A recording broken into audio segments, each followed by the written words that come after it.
Welcome everybody to the stream. Yeah, we are here today on day number 10 and everything. Let's just quickly put all the links up and then get started. I pretty much finished all the posts. Some are very much repeated, but hopefully there's some more people that comes in, and like now that we crossed the threshold and all that shit. So yeah, it's gonna be very interesting how everything's gonna play out. So let's go ahead and do this, as we are gonna put Twitter is now live. Let's see here. Facebook is now live. If it lets me. Yeah, now it's live. I don't know why that message is still up. First Reddit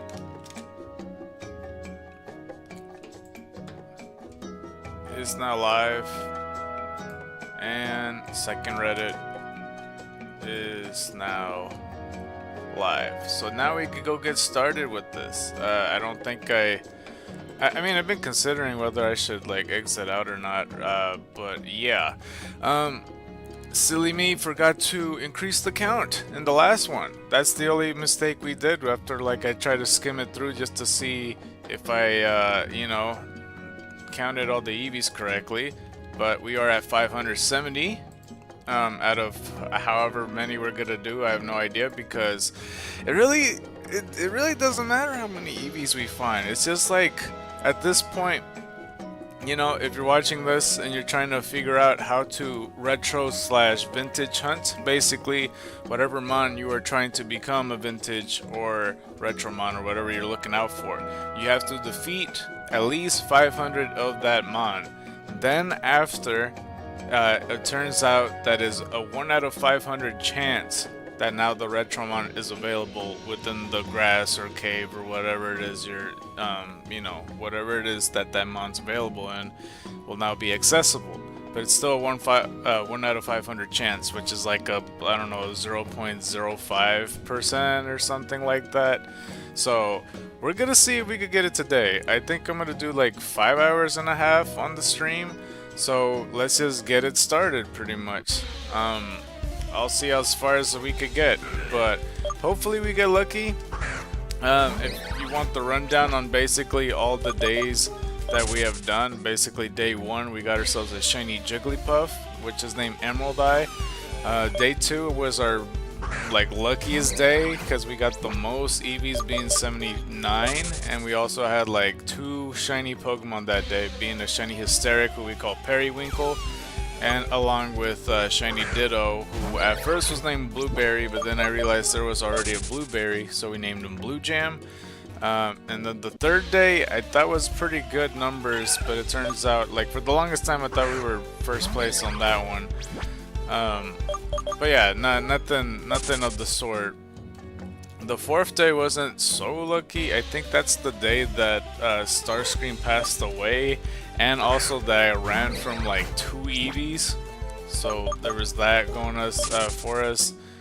Day number 5 is when we found another shiny, which is shiny Hysteric, speaking of, because there's that like right there, which we didn't name by accident, but it's okay because it inspired me to get ready to give it for a giveaway.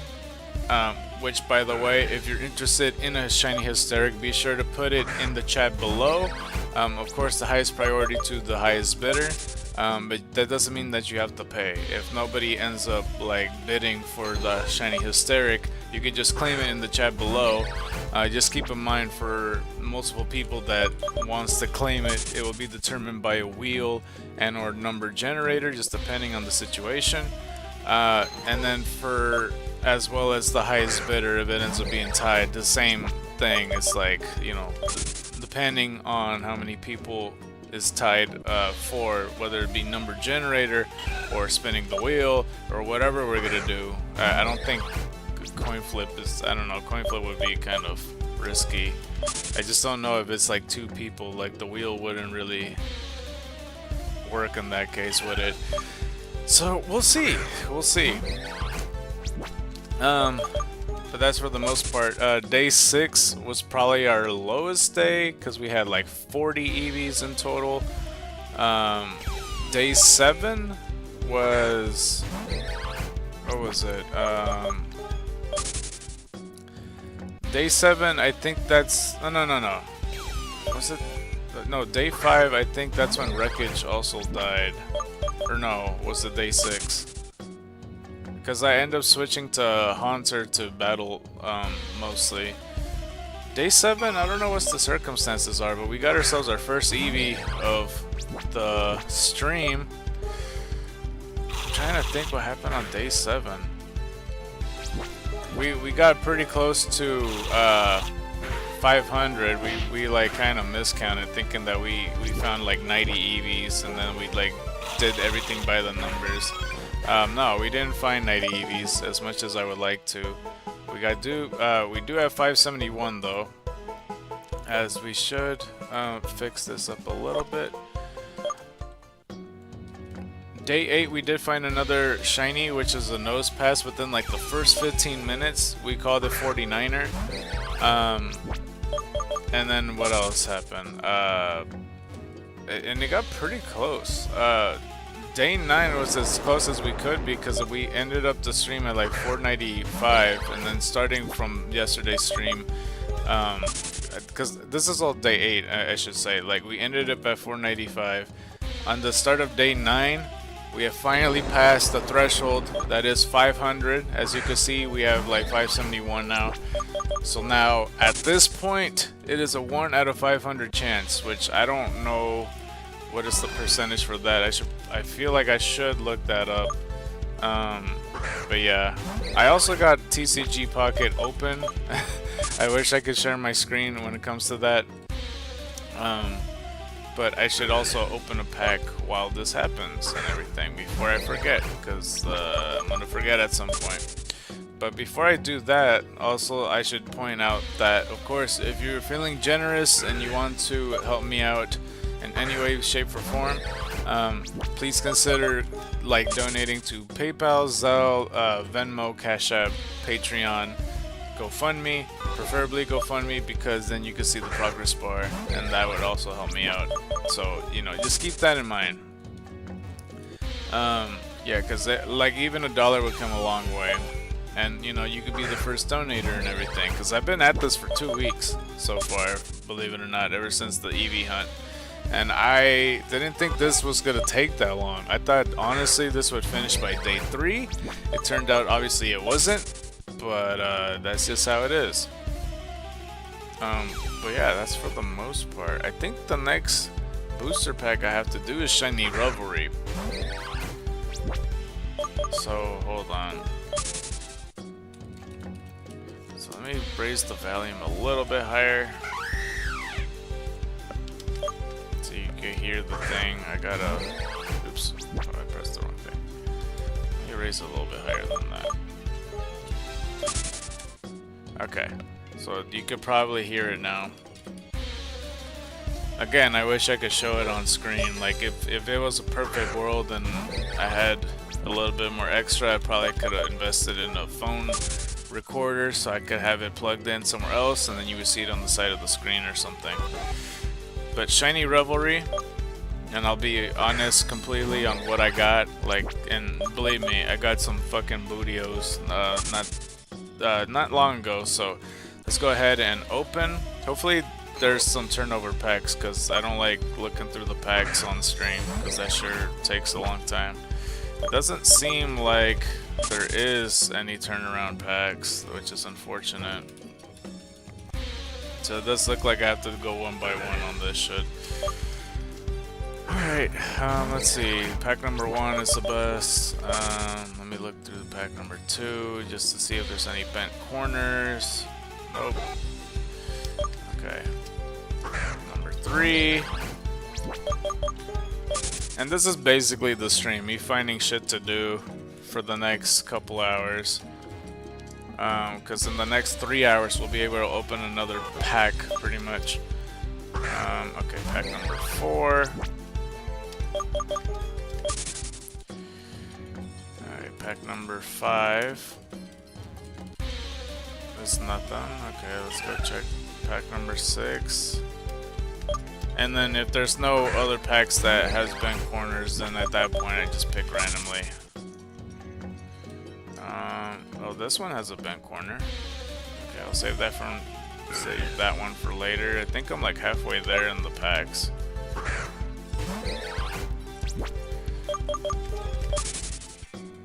Okay, well there's nothing on that one.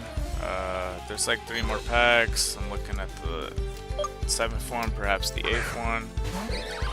This is the 9th one. No, there's 2 more. Okay, this is the 9th one actually. I can't count for shit. Nothing there. Oh no, this is the 9th one, it turns out. Okay, this is the 10th one. Okay, this is 1 pack it seems. Alright, so let's just open that pack. This one right here. I think like the other day I accidentally picked the wrong pack. Like I picked it prematurely. Doesn't seem like I got anything. Nope, I don't. I don't even have a holographic. Strudel, Gimmighoul, Tentacruel, Weedle, and Arbok. That's unfortunate. Okay. Well, it'd be like that. Alright. Now, for the past 2 weeks, basically, as well, like when I was trying to find pretty much shit to do, like I remember I was talking about how, like, you know, it started with me talking about Pokemon X, or the X Pokemon I should say, and how they're different variants, and then I was thinking about the regional forms and all that, and I remember mentioning that when it comes to, for example, like Alolan Geodude and Alolan Diglett, that usually for me, when it comes to regional forms, I don't like the regional forms that replicate their types. Like, I like the Pokemon, I just don't like the replication of it. So I've been making different Pokemon that has different types, and then like the self-implemented rules, I can't use the same types from any of the other Pokemon, even if it's a different species, like Wiglet and Diglett and stuff like that, and then just go from there. So like, you know, for example, as we get another Eevee, so for example, like, you know, if we use, I'm trying to think, so we got that going for us, 572.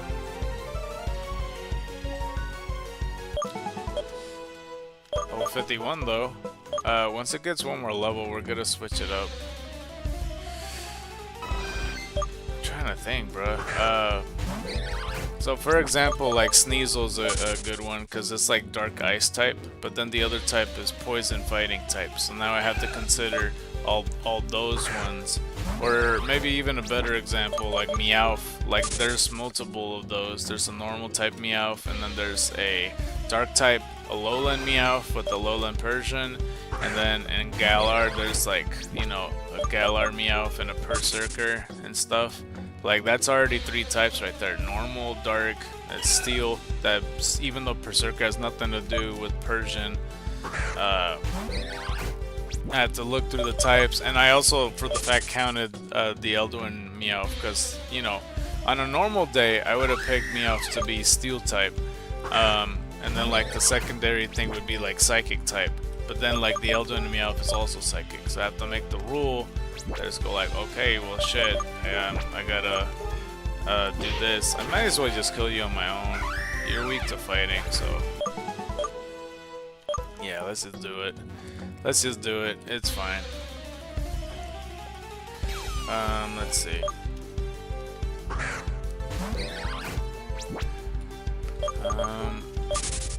But yeah, as I was talking about it, I wanted to go through some Pokemon, like X Pokemon, and then think of a different variant, and then from there I was like, okay, well let's talk about gym leaders, and then it just expanded from there. So it went from gym leaders to Elite Four members to champions to frontier brains, you know, to battle people, to fucking like important characters, and now we're basically at rivals. So we've been going through reading the whole list, and I mean I'm in pretty close on, like, I don't know, 573, because right now we're reviewing Charon. Where were we? Yeah, we're about to review Charon, which we already talked about before. We're just gonna look at his teams. That's the one thing though. And then from after Charon, we do like Q, and then we finish 5th gen, unless there's somebody else to look after. And if there's still, like, you know, there's still a good chance that we don't find an Eevee around that time, then we're probably gonna end up going to like the evil villains, because we already covered Giovanni, and we did cover N and Getsus already. Let's see. And I still don't know about like the whole Sun and Moon thing, because I always saw, like, you know, basically Guzma, Plumeria, and you know, and them to be like basically a guardian for their type. So we got 574. So I don't know. It's rather interesting, I would say. All right. Halucha. Let's see here. Okay, at least you let me go. Alright, so let's pop up Sharon. We'll cross that bridge once we get there if we have to go through villains too. But yeah, I mean, I might as well review the other team and such as well. Okay, but Charon and the Bulbapedia. And today I'm gonna probably play up to like 5:30 because relatives of mine are not gonna be like coming out late or anything like that, so I don't know. It's, well, actually they get out earlier. It's just like I'm trying to think of a decent time to leave, so I don't like keep them waiting and shit. So I think 5:30 will suffice, because I would play up to 7 o'clock, but yeah, maybe some other day. I'm not sure. And I would do it in the weekend. I was considering doing it last Sunday, but ultimately I didn't end up doing it. But it's all good. It is all good. It is all good in the hood. So yeah, we already talked about Charon. He's eventually becomes a normal type gym leader in Black 2 and White 2, but he is your rival. He is your rival in the Black and White games. I don't know why I blanked so hard. Probably because I got distracted because somebody sent me a message that I can't even see right now because it's like a video note or something. Bruh. Okay, let's see here.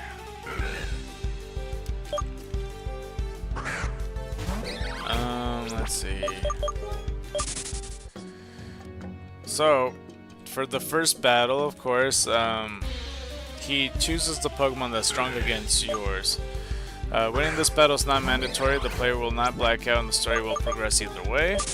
So if you pick Snivy, he picks Tepig. Of course, if you pick Tepig, he picks Oshawott. And if you pick Oshawott, then he picks Snivy.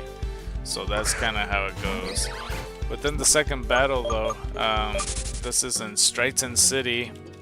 For Black and White, he will have a Tepig and Purloin. And that's basically, you know, all the starter Pokemon with Purloin. So yeah, Oshawott with Purloin and Snivy with Purloin. And I didn't even mention that we already covered pretty much all the starters and everything. We already thought most of these Pokemon through. So there's gonna be a few that I'm hoping to get new ones to talk about. This is our first Bremen.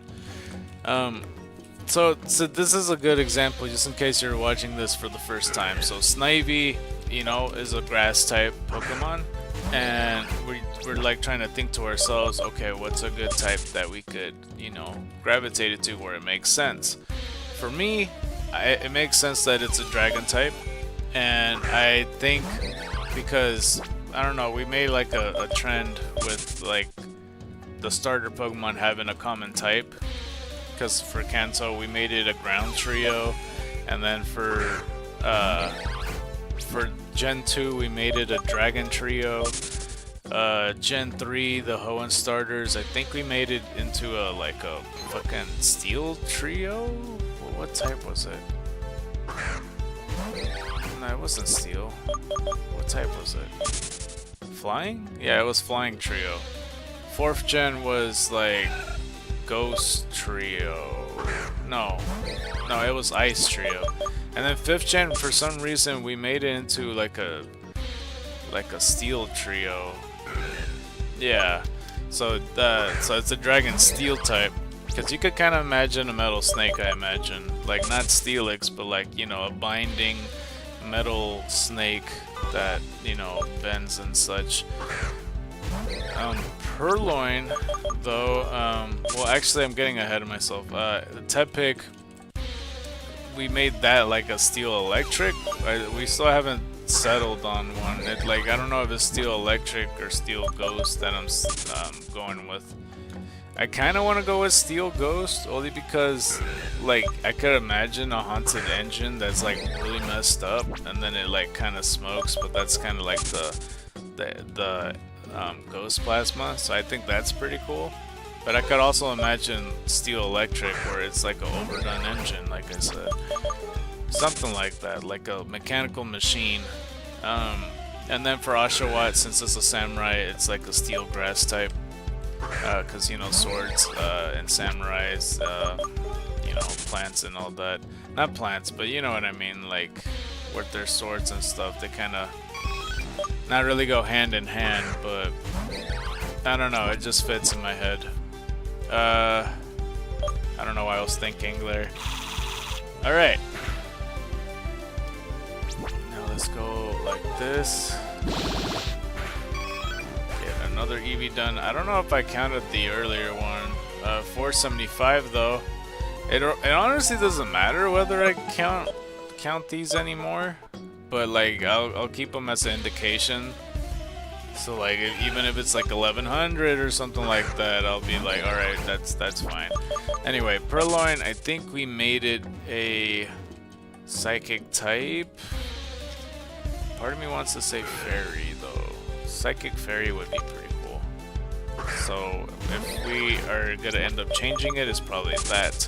The third battle though, if you choose Snivy, is Tepig and Purloin. Oh, I didn't finish reading all of them.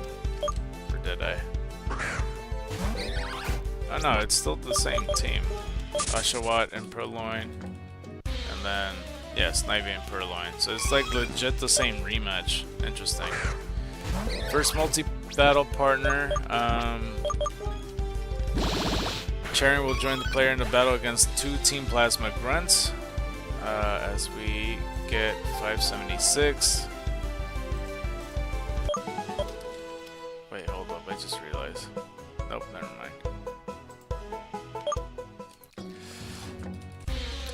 If the player chooses Snivy, Tepig and Purloin's the team. If you pick Tepig, Oshawott Purloin's the team. And if you pick Oshawott, Snivy Purloin's the team. Alright, the fourth battle, he has 4 Pokemon, which is Pidove, Pansage, Blightbird, and Pignite. So that's interesting. For Pidove, I don't know, I'm feeling some regrets. Some fucking regrets, dude, with Pidove. Because I made him a Dragon Dark type. Only because one of them, he is like, you know, he has a mask, and I'm like, oh, well, that's good enough for a dragon. So that's like literally it. I don't even know what that mask is. I don't know. It's honestly, for me, I look at that mask and I'm like, it's kind of disgusting, but it's better than the other, you know, Unpheasant. Because they'd almost look fleshy colored, like that's part of his skin or some shit. So I have no idea. But yeah. As for the Pansimis, and along with the Eeveelutions and like the Rotom forms, or maybe not the Rotom forms, the Regis, and what else? There's like a few mons. I think like the Wormadams and then the Oricorios. Like we just added the types. and the exception as well is Relicanth. Like he doesn't change at all. But the Pansimis, basically, we gave them additional types. So for Pansage and Simisage, we made it into a grass fighting type. Panseer, Simiseer is a fire dark type, and Panpour and Simipour we made into basically a water psychic. So it's like a fighting dark psychic core. So that's basically what we did there. It's the one that makes the most sense to me. As we do this shit right here, 578. We're doing pretty good on the numbers. I just wish that the odds would go in my favor, because we're so close. I could feel it. Lightbard, we already talked about, and then Pignite, so yeah. Okay, but if the player chooses Tepig, it is going to be Pidove, Panseer, Lightbird, and Duat. And I basically already said all the Pansimis, so yeah, the last one is Pidove, Panpour, Lightbird, and Servine. And yeah, now it's the 5th battle though, as it's Lightbird, Pansage, Tranquil, and Pignite. If you choose Tepig, Lightbird, Panseer, Tranquil, and Duat. And if you choose Oshawott, of course, it is, of course, Lightbird, Panpour, Tranquil, and Servine. Let's see here. And second multi-battle. Hold on, where the fuck I lost myself. Yeah, second multi-battle, Chandler will join the player in a battle against preschoolers, Sarah and Billy. I think this is when Alder forced us to go against these, like, children. So, you know, that's nice. But he has 4 Pokemon. Lightbird, Pansage, Tranquil, Pignite. It's literally the same team. Quite literally the same team on all of these fronts, with the Duats and all the Pansimis alterating to being weak to your starter. So, you know, it's like kind of reverse Bianca, you know, in that regard. The 6th battle, though, still 4 Pokemon, but he has an Unpheasant, Simisage, Lightbird, and Pignite. He has an Unpheasant, Simiseer, Lightbird, and Duat. And if you pick Oshawott, it's Unpheasant, Simipour, Lightbird, and Servine.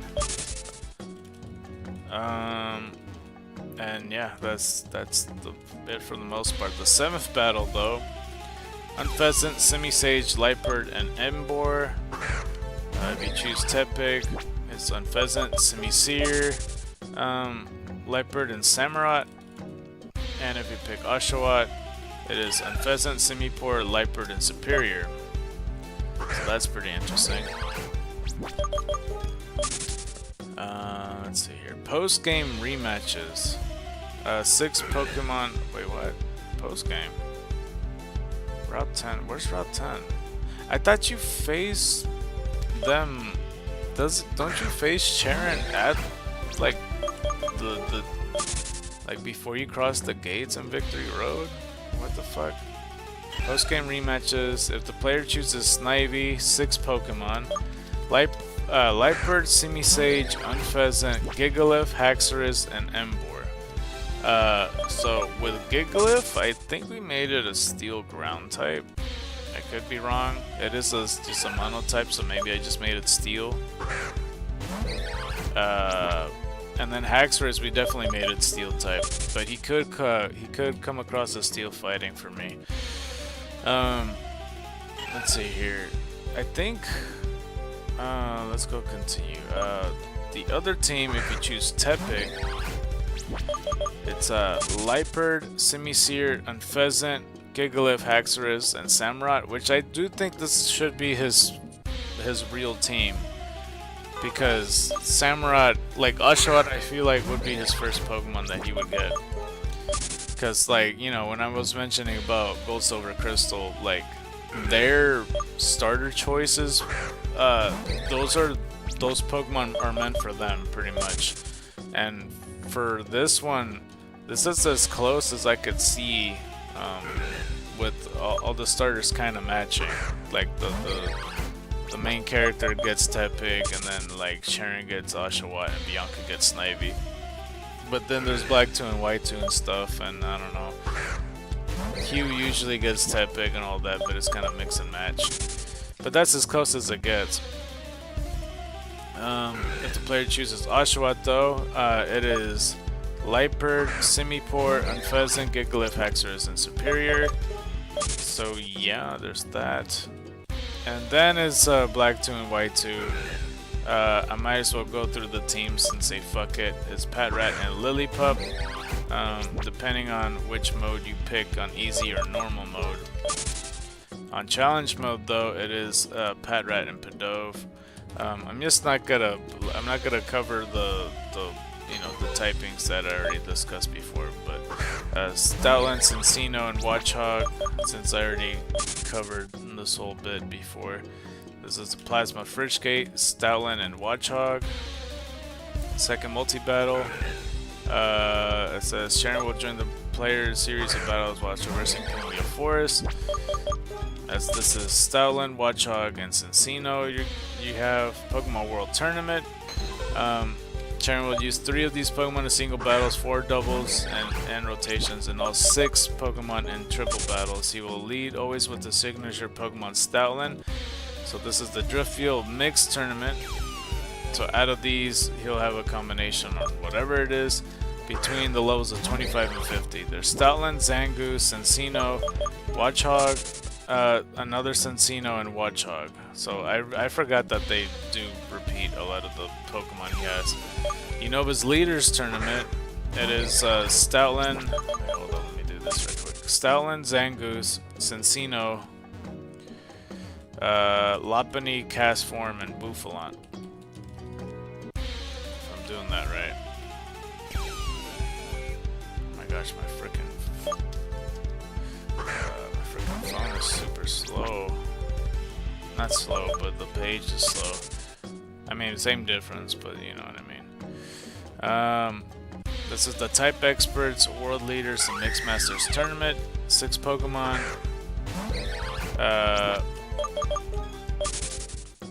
Stoutland, Porygon Z, Cinccino, Licky, Castform, and Bouffalant. Member link, one time only, depending on the starter Pokemon you chose. Which I don't know if it doesn't imply then, if that's the case, because like Bianca had a similar memory link, and then she has the same team that she ended up in Black and White towards the end. Like, is it implied that both main characters had the same starter in that case? Because like, why is it based on your starter if the player chose, or is the memory link including the original Black and White? So even if you pick Tepig here and you pick Oshawott and Black 2 and White 2, is looking at the data in Black and White. Is that what they meant? I'm not really sure. I never tried memory link properly. Or not properly. Like, I seen footage of it. I just don't know. I just never did it for myself. But memory link one time. Only. Oh, what the fuck? My page just stopped. Let's see here. My whole page just fucking stopped. That's nice. Okay, let's go in the core series. As the advertisement pops up. Okay. Come on, pop up. And hopefully we get Retro Eevee soon, because I would like, preferably, I would like it to end on day 10. That would be perfect. Because I had asked my friend Crimson if he could make more thumbnails between 11 and 15 just in case. And like I said, I thought it would be over by day 3. I was so off. By a whole ass week. Maybe even more. So yeah, it's just... I'm not sure. Let's see here. Let me try to find it. I have to go back to the memory link section. So this is after 7 battles, and he does multi-battle multiple times, so that's the good thing.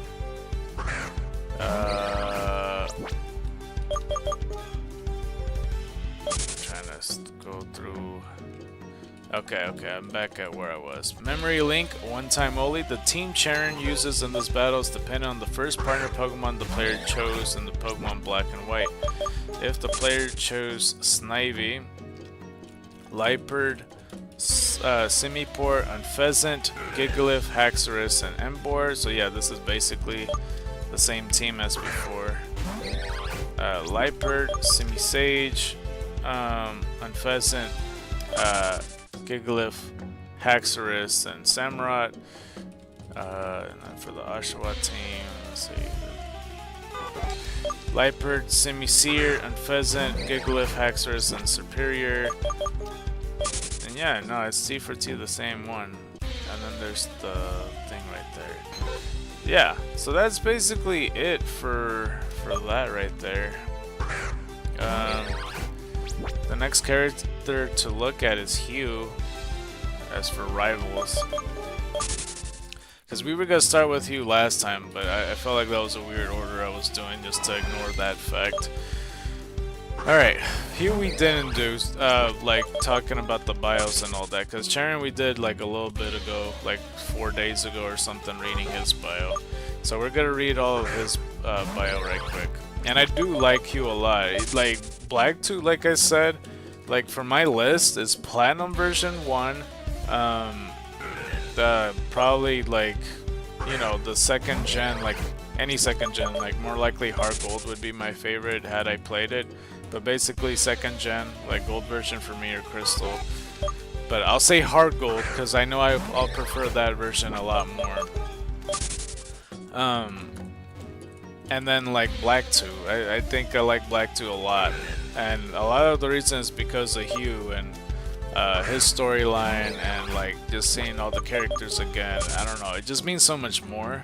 And like I do, like I said, like how they treated the beginning of the game in Black and White, like, you know, like, oh, let's all start our journey together and get the same starters and do our first battles. Like, all that is cool.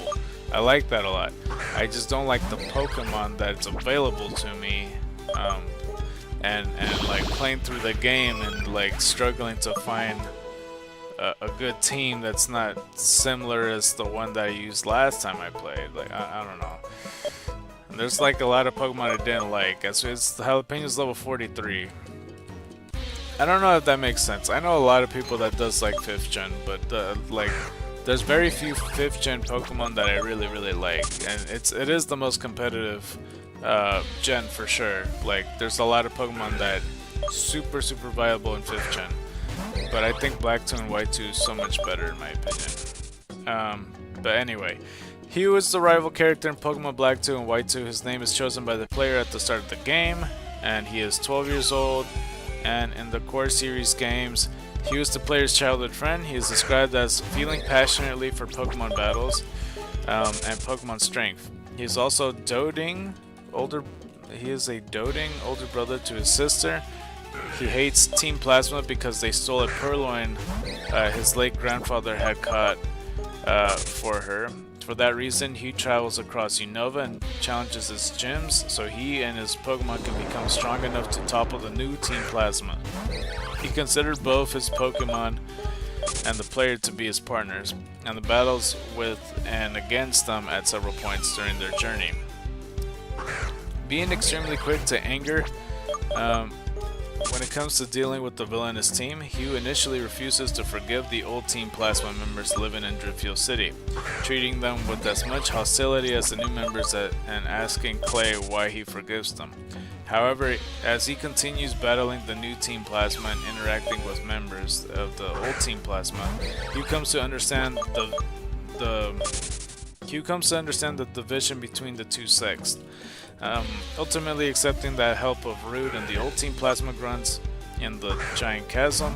After the player helps recover Purloin, now Liepard, and enters the Hall of Fame, Hume battles them once more before he begins helping the old Team Plasma reunite trainers with their stolen Pokemon. He remains in Driftfield City from then on and can be battled daily. As we got ourselves another egg. Is this gonna be the shiny one? Because we do have a shiny Ditto along with Drachia. Of course not. Alright, just making sure.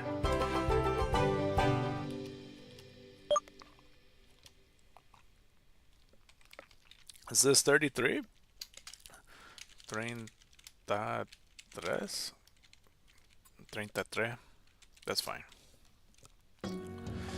Alright, let's go over and get ourselves another egg. That's another thing though, like when it comes to Hugh, and I nicknamed him Kuiper, and it's because it's like a combination name for Ken and Emperor, even though that's not, like, I don't know where the Y comes in, but it's based on Digimon 02. Like, I talked about it yesterday pertaining to it. Wait, is this? Oh, well, that's awkward. I already have a 33. Well, shit, hold on. I had a feeling. It's 34. 34. Alright, let's go fly right quick. We just wasted some time there. We'll fly and change the name right quick. I had a feeling. I just didn't remember if I had a Pokemon in the box. Okay, let's go like this. Yeah, let's see.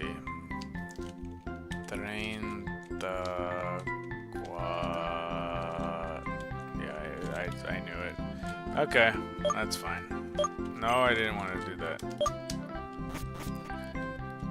Okay, let's go fly. I mean, I didn't take nearly enough time. I just thought, at the same time, I don't want to waste too much time either.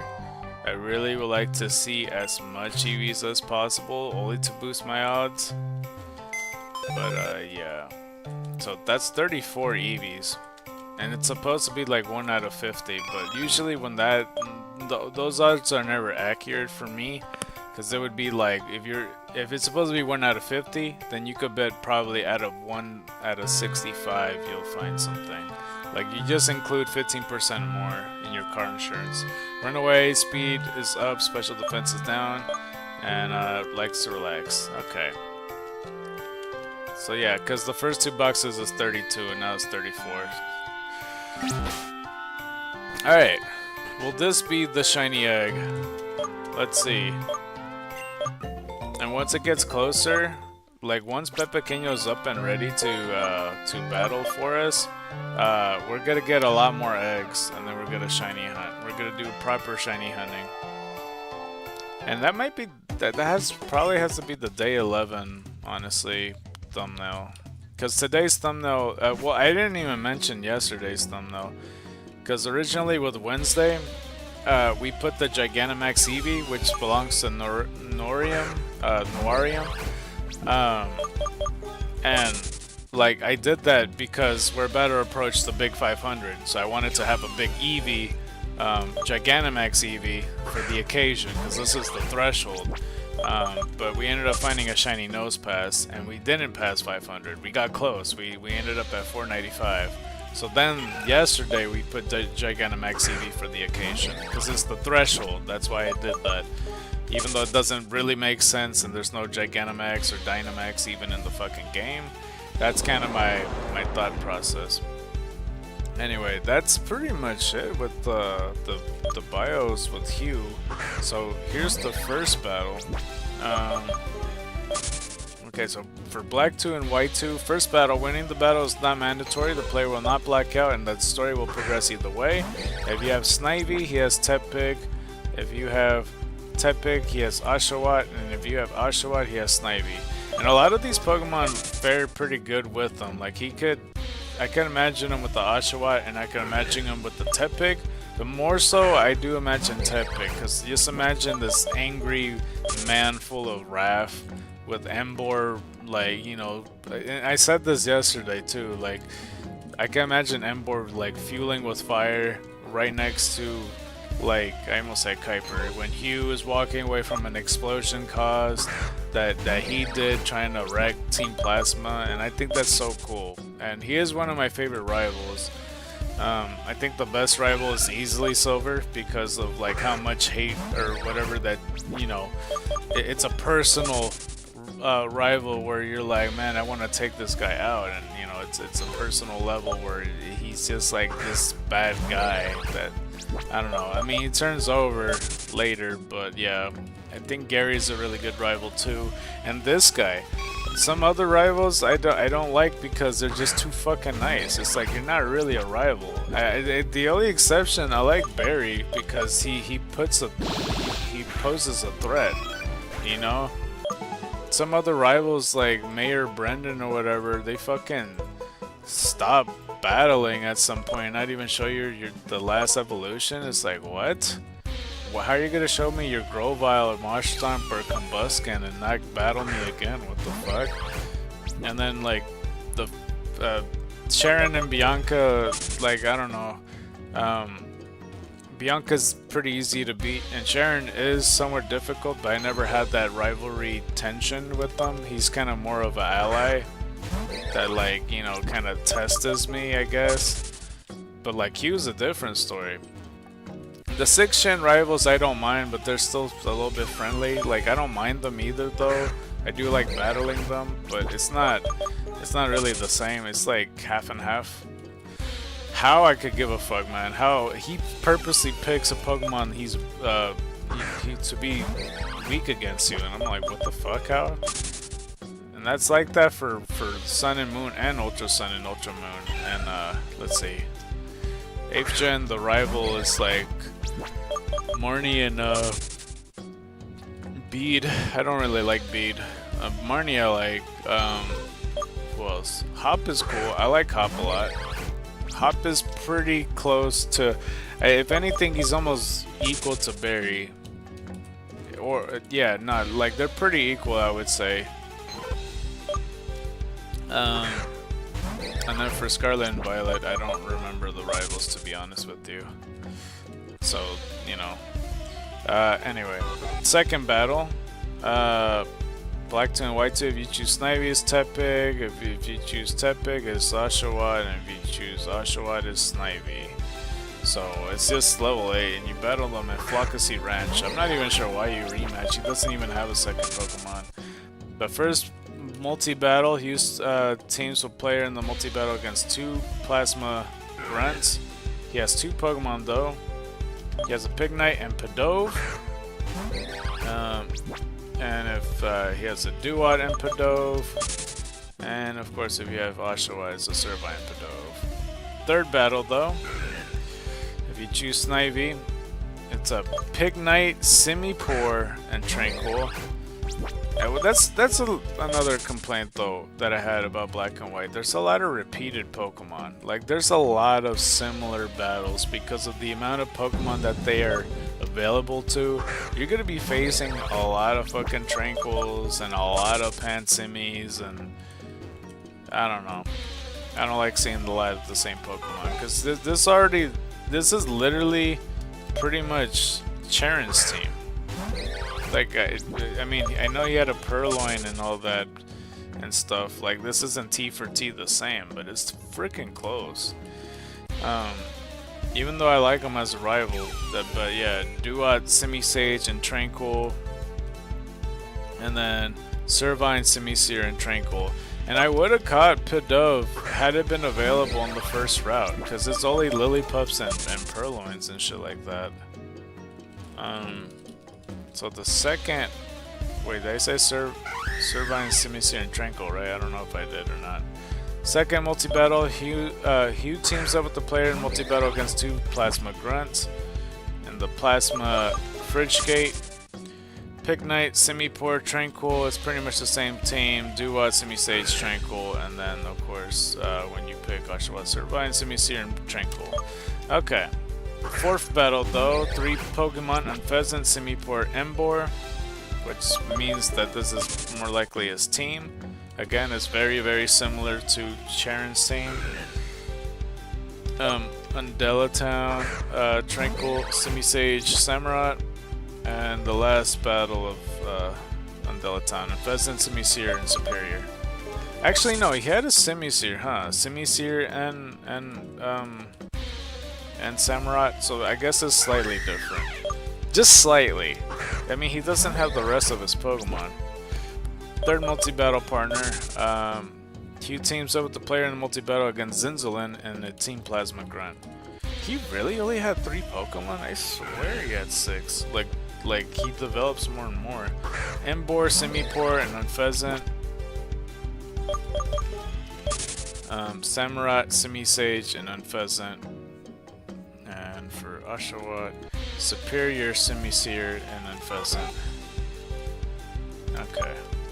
So I don't know if it's just neutral to the... No, it's not neutral. It's just the final third of the triangle, because it says Oshawott right here. Superior and Semi-Seer's on his team with Unpheasant. So I guess he just picks the one that's weak against yours. But wait, how the hell did... I don't understand how Chern chose it. So he picked the same type? I don't recall. I guess he did, because if it's Semi-Seer... Okay. Fourth multi-battle partner, he teams up with the player in the multi-battle against 2 Team Plasma Grunts and later Zinzalin and a Grunt.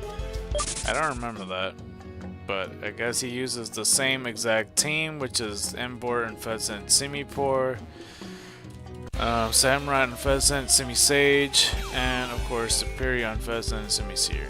Okay. Temporary, after retrieving the now evolved Purloin, Team Plasma Shadows Triad, Hugh takes it back to his sister in Esperitia City. I used to say that like good in my mind, but it's never is. Okay, 5th battle, he has 4 Pokemon, and Victory Road. How do you have only 4, bro? Unpheasant, Semi-Poor, Buffalant, and Embor. If you chose Tepig, Unpheasant, Semi-Sage, Buffalant, Samurott. And of course, if you pick Oshawott, Unpheasant, Semi-Seer, Buffalant, and Superior. Okay. The 6th battle, he has 6 Pokemon. Let's see what his complete team is. Unpheasant, Semi-Poor, Buffalant, Flygon, Electros, and Embor. And I forgot that I didn't talk about like the typings, but Buffalant, we made him a grass type, by the way. Flygon, we made into a Bug Rock, and Electros, we made into a Water Poison. I don't know if it's gonna be a similar team on that, or if it's gonna switch in and out. So, Unpheasant, Semi-Sage, Buffalant, Flygon, Electros, and Samurott. And for Oshawott is, let's see. Unpheasant, Semi-Seer, Buffalant, Flygon, Electros, and Superior. And the rematch in Driftfield City, it is Unpheasant, Semi-Poor, Buffalant, Flygon, Electros, and Embor. For Tepig, Unpheasant, Semi-Sage, Buffalant, Flygon, Electric, and Samurott, or Electros, I should say. And if you pick Oshawott, yeah, Oshawott. Unpheasant, Semi-Seer, Buffalant, Flygon, Electros, and Superior. And that's it. That is it for him. Alright, cool. So that's interesting. Related articles. Let's go with Callum right here. So now we're at 6th gen.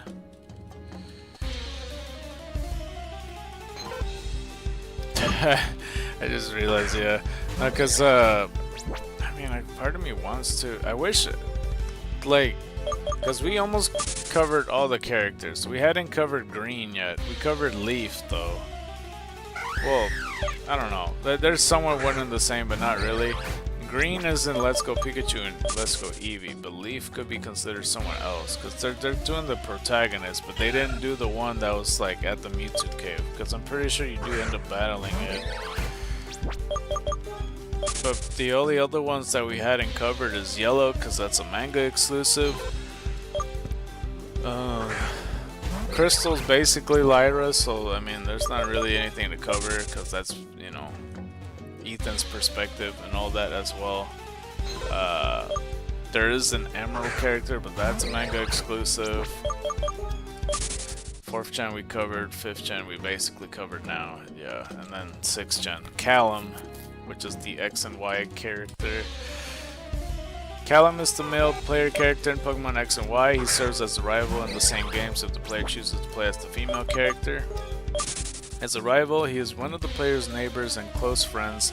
His female counterpart is Serena. Let's see here. If playing as Callum, the player character may earn the title of Grand Duke by defeating most of the trainers in the Battle Chateau. This is the only time the trainer class Grand Duke appears in the game. I don't understand. The player may earn the title of Grand Duke by being... Oh, it's just a title thing. Okay, well, never mind. Alright, well, in the core series games, as a protagonist, Callum is a boy living in Vanillaville town with his friends Serena, Tierno, Trevor, and Shauna. He recently moved into Vanilleville town.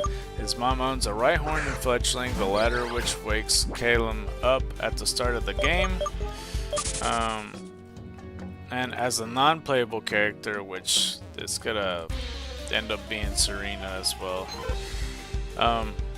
Callum is a young boy who lives in Vanilleville town. When the protagonist moves into town, Callum is the main rival of the character, choosing the first partner Pokemon, which is super effective against the players. He is also the character who teaches the player and Shauna how to catch a Pokemon. Catching a Bunnelby with the use of Fletchling. Soon after, he can be seen at Centilune Forest with the other friends.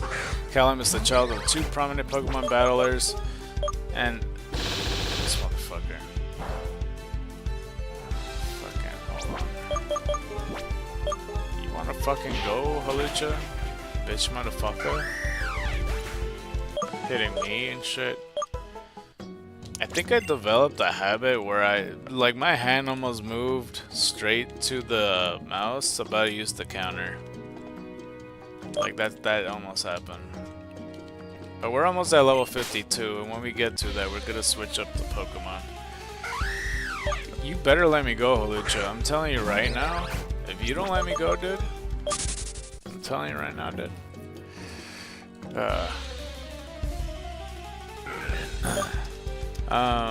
Where was I? Soon after, he could be seen at Centilune Forest with the other friends.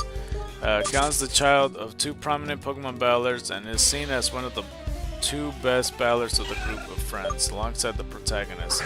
At Glittering Cave, Callum helps the player defeat Team Flare to save the fossil assistant and is given the fossil not chosen afterward, and then battles with the player against Tierno and Trevor at Route 7. At the Tower of Mastery in Shalor City, Callum battles the player for the chance to get the Mega Ring. The next time Callum battles the player is in the front of the Coumarine Gym. Let's see here. When the group of friends meet up and decides to go to the haunted area on Route 14, Callum is the only one of the friends to not go to the house, claiming that he has to train. He then helps the player. He then helps the player defeat Team Flare at the Pokeball Factory. The next time Callum battles the player is in front of Anastar Gym. After the player defeats the gym, he will ask for a rematch, but cancels his challenge after Lysandre announces his plan of eradicating all life forms not part of Team Flare. He then helps the player defeat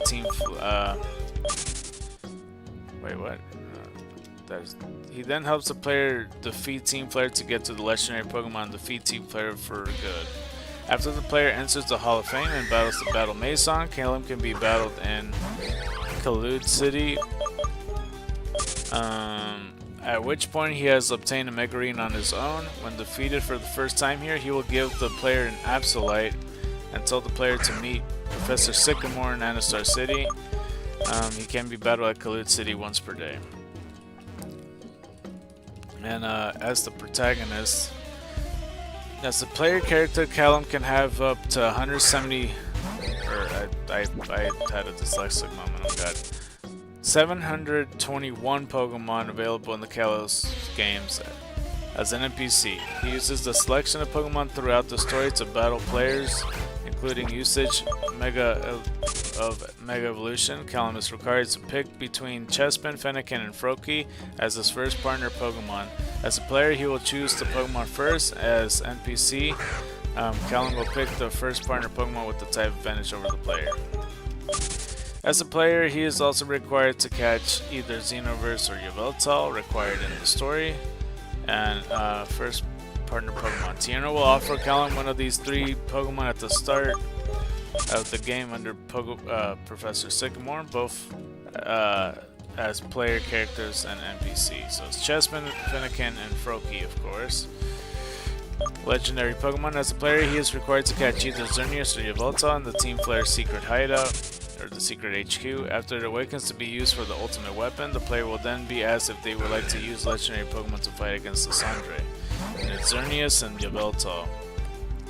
As a non-playable character, it says the catching tutorial. Callum has another Pokemon besides his Fletchling, likely his first partner Pokemon, as noted by having 2 party slots filled during the tutorial.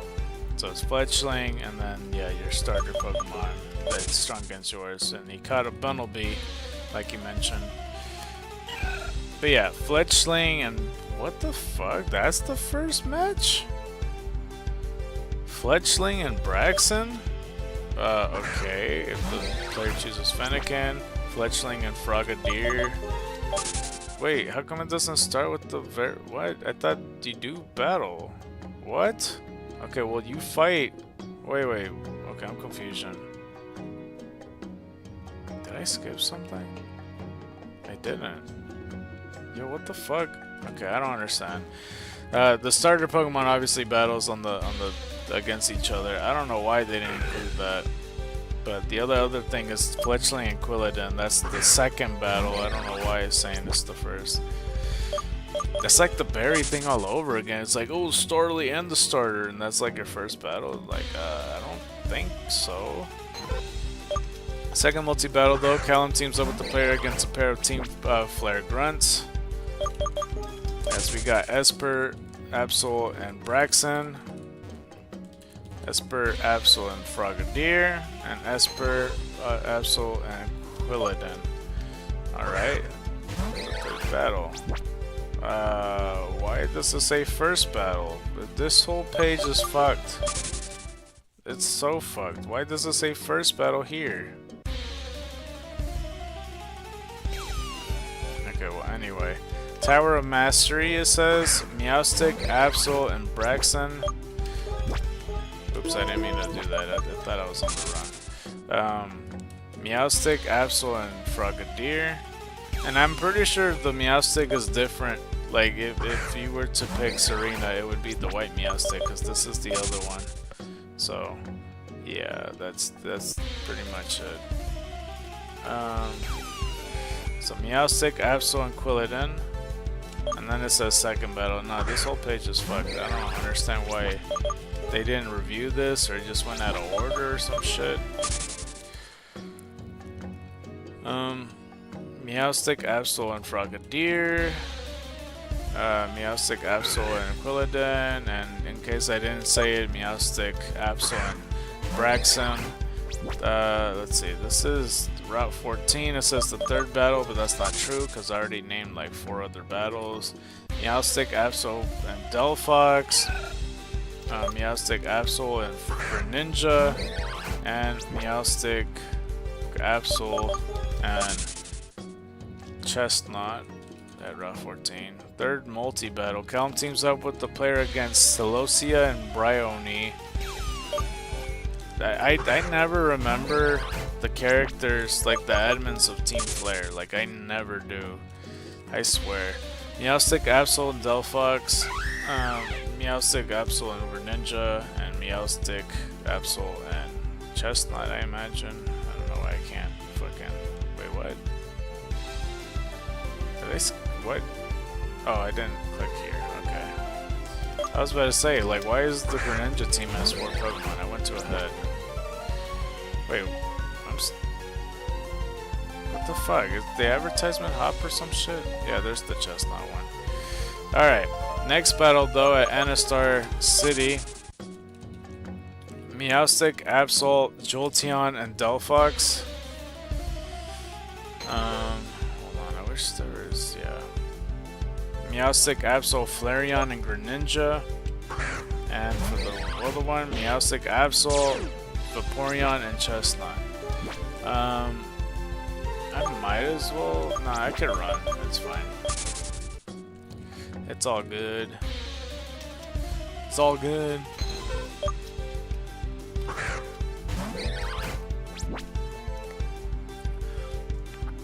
Oh crap. I tried to drink something and the fucking most of it spilled. Not really spilled, like I don't know. Sometimes you know when you like put a cup down and then it has like that water ring? So that's why people put coasters or whatnot. I always notice the water that goes underneath the cup, and I don't know if how the liquid always seeps through, because it looks more than usual, and I'm thinking to myself like, okay, does my cup actually have like a tiny hole or some kind, or like what the hell? Why is this so much? Because I don't get it. I don't know how the cup seeps through objects like that, but it does. Let's see. Meowstic, Absol, Vaporeon, and Chestnut, though, if I didn't say it out loud. Fourth multi-battle partner. Callan teams up with the player against series of Team Flare admins and grunts. If the player chooses Chespin, it is Meowstic, Delphox, Jolteon, Absol. If you pick Fennekin, it's Meowstic, Greninja, Flareon, Absol. And if you choose Froakie, it's Meowstic, Chestnut, Vaporeon, Absol. And yeah, then the fifth battle, he has 5 Pokemon. Supposedly the fifth battle, I still think they fucked up the page. Meowstic, Jolteon, Absol, Delphox, and Altaria. I kind of said that all in a weird order. Meowstic, Flareon, Altaria, Absol, Greninja, and then Meowstic, Vaporeon, Altaria, Chestnut, and Absol.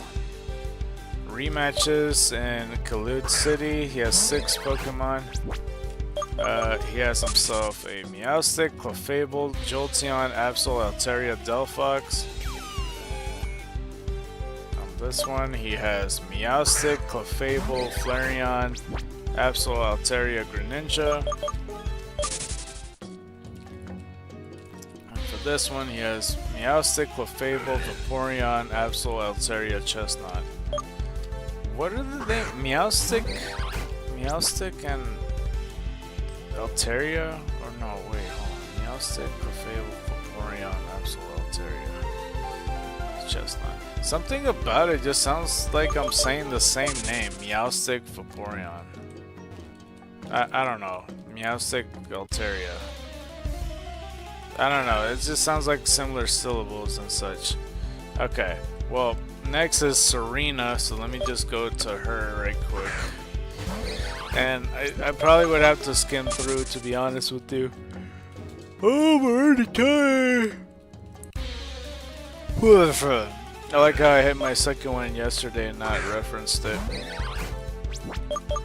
But yeah, I mean that's how it goes.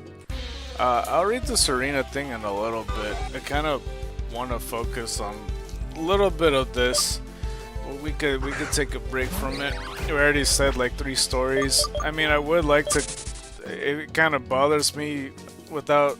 Shit, man. Just trying to sit all relaxed. It kind of bothers me that I didn't finish it, but it's all good. I might have to prop up for the thing. Let's see here. Okay, let's just put the count there. I made it very inconvenient the moment I sat down more properly on the thing. That's great. Alright. Let's just continue. Yeah, so I was talking about Digimon yesterday, and I was going through the generations, and I only made it 2 generations in. And like I said, I'll read the Serena thing in a little bit. I don't know why I'm tired either. I mean, I know why. I didn't get proper sleep yesterday, but yeah. So, basically, if I was to talk about the 3rd gen, Digimon Tamers is my favorite Digimon show. It is so good. Like, the story of it is completely, it's just awesome. There's been other, like, series of Digimon that come close, but nothing compares to Digimon Tamers. It meant so much to me, and I watched it as a child. And I rewatched it recently, and it still holds up. compared to the other Digimon seasons, because there's some ass ones. There's some that are not good. And apologies if I don't remember some Digimon names. My phone's still on, bro. Hold on. So I don't know. Let's see here. But yeah. So basically there's Ngl, who, if you don't know what Ngl looks like, he's like a much taller version of Agumon. It's like a red Velociraptor with black markings that are like a lot of triangles and like hazard symbols and stuff like that. He has like a white belly, kind of, and a little bit on his pecs too, but mostly red, and his ears is kind of like dragon-esque, I would say, like draconic. And that's basically what Ngl looks like. Ooh, sorry.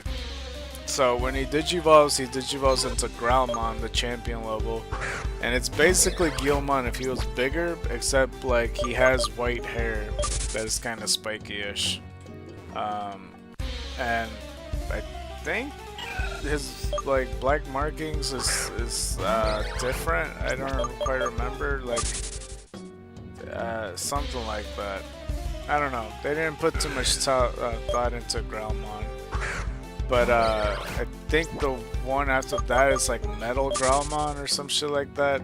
I'm not the biggest fan of Metal Growlmon, nor was I with Metal Greymon. But basically, he has a gigantic metal torso that looks almost like a future spaceship, like a front of a car bumper or a spaceship bumper or some shit like that.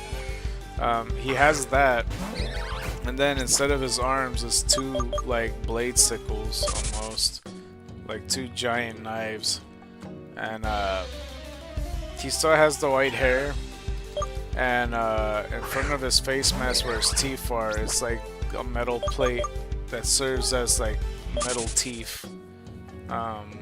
You know, but I don't know how to describe it better than that, but it just looks like a metal mouth pretty much over his face.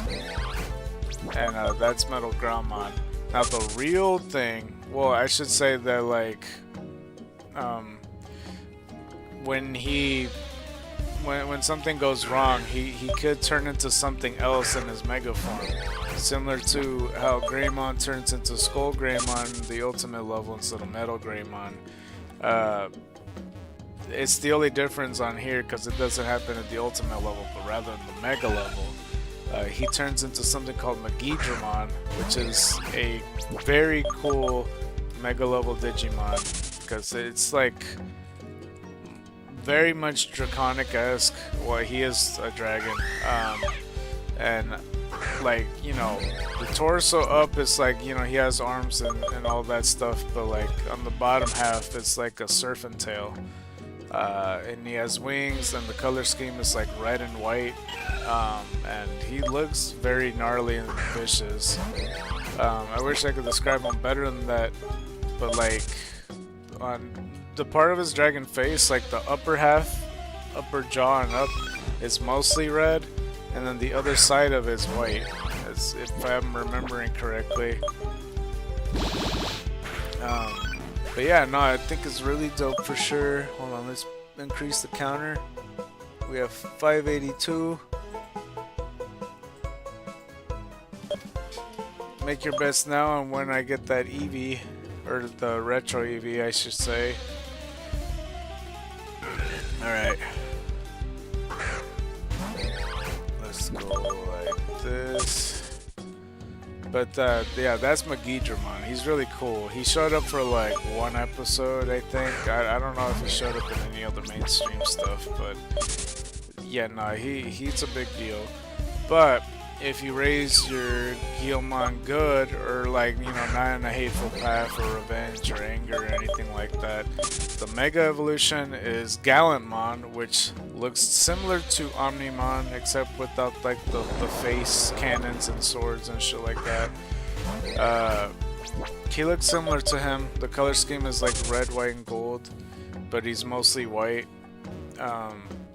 He has like the same draconic ears that I was mentioning earlier with Ngl I'm. And he has like a red cape, and he uses the lance. He also could change into his Gallon form that makes him all red, and like I think they call it a crimson mode. Like he gets 6 wings instead of his cape, and I don't know, he's pretty baller. I think he's a cool ass Digimon. The next one is Renamon from his rookie form. It's probably one of the strongest rookies in Digimon, because it killed multiple champion level to even ultimate level Digimon. I don't remember if that's true about the ultimate part, but Renamon is probably the most, like, if I'm being honest, it's probably the most sexualized Digimon, period. But basically, it's like one of the mascots of the furry community, because it's like a tall ass fox wearing like the gloves a little bit, not really gloves, but like sleeves. And then I think I don't remember if it was wearing shoes. I don't think it is. I think it's just that. And yeah, it's like yellow or whatnot. It is a cool Digimon, but it has the purple sleeves and such. As we get another Eevee, 583. At this point, I'm not like registering that these are Eevees much. I think because at this point I'm just waiting instead of looking forward to a goal. At this point I'm here, and I don't know. There's a good chance we're not gonna find it today. At the same time, we gotta have hope, as we see Chansey right here holding the egg of hope. I should take that fucking egg and... Nah, I'm just kidding. Nah. I was gonna say stomp it or something. No. I'm kidding. Oh, my phone's falling. I had to scratch. Okay, hold on. I was gonna say my foot, but I don't think you want that TMI, even though I said it. Hold on, let me go pick up the phone. Okay. It's okay, it's carpet underneath. Okay. I don't know why I get tired like this. Like I don't like the fact that I get tired to begin with, and then I get my second wind. That can't be healthy. Like, it literally cannot be healthy doing that. Because imagine you doing that, and I was telling you the feeling of like waking up and it's like, oh shit, and your brain feels weird. I don't like that feeling, and it doesn't make me feel good that the fact that happens at all. But we'll see.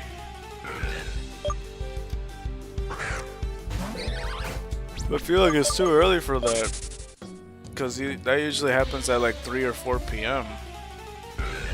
But it's happening way earlier now, so I'm not even sure. I still got that message that I don't know. I'll take a look at it once I finish all the Roserade X moves so that we can do our Sucker Punch Out. I don't think we have Sucker Punch Out. What do we even call it? The X Scissor, Venoshock, the Venoshock Out? I don't know what to call it. Alright, but we're still in the search of it. At this point, you must ask, it's like, what's we're gonna find first? A shiny Eevee through an egg, the wild, or a vintage mon at this point? I really don't know. That's a good question. Anyway, Renamon, I haven't been really, that might have been our third Bremen or second, I have no idea. But yeah, no, Renamon is a very strong Digimon for sure. It's just like I said, a tall ass yellow fox wearing purple. And when it digivolves, it becomes Talmon, which is the same fox except his like nose area is shrunk closer to her face, and she has like this this cultural getup of Taoism. I'm not really sure what it's supposed to be honest with you. Or no, I'm thinking too early, my bad. No, I'm sorry, that's the ultimate version. The champion version I think his name is Cubimon. It's like the same fox, but it's on all fours and has like the 9 tails on it. That's basically what it's based off of. And it has like these ribbons and rings on it a little bit, like a red and white tie. Not a tie, but like, you know, those ropes that like intertwine with each other. A little bit of that with like a few bells and like fires at the tip of the tails. It's like a really big fox too. A lot bulkier than 9 tails, I would say. And then it evolves in, digivolves into Taomon, which, you know, basically looks like Renamon with the weirder face, with the cultural getup of Taoism.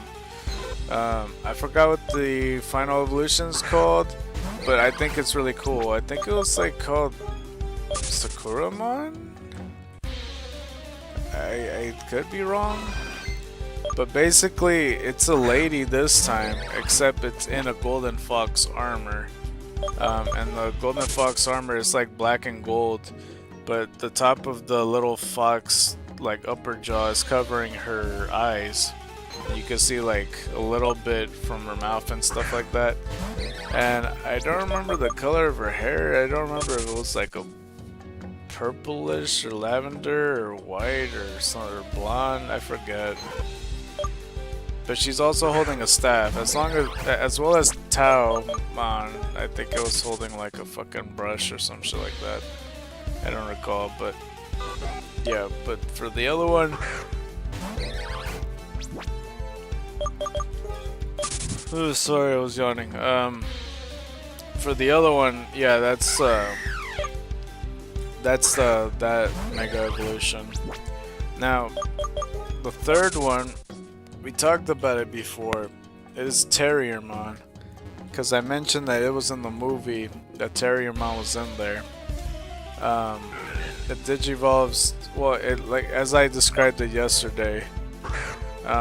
It's a puppy bunny, basically. It's like cream colored, but like it has some green lines here and there. It has very long ears that it goes down, and he has one horn on his head. He digivolves to Gargomon, which is like that same rabbit if he was fatter, and then mostly green on his ears to his eyes, almost. Cream colored body in his torso, and he has like a fucking Tommy gun on his hands, except it's just like the chambers part. So it's just like double turrets. Let's see, 584.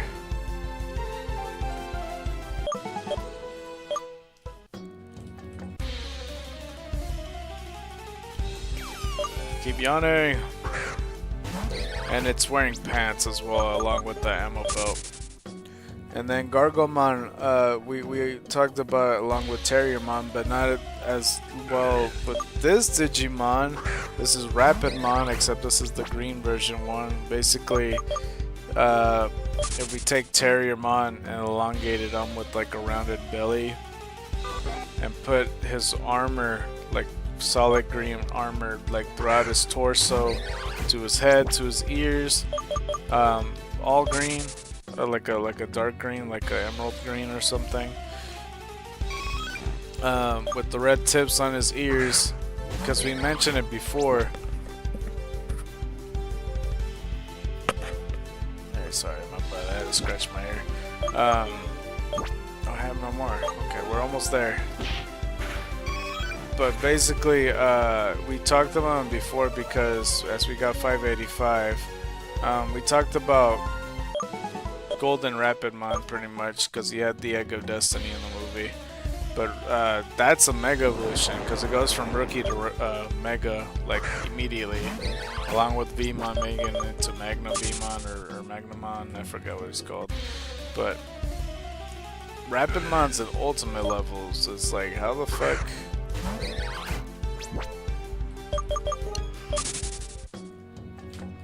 Like, I don't fully understand why it's at the Mega level whatsoever, but it is. But yeah, at the Mega level, This one is hard to explain, but I think you could picture it with this description. So basically, just picture like a Megazord if it was all emerald green, and it has like a Freddy the Fazbear face. And the thing is, like, he'll have like missiles kind of close to his shoulders. At the end of these missiles, you know how they usually put like a torpedo face where it's like a shark or something? Instead of a shark, just picture like yellow smiley faces that look kind of like bears. And that's what Mega Gargomon looks like. So, yeah. He's a very awkward Digimon. I think a lot of people feel that way about him. Because he is an awkward fellow. I don't really know what it is. But, yeah. And those are the main three. Because there is just like 3 of them that kind of do this. Pretty much. There is other Digidestin that are important. I just don't know how I'm going to deal with it. There is another guy, I forgot his name, I think it was like Rio or something. Now Rio's an interesting character because it turns out, like, because there's Digimon games and all that, and some Digimon games are more important than others. I mean, that's mostly every game, you know, there's always one game that's more important than the other ones or whatever, I suppose. But I guess he was in a very important Digimon story game where he was trying to save the world, and he had his own Digimon. I'm forgetting what's the name. I think it was like Monochromon or something like that. But when he was trying to defeat this big bad enemy or whatever, the only way to defeat him, he had to fuse with his own Digimon, and then they ended up both dying, but then they get reincarnated in the same egg, like the villain and the good one, you know, through Monochromon. So he hatched it, and then in the timeline he's in this show, like, so he's from the video game into a show officially. So this is like years later, and this isn't his first introduction. He also like was along with Ken and everything before Ken even, you know, became like, you know, what he was in the beginning of O2. Like, he was there doing his own thing, basically, like, you know, battling certain Digimon and stuff, and you know, saving the Digimon world even around that time. So he's been around the block, I would say. He's probably like almost like the Tommy Oliver of Digimon. Like, you know, Tommy Oliver as in, like, you know, the Power Ranger. He's pretty close, kind of like that. I wish he was more prominent. I don't think he got his full credit, because I don't think I wasn't even aware. I wasn't aware till years later that he was that important. But basically, Monochromon, if I were to explain it, now picture Agumon, except like a more upright dinosaur. I don't know, like an in-between of Guilmon and Agumon, I guess. But he has drills at the end of his nose and the top of his head, and like they're yellow drills, but the whole Digimon's purple, and he has a slightly different face that's kind of closer to a Triceratops, but not really. That's the hard part. I don't know how to explain. It's not T for T looking like a Velociraptor like Guilmon, but it's like its own dinosaur style. But it's purple and yellow. The Digivolution, I don't know if it showed his champion form. I think it just skips to his ultimate at some point, because it was introduced as his ultimate at first. So I'm not totally sure, but I love this Digimon. He is my, like, he's either my favorite or my second favorite. I don't know, it's pretty close, because my favorite is Dark Tyrannomon. That's my favorite Digimon of all time, so this is probably my second favorite one. It's a Cyberdramon. So Cyberdramon is a really cool Digimon that, like, I don't even know how to describe him, bro. He's like a draconic dinosaur Digimon that's almost like an adult human height, like damn near 6 feet tall, probably more. He has like a sleek silver helmet, and there's other parts in his body that's like a sleek silver that's like, you know, metallic and shiny. and stuff. But there's also parts of him that, you know, because the color scheme is basically sleek silver, red, black, and then like a sleeker black, and then he has like cyber parts that like are transparent. Like he has it like mostly on his thighs and shoulders and stuff that you could see through all the mechanical stuff, and it looks so cool because it I don't know, it's hard to describe because you would have to see it and you'd be like, oh yeah, no, that is cool. And like the patterns of it, I don't know, I just like it so much, like how it looks. And that, like, because the sleek silver helmet is on kind of on his upper jaw and the top part of his skull, and on the bottom is like white, but the rest of his body is like different certain patterns and such. And I'm pretty sure, I forget if this is a Digimon that was designed by a person, I could be wrong. But basically Cyberdramon, he biomerges with Ryo to be this mega form named Justamon, which is basically Cyberdramon if he was humanoid. Similar color scheme, but not all the way. He loses the Cyberdramon look with the cyber parts, like, you know, with the thighs and shoulders is what I mean. But he's like closer to similar colors to Cyberdramon, but not really. He has a lot more blues, I would say, and he has like a weapon cannon arm, because it changes. I don't know what to call it. I'll just say a weapon arm, because it does change from cannon to like sword to like a different gun or some shit like that. But basically, he has like a red cape or like a red, I don't know, something he wears. It could be like a bandana or some shit, but he does have like a helmet in front of him. Like I said, he's more humanoid, so there's like no draconic elements anymore. But he basically just looks like a superhero. It's Justamon. But yeah, he's pretty cool. Another Digimon, I should say. I might as well talk about Imon. Imon's very important in the Digimon Tamer series, because this is like this little demon devil guy that looks like Mickey Mouse mixed with the devil, pretty much. Color scheme is purple. His main body, like for his face and stuff, is, well, I guess just his face. It's white. He looks menace-like. He wears a red scarf with like a pattern on it. I think it has like a yellow happy face with teeth. I don't remember. I think he has shoes, and he has gloves that are like red. I remember that much. But yeah, Imon's pretty cool. I mean, a lot of people like Imon. Basically there's this whole thing with him that I don't know, he just developed from being a rookie and immediately going to like a mega level, which is Beelzemon. Which, if you don't know Beelzemon, basically with him, just like Justamon, hold on, let me increase the count, 586. We could do it, people.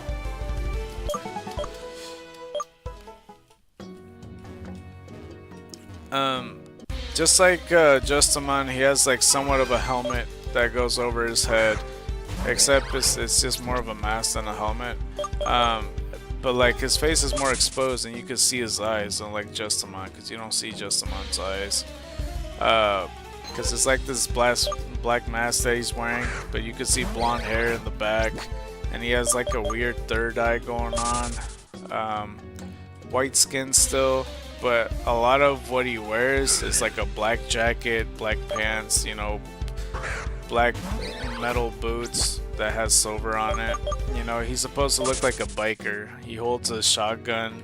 He rides a motorcycle, like a closer to a Harley Davidson type. And yeah, no, he looks cool as shit. And there's multiple iterations of Beelzemon, but that's for the most part. He does have another mode that, you know, makes him grow black wings, so there's that. But yeah, he's a very dangerous Digimon for sure, and it's a huge fan favorite in the Digimon community. But yeah, that's Beelzemon. trying to think what else. Because it gets complicated from there for like the other Digidust thing, because they're not as much prominent. Like, they're prominent and important and stuff, but it's hard to explain an origin story, because at some point in Digimon Tamers, like, they just started handing Digimon out to children just left, right, and center. And it's not like to a point where like, oh, you get a rookie and you get a baby, or you get a Digi-Egg. Some people start off by just having champions, which is like the second stage, you know, on a normal level. Or like an ultimate, and some people get a straight up mega evolution. Like, it just depends. You just get the luck of the draw. Because other people, they just start from the beginning, you know, babies or eggs or rookies, like I said. This next one, though, it belongs to Jerry. She ends up getting a Leomon, which is this lion that's humanoid. You just picture, like, this really buff dude, like, you know, basically just picture Bruno, like, with black pants, and, like, holding a sword that, like, he pulls from, like, the back of like his lower back, basically. That's also like a black sword. Make his, I don't know, I would say his skin's closer to, I guess it is somewhat tan, but I think in a lighter tone than Bruno's. But yeah, it's just a lion face, like a lion face with the mane and all that, and that's basically Leomon. Now, Leomon's one of the stronger champions compared to fighting other champion level ones. Like, he rarely struggles. Well, I mean, I say that, but then, like, he gets Mimom all the time. But he is one of the strongest champions out there, for sure. Yeah, Jerry never really seen a rookie or ultimate or mega level when it comes to Leomon. It's kind of, let's just put it this way, he stays as a champion. But yeah, that's Jerry's I almost said Pokemon, my bad. Digimon. The other guy, I forget his name. I want to say it's Cal, but I think I'm wrong. Maybe it starts with a K. But either way, there was an episode where there's this thing called an Andromon, that he's basically an android Digimon. He's very hard to explain for sure what he looks like, but he just picture a robot if it was a zombie, kind of. He's supposed to be like kind of closer to Frankenstein, if anything. The metal suit, like if you picture a human like a zombie or some shit, right? You replace the zombie's clothes with just metal parts that looks closer to like metal skulls, and that's basically what it looks like. There's like certain parts in his body that's still exposed, and it's all stitched up and fucked up and stuff, because the skin's kind of closer to like white and gray and like a little bit of purple.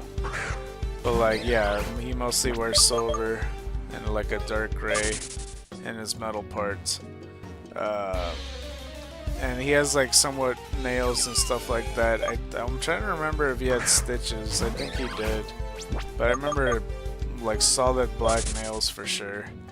But basically in this episode, Endermon was fighting this one guy, and he de-digivolves because he's at an ultimate level, and he ended up being in the champion level because he goes to Gardomon. Which Gardomon, he basically looks like, if you picture a fucking steam engine washing machine or some shit, like one of those robots. Oof. Yeah, very boxy but almost cubicle robot that you would see in like a Kirby game or some shit. That he's like almost copper colored, maybe almost orangey. I think he's described as orange. Like you could see the correlation of how we got from Gardomon to Andromon, but basically that's what he digivolves into, is into Andromon, but he de-digivolved because he got wrecked, as we get 587.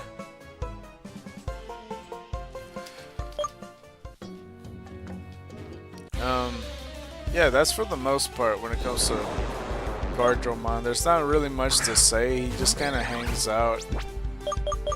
I think his name was Kasu? Maybe it's K? Kasu? Something like that. The other Digidestin, he just has a straight up Mega. Just straight off the bat. And I think because the reason he had a Mega is because there was this other Digimon that has the power to max out people's levels. It's like the evolution Digimon. So yeah, he somehow got every single Digimon to Mega level. And it went out of control, and that's around the time he discovered his Digimon, which is Marine Angemon. Now you might be thinking to yourself, like, if I've been following what SCARKNIGHT was saying to a T, he already said Angemon before, and he said it's an angel man that's about 6 feet tall or something. I don't know, I may not have said the 6 feet tall part, but you know, if you think to yourself, oh well, he'll just look like a water version of Angemon. No, not exactly. Marine Angemon looks nothing like Angemon or Angewomon. Marine Angemon's based on those sea angels that if you ever seen a sea angel, just picture basically Manaphy, because that's what a sea angel is that. It's like one of those like fleshy, or not fleshy, but like those different butterfly-like jellyfish. Except for this one, in this case, this one's pink.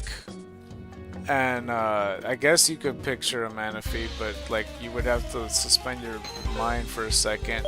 So if it was a Manaphy, just don't picture the tail on top of his head, and instead like put a little bit of ears on it on both sides of his head, and the face kind of looked cat-like, and the little red heart thing, or yeah, it's more of a shape of a red heart, and it has little wings, and it has like a little wisp for a tail, like almost like a ghost, and it has little tiny hands that are like not really tiny hands, but actually I don't think it has hands. Never mind, fuck the hands. I was thinking to myself that it might, but it might be like more ghostly, but no, never mind. But it also has a golden ring around its neck, which is the holy ring, because it does count as technically an Angemon variant, like a holy Digimon, but it's for the ocean, even though I had never seen it like even remotely close to any physical water whatsoever. Like I've never seen that. But she doesn't really do anything. She's probably one of the worst, like top 10 worst megas, because she's more of a support healer character. Like she doesn't attack. She just kind of assists. She's like, so I can imagine that, like if you were to have like a mega, like especially if you have, you know, if you were to correlate it with Pokemon when you're competitive battling, it's definitely the healer of the team. Like if you have an OU team that you're like, oh, I need this mon because I need it to heal the rest of my mons, like that shit. Like a Florigus or some shit. That's basically where it serves with Marine Angemon, because it's definitely supposed to be like a wall, kind of. But yeah, that's Marine Angemon, and I think that's pretty much it for the main characters that have Digimon. But yeah, that's Digimon 3, basically, the 3rd gen. And yeah, that's for the most part. Are you gonna let me go, Halucha, or are you gonna be fucking annoying? Yeah, you better. You fucking better, bro. You better. You best not. You fucking best not, bro. So yeah, I'm gonna try to look into getting mobile games on my PC so I could potentially stream. If it works out, then that's gonna be the next thing to unlock, because I would like to play Donana Rush after, or maybe it's Donna Rush, I don't know how to say it, but I would like to play it after I you know, eventually find Retro Eevee. Just hopefully it doesn't take me multiple days to do this, because that would suck, that would suck, that would suck. Hey Eevee. I'm more likely to find a fucking, like a shiny Eevee before the actual, I don't know. We'll see. We have time. The day that I get a job will complicate things for sure. But yeah. Okay, hopefully I'll be okay. Oh shit. I'm gonna sit upright. Can't get too relaxed. I was relaxed for a good 30 minutes, so now it's no more relaxing time. I was just talking about the 3rd gen of Digimon. I will talk about the 4th gen of Digimon soon. I'm not sure when though, to be honest with you. Okay, we could read Serena now. We had a long enough break. It's not really a break per se. I just didn't feel like reading more and I wanted to sit back. But yeah, Serena is the female player character in Pokemon X and Y. She also serves as a rival in the same games. If the player chooses to play as the male character, her male counterpart is Ngl I'm.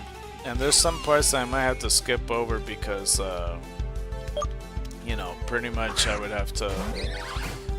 I would end up reading the same thing that I reread. So, if the player has, if playing as Serena, the player character may earn the title Grand Duchess by defeating most of the trainers in the Battle Chateau. And in the core series games, I may have to skip most of it. Hold on.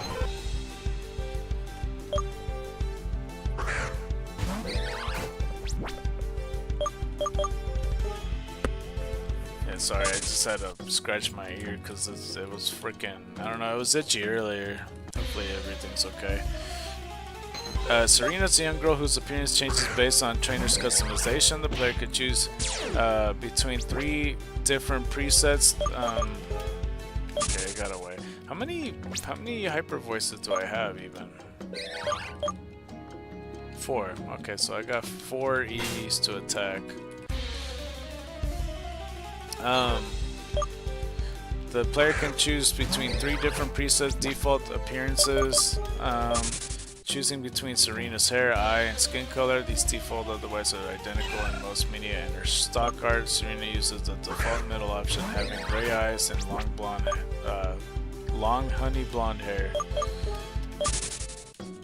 Let's see. Serena's hair is styled with long honey blonde hair. Her head is covered by a red felt hat that has a black ribbon tied around the base. This hat is thick and has a wide... Am I looking at appearances?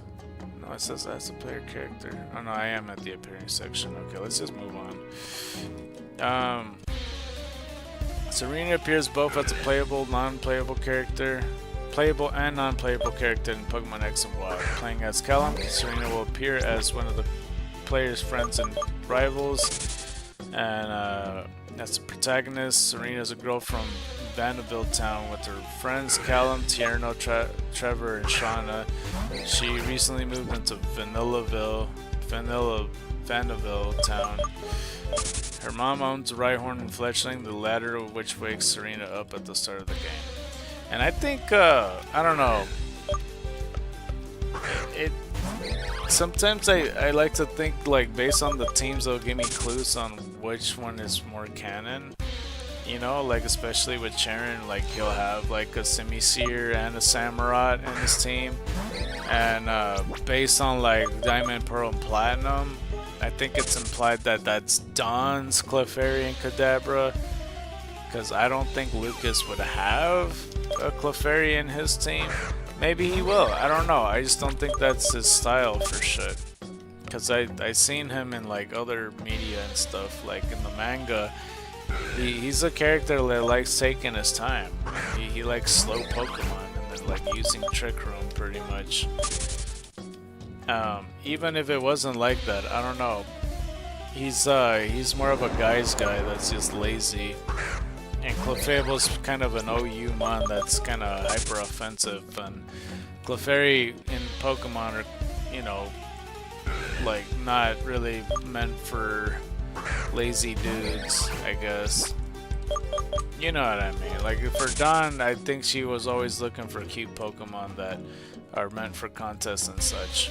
And there's a lot of things in her team that points in the direction. It's like, oh well, this was in her anime team, so of course like she has this, this, and this. Like a lot of her Pokemon make sense. For Lucas, not really.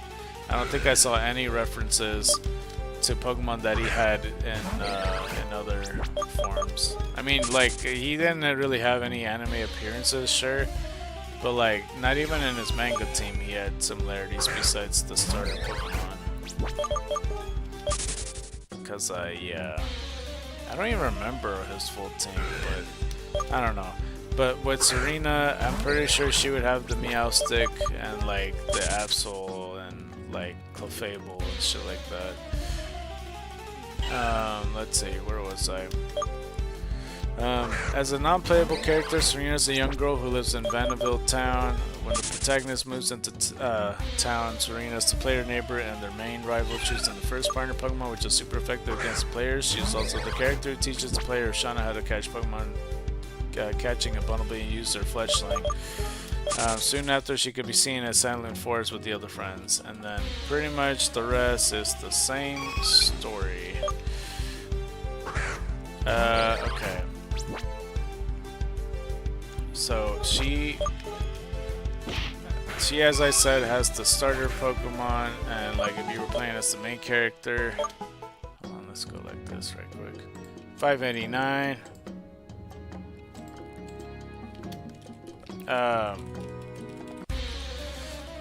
If you were playing as her, though, you would get the starters and the legendary Pokemon. But if you were to see the tutorial, she will have two Pokemon, more likely the starter and Fletchling, catching Bumblebee. The first multi-battle, she has Chespin and Braxton. I still don't understand why that's... Huh? Who do you even battle, bro? Oh, Serena teams up with the player against Tierno and Trevor. I still think that... What, don't they do, like battles? And or no, I think it's because it's... Is it because you face Shauna first? Is that why? And then Route 7 is Fletchling and Braxton. I think that might be why. Okay, that might make sense to me now. But I thought we'd do battles each. Like I battle her and then I battle the other one. Fletchling and Frogadier though. There's Fletchling and Quilladin. There's Esper and Absol and Braxton in the Glittering Cave battle. There's Esper, Absol, and Frogadier. The other one, Big Froakie, is Esper, Absol, and Quilladin. If you go to the Tower of Mastery, you get the female Meowstic with Absol and Braxton. The next one is Meowstic, Absol, and Frogadier. The next one is Meowstic, Absol, and Quilladin. And that's it for the Tower of Mastery. The second battle in Coumarine City, Meowstic, Absol, and Braxton.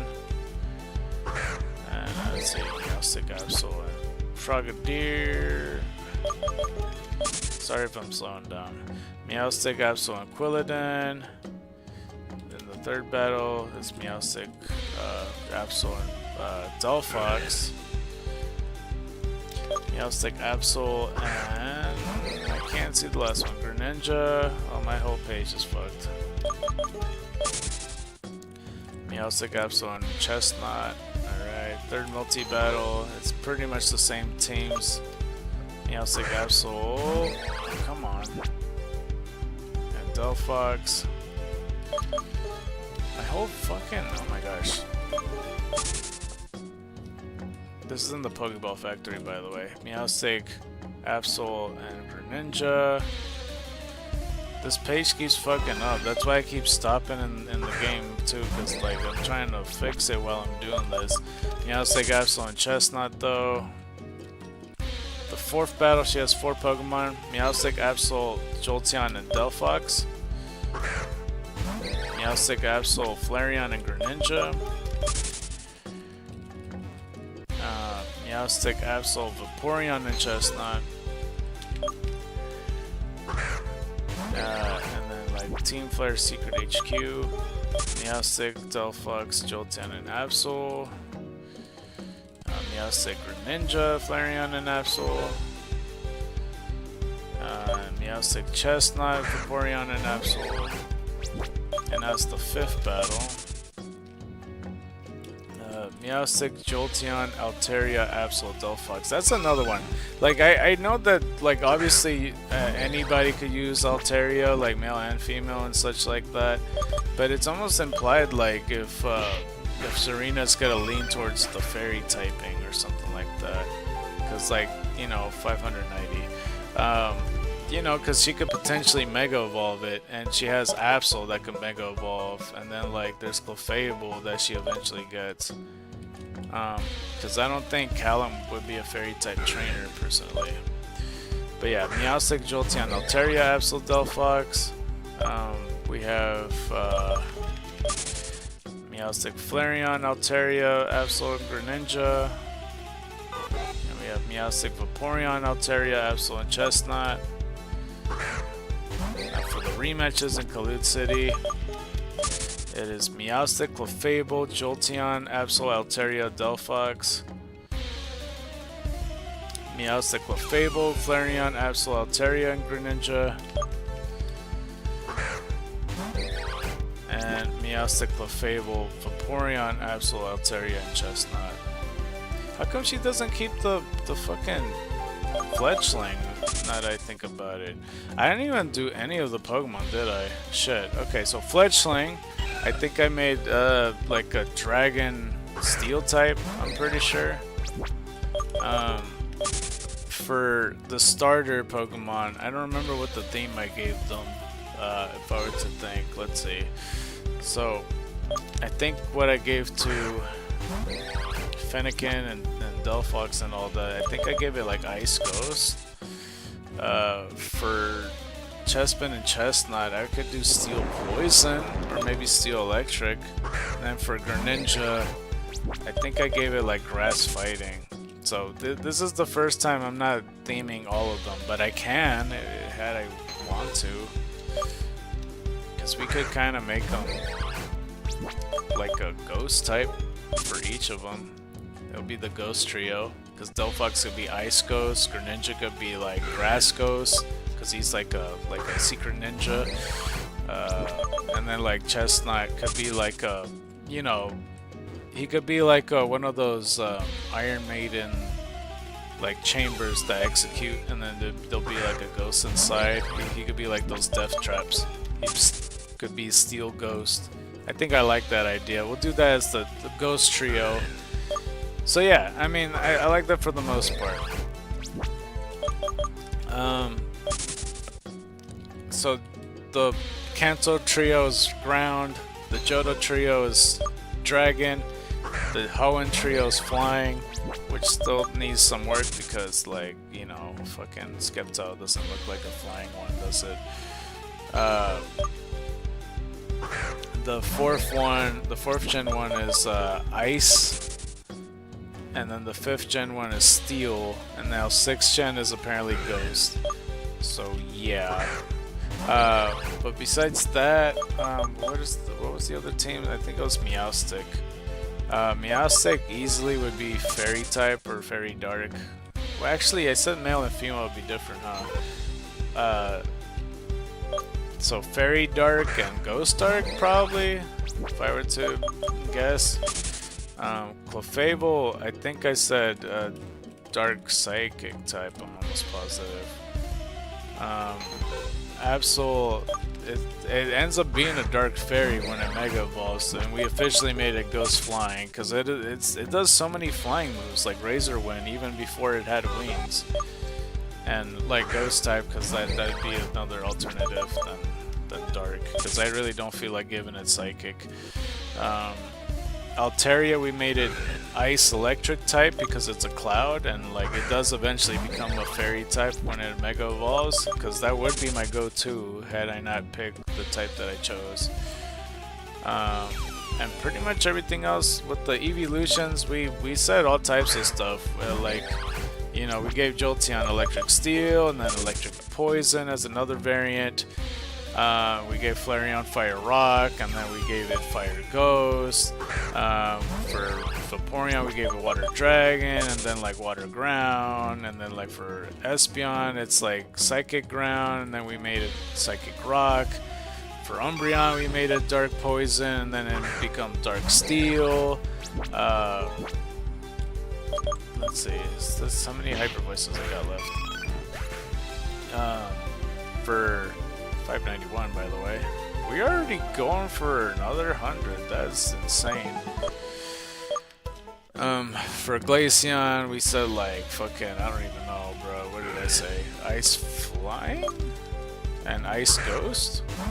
And then like Leafeon was Grass Ground, and then like fucking Grass Fighting. And then Sylveon was like Fairy Flying, and then Fairy Dragon, I'm pretty sure. And then we ultimately just made the rest of the evolutions with all different types. You know, we called the bug one Insecteon. I think we called the wind one Tempesteon. The rock one we call it Rockeon. The ground one we just, what did we call the ground one? Sandeon.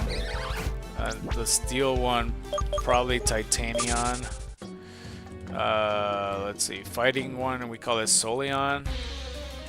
The poison one, we call it Venomion. The ghost one, Fanteon. The drag one, Drakeon. And I think that's all of them. So that's basically how far it goes. So we basically covered the whole team. I don't think she had any more. Let's see. They, I don't know who the fuck Helio is. I'll try to remember it. I think I want to click on the other support characters though. I would like to see them. Cause there's like Shauna and all them, so I wanna see them right quick. I think I got like one more hyper voice to use, and then we could do like the promotional break. And then I could finally reply to this message because it's been sitting here for like more than 2 hours. Which is fine, you know, but it just, I'm a little bit antsy to look at it because it's a fucking video message. And I don't want to leave them on red. Let's see. What the fuck? Where is it?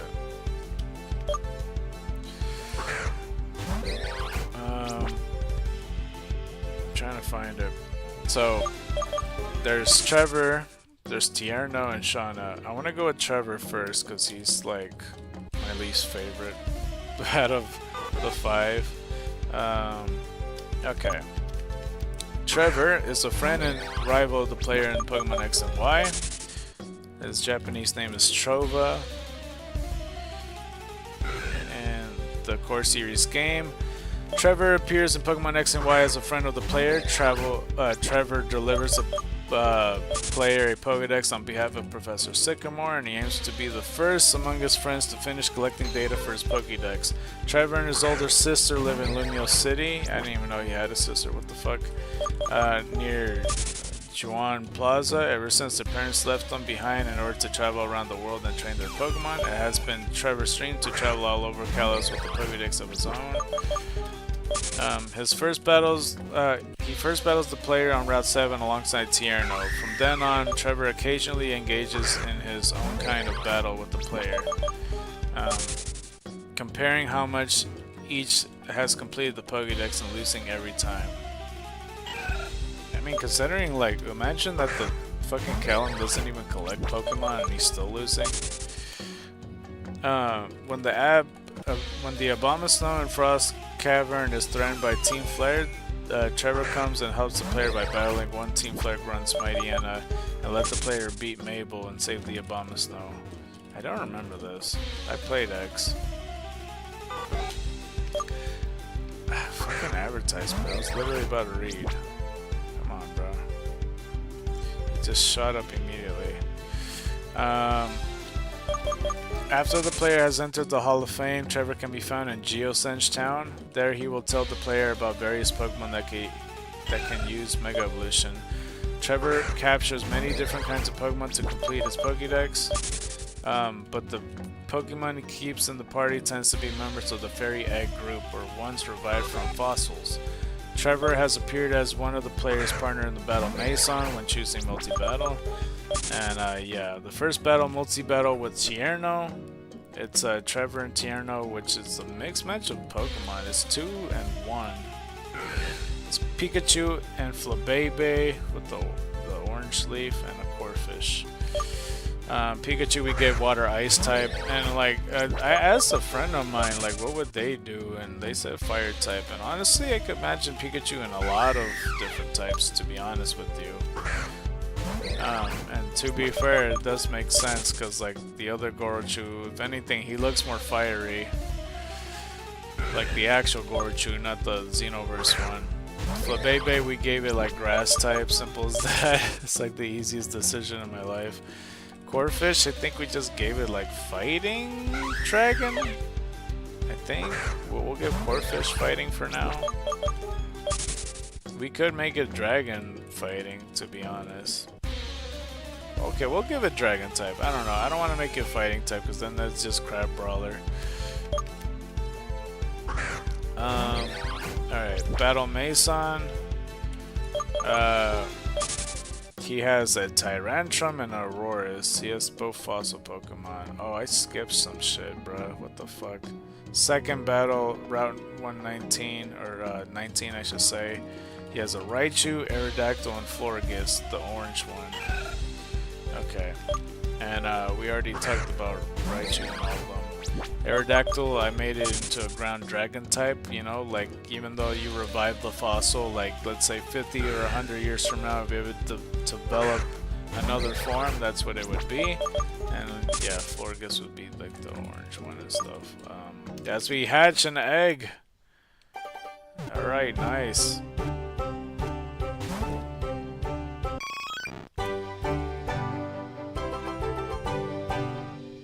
Nice.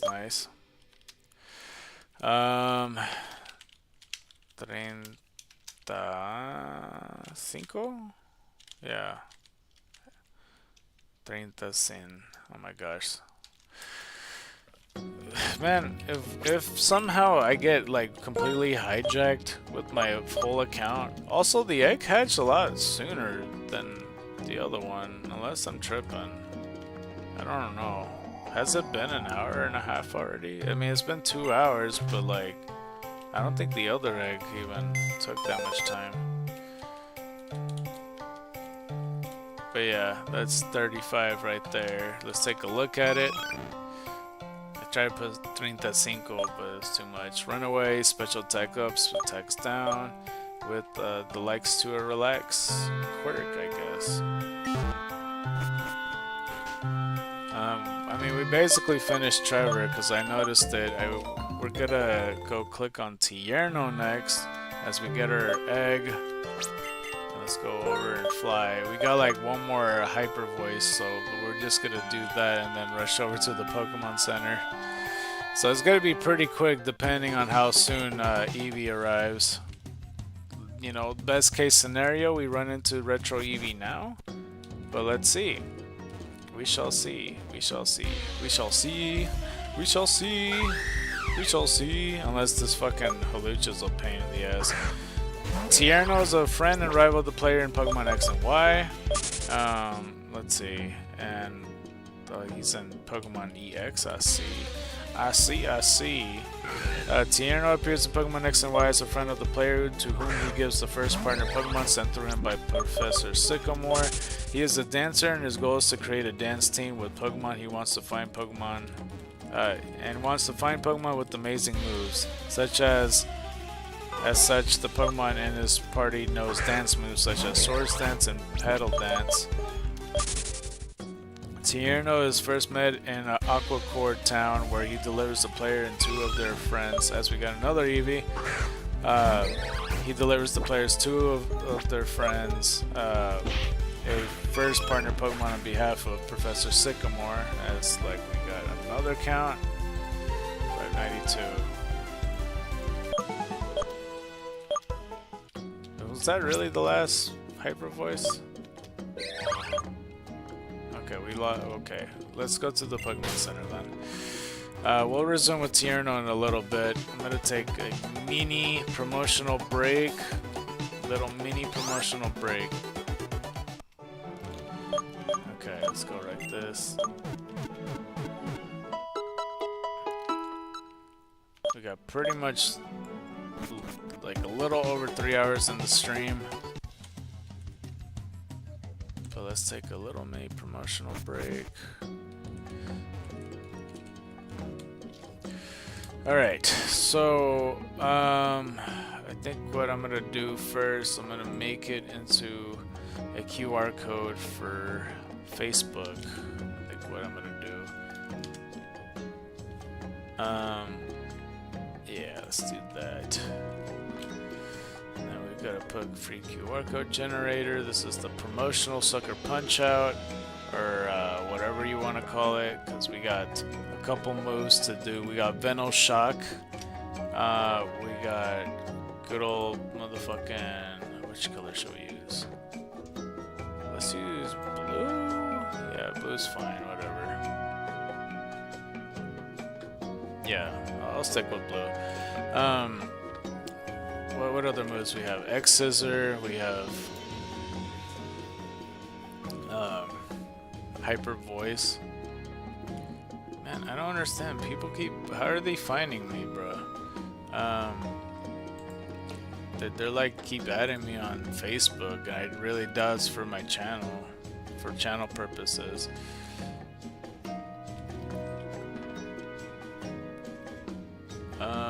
Let's see.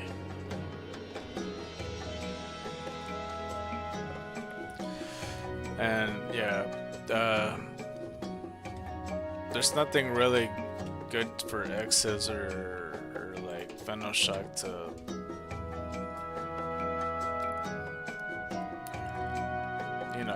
to make a pun out of or whatever. Just like Sucker Punch Out or Sucker Punch Lunch.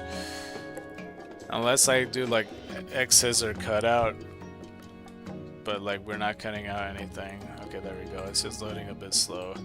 QR code placed. Let's go make something right here. Type that in.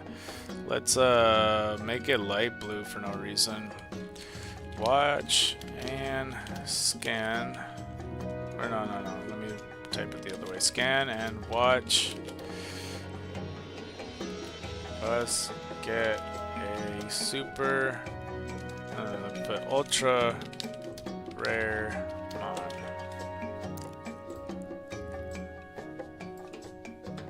I don't think people are gonna see that right, but that's okay. Okay, now for this, go like clean and then light blue. Pokemon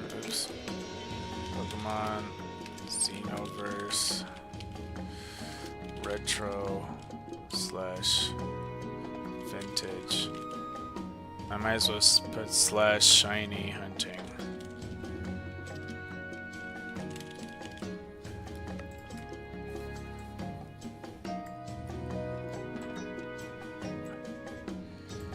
Alright. That's as good as it's gonna get. Alright, let's share the story. Somebody messaged me on Facebook. Are they probably gonna, give me some shit pertaining to their stupid, I don't know.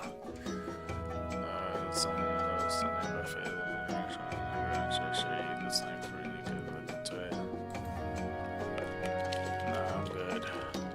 He's gonna try to share me a link, bro. I'm not stupid. Okay. Alright, briefly I'm gonna mute myself so I could hear this your video. Hold on, I'll be right back.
Okay, sorry for the delay. Now we can get started.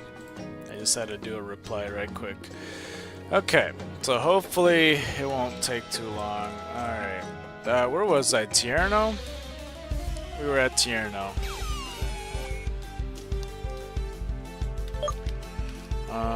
Okay, let's get it to Tierno right quick. Let's go from this paragraph. Tierno's first met in Aquacore Town, where he delivers the player and his two of their friends a first partner Pokemon on behalf of Professor Sycamore. He is then met at the Pokemon Center in Silent City, where he gives the player a minor tutorial on what is in the Pokemon Center. Okay, and then it says right here, Tierno is first battled on Route 5 and then again Route 7, albeit this time with Trevor Tierno. With Trevor. Tierno's next met in Reflection Cave, where he gives the player a TM containing Flash. After the completion of the storyline, Tierno can be found in Coumarine City, asking to see a Pokemon knowing a randomly selected dance move each day. Giving the player a hard skill if his request is fulfilled. Tierno also appears as one of the player's partners in the Battle Mason when choosing multi-battle. And let's see, Pokemon gives to new trainers. Tierno delivers these first partner Pokemon to the player, Callum and Serena, and Shauna on the behalf of Professor Sycamore, which is the starter Pokemon. And you battle him on Route 5 against his Corphish, which we already covered today. And his multi-battle thing is Pikachu, Florges, or not Florges, Lubebe, and Corphish. So that's weirdly enough that we already saw that. That still weirds me out. That it's just like, you know, it's just one Pokemon compared to two or whatever. That's rather weird. But the third battle, he does have 3 Pokemon, as we defeated another Eevee. Let's go 593. We're almost at 600, man. That's crazy that are like getting there already. But yeah, Talonflame, Roserade, and Crawdon is what Tierno has. It looks like. Pokemon Battle Mason. Oh no, the Battle Mason multi-battle. Tierno will always use these 2 Pokemon as the player's multi-battle partner. And so the 2 Pokemon that he has is Hawlucha and Talonflame. That's interesting. He has like flying types. So, okay. And that's pretty much it with Tierno. Like, I thought these other characters would have more to talk about, but I guess not. Alright, let's go with the last one of 6th gen is Shauna. Let's see here. Shauna is a friend of rival of the player in Pokemon X and Y. Let's see. And then for the most part, in the core series games, it says, Shauna appears in Pokemon X and Y as a friend of the player. Shauna is energetic and curious about her friends' progress in their travels through. Though she lacks a clear goal herself, she always enjoys solving puzzles and is a friend of Clement and Bonnie. After the player becomes a champion, she will trade the player the uninvolved form of her first partner Pokemon in exchange for any Pokemon owned by the player. I think I remember this. I think I end up getting like a baby Fennekin from this. Shauna also appears as one of the player's partners in the Battle Mason when choosing multi-battle. Let's see here. Guess we got another one. Alright. Okay, we got ourselves 594. We're pretty close to level 52. We could train something else up. That would be pretty cool. Let's see here. Pokemon first battle. Winning this battle is not mandatory. The player will not black out and the story will progress either way. So if you choose Chespin, it will be Froakie. If you pick Fennekin, you'll have Chespin. And if you pick Froakie, you'll get Fennekin against you. And in Route 19, she has 3 Pokemon, which is Delcatty, Goodra, and Greninja. Did I skip something, bro? That's the second battle? Yo, what? She doesn't battle that whole fucking time. Route 19? Why is it's like a level 49 to 51 Pokemon? What on earth? Delcatty, Goodra, and Chestnut. If you choose Froakie, Delcatty, Goodra, and Delphox. So we already gave Delcatty the fairy type. That's like an easy decision. I don't think it should have been fairy type, but it isn't. Goodra, we made it into a poison fairy. I know that much. And then like we already covered Delphox. That's such a weird decision that they made. Okay, but the Battle Mason, her two Pokemon are Sylveon and Goodra. That's pretty neat. You know, Delcatty pretty much is like an evolution if you really think about it. You could literally trick a person. It's like, okay, so here's the evolutions. Pick out 3 that are the fake ones, and you could say like Absol, Delcatty, what other ones? Like a Lycanroc. I feel like people would think that that's an evolution. I wonder if you can trick people doing that. Trade it to the player. Shauna will trade for any Pokemon the player chooses. This Pokemon will always have 1 perfect IV, Chespin attack, Fennekin special attack, and Froakie speed. Okay. Let's see. If the player... Oh, of course it fucking jumps up as soon as I start reading it.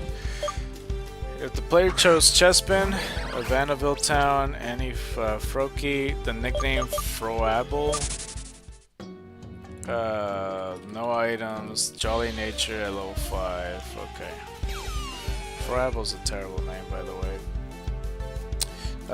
Okay, Vanderbilt Town, I keep saying Vanillaville. Trade a Pokemon Chespin to get Chester. Level 5, no items, Overgrow, Adamant. I think I remember that. And if the player chose Froakie, which I did in Pokemon X, and I think I do remember this. Yeah, Vanillaville Town, any Pokemon for Fennekin.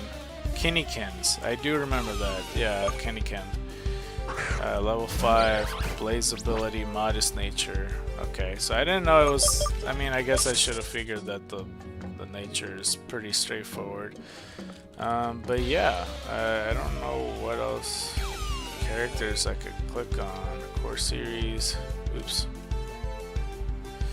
I don't know what the fuck it went. I don't know where you went.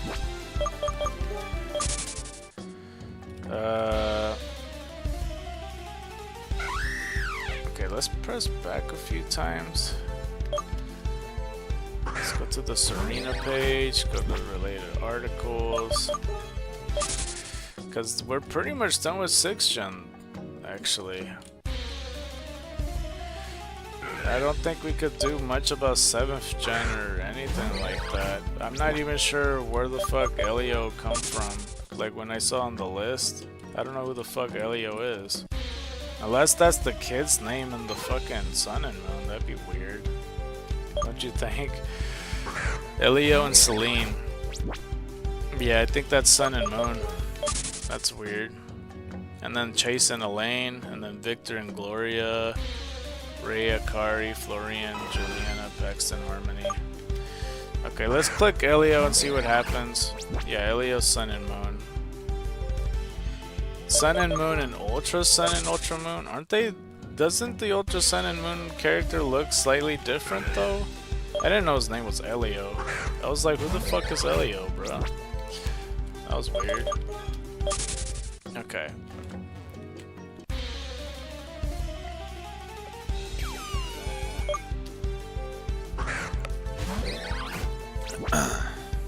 Alright. So Elio is the male player character in Pokemon Sun and Moon and Ultra Sun and Ultra Moon. His female counterpart is Celine. He's 11 years old, even though he looks way before 10 already. Character profile. Elio's the male player character in Sun, Moon, Ultra Sun, and Ultra Moon. And because of this, he acts in the role of silent protagonist like most other player characters in the series. Despite this, he can still make players-based decisions. In most cases, this will offer unique dialogue with certain characters. Wait. Yeah. With certain characters responding or reacting in certain ways, depending on how they're chosen. And Ultra Sun and Ultra Moon Rotom Pokédex will act differently depending on how Elio interacts with it. As the player character, Elio will interact with most of the game's cast, forming friendship and experiencing an experience as he travels through Alola. Wait, what? On her island challenge. As the player character, Elio interact with most game casts, former friendships, and experiences as he travels through Alola on her island challenge. Is that a typo, bro? It literally has he and then her referring to the same dude in the same sentence. I don't know if that's just a typo. He forms friendly rivalries with Hau and Gladion, as well as friendships with Lily. Elio inspires Hau and Lily to improve on themselves due to his skill level and kindness with Pokemon. Elio's known relatives includes his mother and his unnamed father. Elio's native to the Kanto region and currently resides in Alola's Route 1 in Hau'oli City outskirts with his mother and Meowth. Professor Kukui considers him and Lily to be Elio's neighbors. Shit. Elio, along with his female counterparts Salim and Red, are the youngest core series protagonists with known ages at the time, being playable, being at the age of 11. Wasn't Red fucking 10 years old? What do you mean? Now let's skip over appearances. Pokemon Sun and Pokemon Moon Special Demo Edition.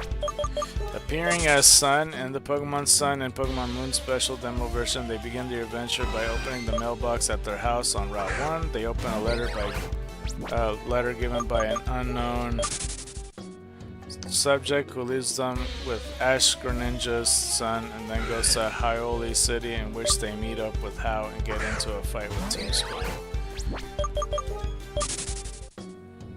After going to Pokemon Center, Sun meets Professor Kukui and is taken to 10 Carat Hill to be introduced to trials. Being given let's do this shit real quick.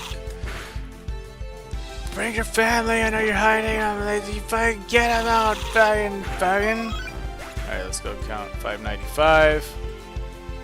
Watch, at number 600, that's when it's coming out. That is when it's coming out. I think I might get to level 52 in the next battle. What was I? So, Sun meets Professor Kukui and is taken to 10 Carat Hill to be introduced to the trials. Being given a Pikachu, he is tasked to find 2 wild Jingmo-Os and a Hakamo, and photograph them with the Pokefinder. After completing the trial, Sun is given a Z-Ring and Electrium Z. He then takes on a battle against the totem Pokemon of the location Hakamo, Pokemon Sun and Moon, and then it's saying the you know, basically the spoilers, so in case you didn't play Sun and Moon, but I spoiled it sooner. Background and pre-game, it says the website blurb.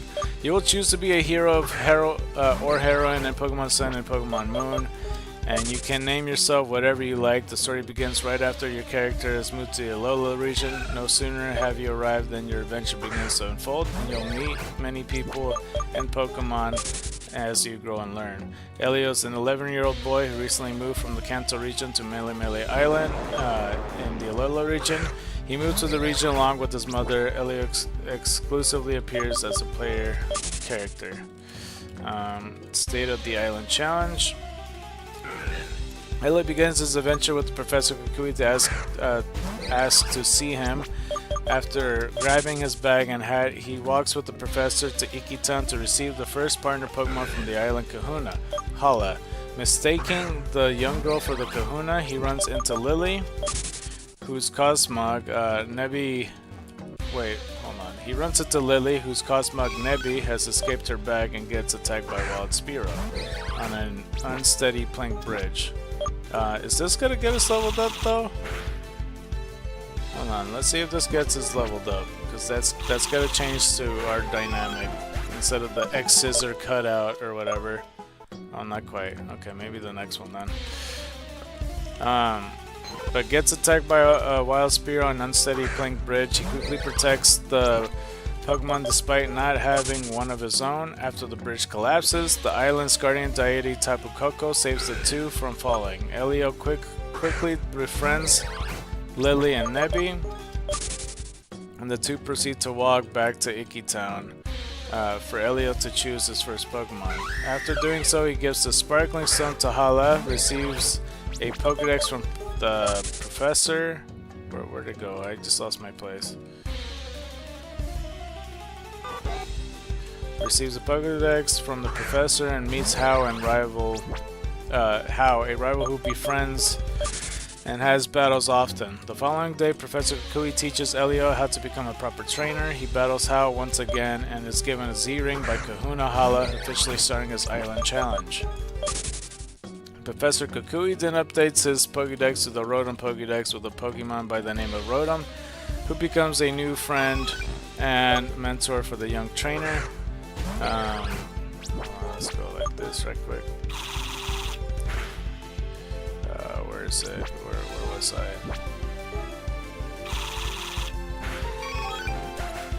Okay, let's do that. Oh, it's so close. But that's 596. Did I even count the last one? I don't think I did. I might not have. Uh-oh. Well, I'll count it up once I look back on it. I feel like I didn't count it. Shit. So where was I? Wait. Officially starting his Island Challenge, Professor Kukui then updates Pokédex to the Rotom Pokédex with a Pokemon by the name of Rotom, who becomes a new friend and mentor for the young trainer. After Lily and Kukui describes the functions of a Rotom Dex, How comes into the Pokemon Research Lab on the 3. Learn more about their Island Challenge. Elio then sets out to Lola's trainer school with Lily, who helps. It says who helps care for and teach Elio about his Pokemon. It says helps twice. That was weird.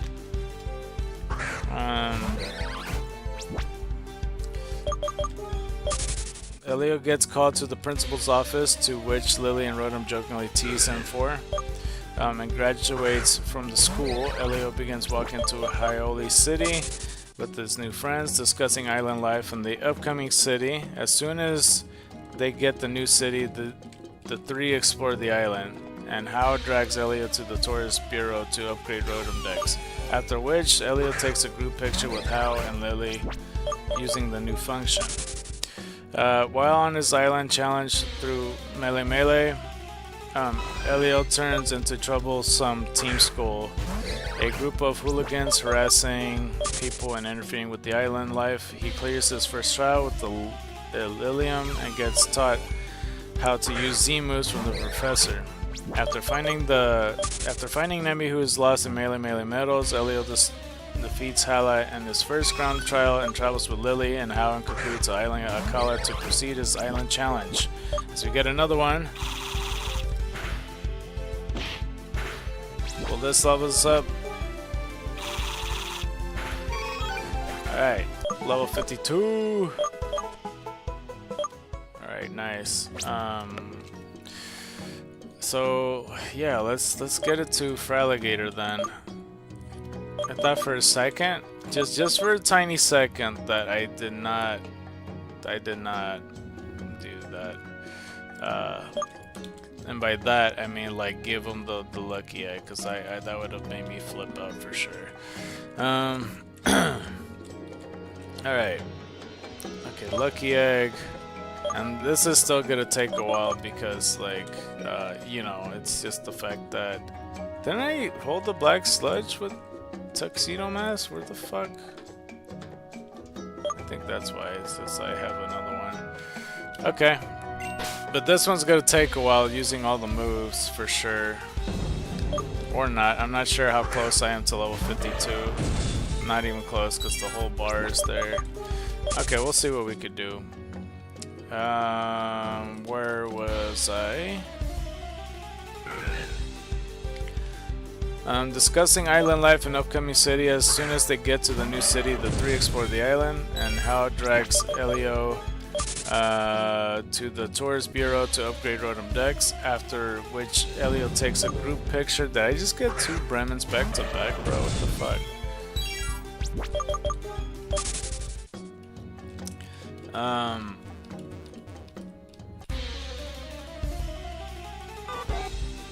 Oh, I did read most of this. Oh yeah, no, I read the whole fucking paragraph here. Elio defeats Hala in his first grand trial and travels with Lily and Hao and Kukui to the island Akala to proceed in the challenge. Alright, trials on Akala Island. On Akala Island, Elio's asked by Lily, who is currently staying at Hiahia City, to help her find more about and protecting Nebby. On his island challenge, Elio runs into another rival team, Skull's Gladion, who seems to be berating Hao for how he battles and his strength. Elio defeats the Team Skull Enforcer and goes on in his island challenge, accomplishing Lana, Kawaii, and Malo's trials. Along the way, Elio visits Royal Avenue, where he meets with Hapu and a young Pokemon trainer going on a small journey herself, and the Masked Royale, a masked wrestler who show hers how to perform a Pokemon Battle Royale in the Battle Royale Dome. I mean, I'm pretty sure the Masked Royale is a dude, just like, you know, not wearing a fucking sports bra if it was a woman. Let's see. As well as Colress, a scientist on Route 8. Elio asks his way back down to Hiahia's Dimensional Research Lab, ran by Kukui's wife, Professor Burnett, to learn about her research on dimensions. Going through Diglett's Tunnel, Elio has a re-encounter with I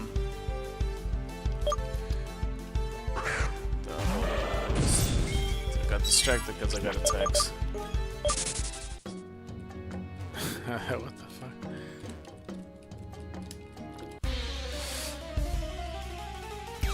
Let's see here.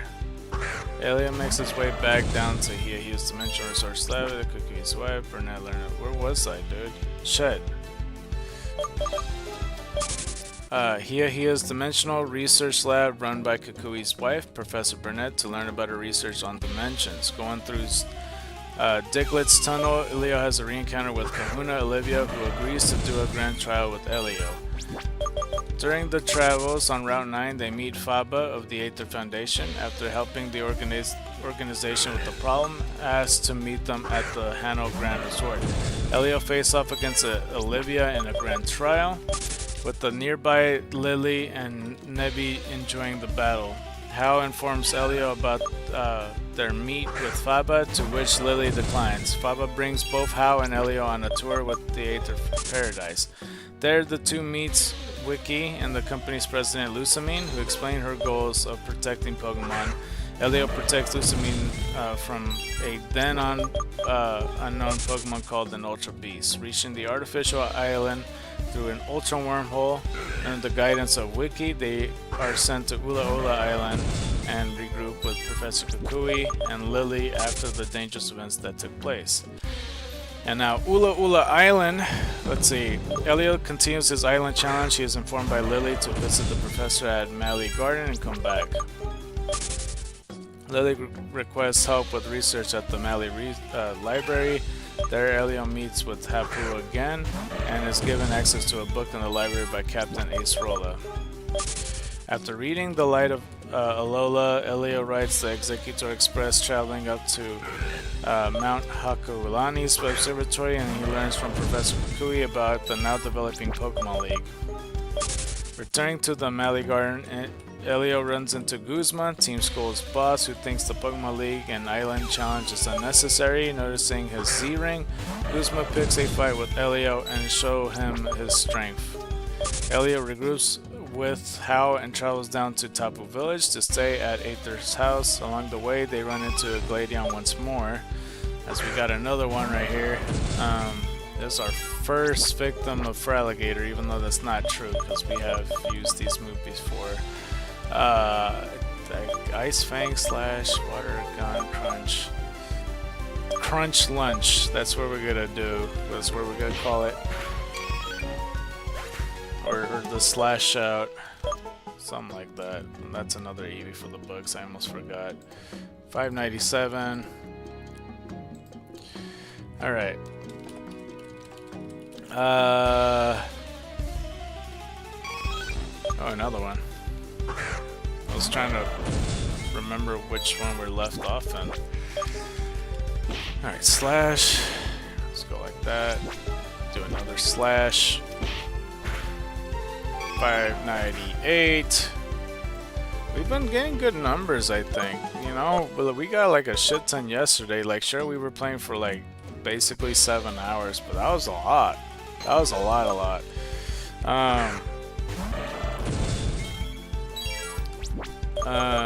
Okay, so returning to Mally Garden, Elio runs into Guzma, Team Skull's boss, who thinks the Pokemon League and Island Challenge is unnecessary. Noticing his Z-Ring, Guzma picks a fight with Elio and shows him his strength. Elio regroups his How and travels down to Tapu Village to stay at Aether House. Along the way, they run into Gladion once more, aggressively telling the two to protect Cosmog at all costs if they know anything about it.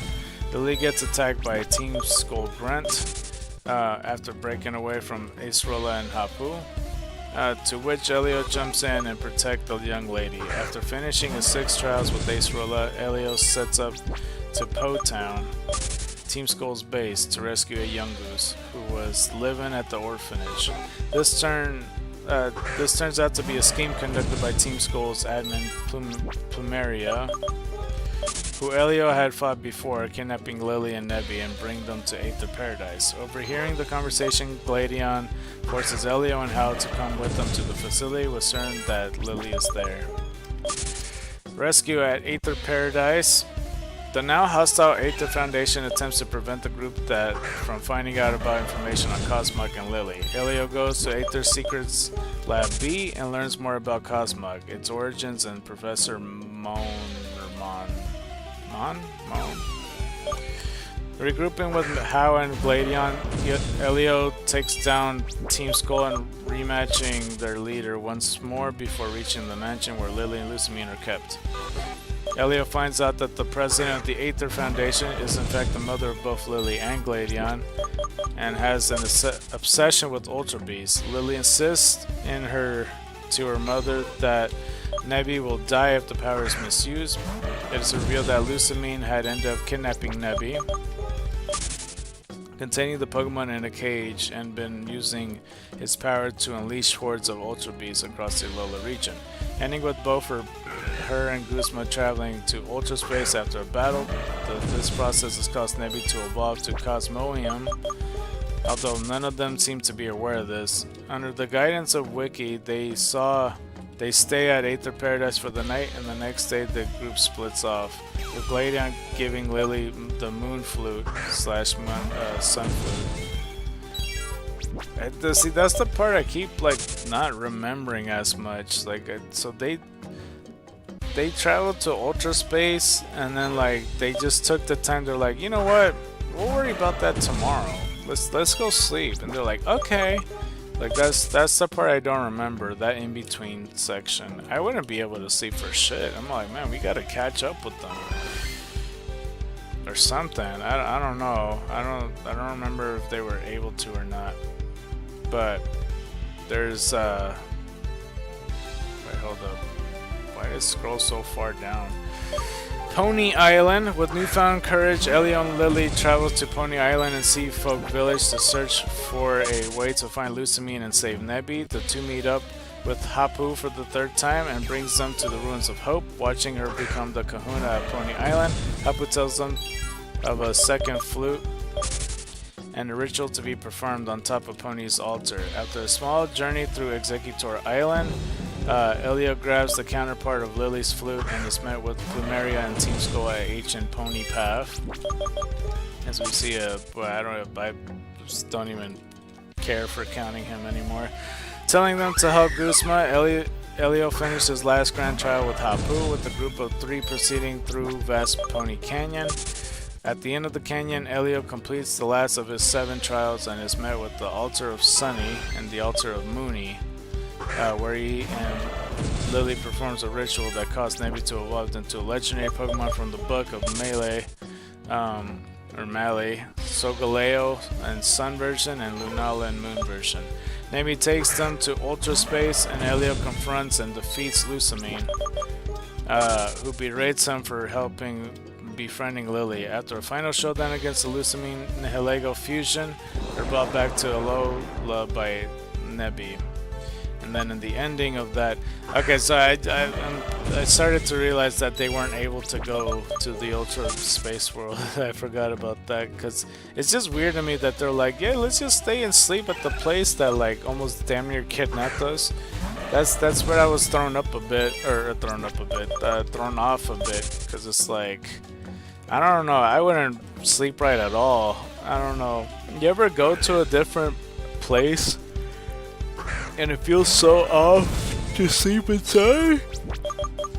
Ooh, like a hotel room, and it's just so off-settling. I don't know, man. Okay, so ending. Nebby wishes to come with Elio and Lily on more adventures, but Lily insists on Elio catching Nebby, saying that he will be Nebby's father now.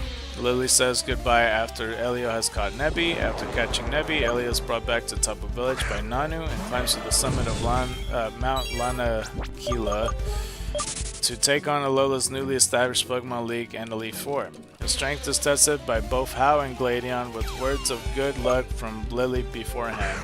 After defeating the Elite Four, Elio is challenged by one person, the League's founder, Professor Kukui, ending in a win for Elio, who is then declared as the first ever champion of Alola.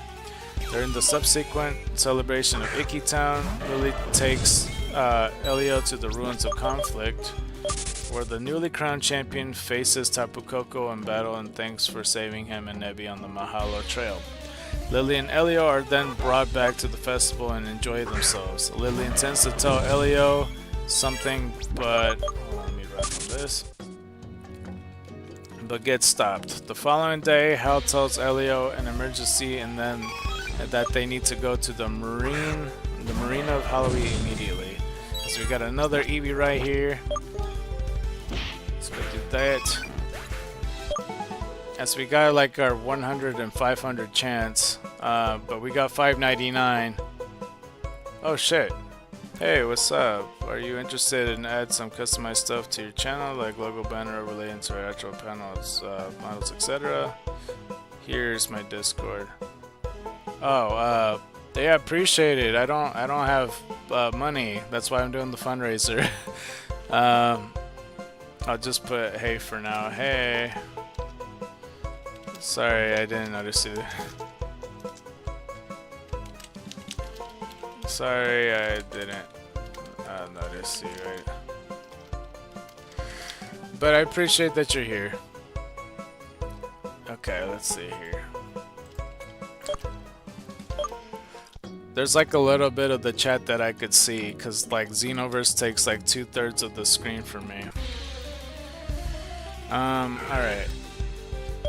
So I don't know if you heard what I said in the stream, or maybe they took off, I'm not sure. I don't know how long you were here for.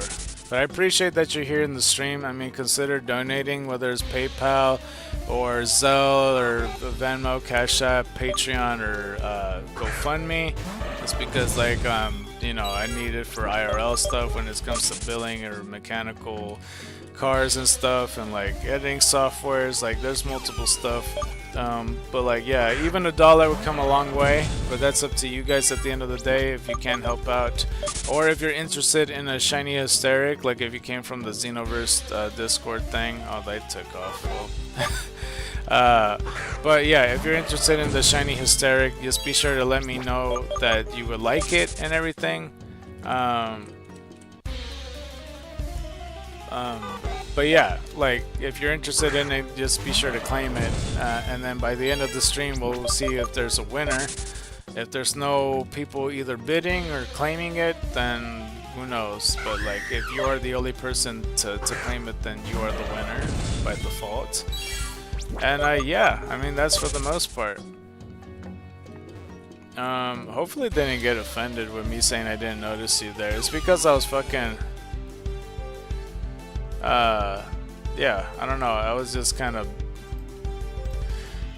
reading. I didn't realize there was people here at all in the stream. No, but yeah, no, I'm seriously broke. But yeah, I don't know. Like, preferably GoFundMe either way, because you always see the progress bar on you know, the whole thing pretty much. Let's see. Had I known there was somebody chatting to me, I would have talked to them sooner. I don't remember where I left off. Lily and Elio then brought back to the festival and enjoy themselves. So Lily intends to tell Elio something but gets stopped. The following day, Hal tells Elio of an emergency that they need to go to the marina of Howley immediately. It turns out that that Lily is leaving Alola to go to Kanto, and Elio has to say goodbye. After seeing his friend leave, Professor Kakui brings Elio back home. Elio appears in the credits on a photo on the end screen, a photo that he, Hal, and Lily all took out Howley City from the start of their journey. This photo is a part of an animated sequence. The sequence has a package sitting next to Lily's pink rucksack. The contents of this package include the photo, among many others, that Elio, Hal, and Lily took at Howley City, Elio's trial amulet, and a letter to Lily. A quote, "Everyone's smiles shine so brightly, those smiles led us to so many other people, and those meetings will lead us to a bright future. I'm so glad I got to meet everyone, and I'm so glad I got to meet you." It's displayed over an image of Lily and Nebby before this sequence. It can be assumed that she is either talking about the player or Nebby, and it was implied that Elio had taken all the other pictures found in the package.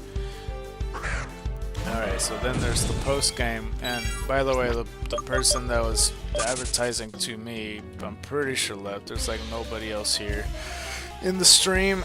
So I don't know. Even if I had money, I don't really like that shit. It's just like to advertise and then like it's like, oh no, okay, then I'll dip. It's like, well, you know, you can still help a brother out, you know, whether it's watching the stream. Like, I'm not expecting you to donate or anything, but just telling me that you're interested in like business stuff, and then I say no, and then just like, alright, well, fine, or whatever, and that's it. That's the only reason you're here. I wouldn't hire a type of person like that anyway. That's just not, it doesn't compete with me. Like, why would I hire you even if I had the money, if that's like how you approach things? But I don't know. I don't really like that shit. But that's another Eevee. Making that 600 EVs. So yeah.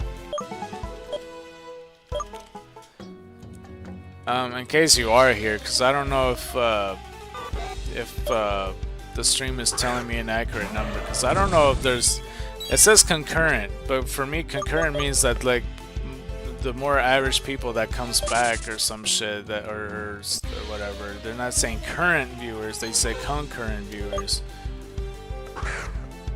But yeah, there's nobody here as far as I'm aware. If you are here, just let me know, say hi, and then I'll feel awkward about it. Let's see. Post game, at the start of the day, Hal informs Elio of his victory with Hala and gives him the 2 remaining Z crystals of the first partner Pokemon. Elio's then contracted by Looker and Annabelle of the International Police, who requests his help in catching the Ultra Beast unleashed in Alola due to Lucamine's actions. Elio agrees to this, successfully catching all the Ultra Beasts roaming around Alola, while learning about the Ultra Beasts, Elio soon finds out that he may be a faller. A person who has gone through Ultra wormholes that were bathed in tremendous amounts of Z power. So is that like the implication that Z crystals are exclusively from Ultra wormholes? Because like, if inside these wormholes has Z power or something like that, I'm not sure. Maybe it's because like from my understanding with the Ultra wormhole, well, I don't fucking know. hold on. Let me just continue before I expand on what I was saying. Elio eventually finds his way through the rest of Pony Island, gaining access to a keystone and a mega evolution from a revisit of Dexio and Cena, who he has met in Hiahia City at the end of the Pony Island. He encounters shit, it just went away. Freaking advertisement. Who he has met in Hiahia City at the end of Pony Island. He encounters the Battle Tree and meets Red and Blue, the Battle Tree's battle legends. At Aether Paradise, Elio meets up with Gladion, who's now acting president of Aether Foundation. Gladion thanks Elio for his help with his family, especially with Lily, claiming that Lily has never smiled so happily since she met Elio. Gladion rewards them with type Null and says he is looking forward to Alola's strong champion. And Pokemon Ultra Sun and Pokemon Ultra Moon. Background pre-game. Like in his original Sun and Moon games, Elio is an 11-year-old boy who moved from Kanto to Alola from his mother. Sometimes before his move to Alola, he has met Lieutenant Surge, the gym leader of Vermilion City, and got signed autograph from him. He put this autograph a pedestal in his room. During his travels, Elio encounters a group of strange pale people known as the Ultra Recon Squad, who are later revealed to be working with the Aether Foundation. When Lily and Nebby are kidnapped, Elio follows them and finds out that Lily's mother, Lusamine, is seeking to travel Ultron Recon Squad's home world to stop a Pokemon known as Necrozma before it can threaten Alola. He successfully used Nebby's power to travel to his alternate world, leaving Lily and Elio to figure out how to follow her. They travel to Pony Island and perform a ritual that causes Nebby to evolve into legendary Pokemon Solgaleo or Lunala for Ultra Sun and Ultra Moon. However, before Elio and Lily can go after Lusamine, she's suddenly thrown out of an Ultra Wormhole before them, followed by Necrozma. Necrozma proceeds to battle and absorb Nebby before traveling back to Ultra Space with the Ultra Recon Squad's help. Elio travels to their homeworld of Ultra Megalopolis, where he defeats Necrozma once again and saves Nebby. Wait, I feel like I missed something. So this part right here, Elio follows them and finds out that Lily's mother, Lusamine, is seeking to travel to Ultra Recon Squad's homeworld to stop a Pokemon known as Necrozma before it can threaten Alola. So Lusamine is going after Necrozma, or does she just want to be in the Ultra Wormhole universe? I don't remember.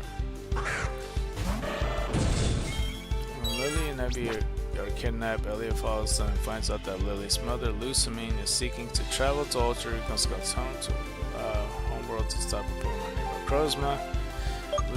We're trying to stop him. Why though? Like, if he's in his own world and like, I forget the reason why Lusamine wants to go there. Okay, well let's just continue. I'm not sure what it accomplishes like once she does the thing, you know what I mean? Okay, so after completing the last island challenge trial, Elio climbs Mount Lanakila to reach the newly established Pokemon League at its summit, re-encountering Necrozma along the way. After Elio has defeated the brand new Alola Elite Four, Professor Kukui arrives and presents Hao as his final challenge before he can claim the championship. Elio successfully defeats Hao one last time and making him the first champion of Alola. Later, Elio assists the Ultra Recon Squad, catching some Ultra Beasts roaming around Pony Island, but no sooner than he returned home that he learns of an evil organization called Team Rainbow Rocket appearing in the region. The team takes over Aether Paradise, sets up their base on it, and kind ships Lusamine, or kind naps Lusamine. Sometimes they be fucking misspelling. And kidnaps Lusamine. Elio storms the base and takes down the member of Team Rainbow Rocket, including their leader Giovanni. saving Lusamine and making Team Rainbow Rocket leaves Alola. And the spoiler ends there. As a player character, Elio can have up to 802 in Sun and Moon and 807 Ultra Sun and Ultra Moon. Pokemon available in the Alola games. He makes no NPC roles. I don't know what the fuck that means in that sentence. Due to being the player character, Elio required to pick between Rowlet, Litten, and Popplio as his first partner Pokemon in both Sun and Moon and Ultra Sun and Ultra Moon. And Sun and Moon, Elio is required to capture Nebby at Pony's Altar. A battle against a wild Alolan Executor on Executor Island is required to be fought in the plot, but is not required to be captured. In Sun and Moon, Elio is also required to take part in the battle against Tapu Koko. And while not required to be caught, Lily will offer a unique dialogue upon capturing. In Sun and Moon's post-game, Elio is tasked to capture 5 of the 7 Ultra Beasts that appear. He's required? Elio's tasked to capture 5 of the 7. Well, is it because there's like multiple Kartanas? Because there's like 3 Kartanas, isn't there? Some shit like that. In Ultra Sun and Ultra Moon, Lily and Nebby will appear in Mahalo Trail after the player meets a Ilium in Hau'oli Cemetery. If the event is activated, Nebby as either Solgaleo in Ultra Sun or Lunala in Ultra Moon will be fought and required to be caught in the post-game. Elio will be required to battle 2 Blacephalons or Sakataka after being requested by the Ultron Recon Squad, although they do not need to be caught. Required in the story, first partner Pokemon Kahuna, Hala, and Sun and Moon, or Professor Kukui in Ultra Sun and Ultra Moon will offer Elio one of these 3 Pokemon at the start of the game, Rowlet, Litten, and Popplio. It says Nebby, it's not even in bold letters. In Sun and Moon, Elio will go to the altar of the Sunny or the altar of Moony, and Lily's Cosmoem will evolve into either Solgaleo or Lunala, depending on the version. Elio decides that Nebby should go with Elio. There's something on my screen. Okay. Nebby will... Wait. Lily decides that Nebby should go with Elio. Nebby will initiate battles that is required to be caught. In Ultra Sun and Ultra Moon, Lily and Nebby are awaiting Mahalo Trail. After the player meets with Ilium in Hau'oli Cemetery, if this event is activated, Nebby must be caught.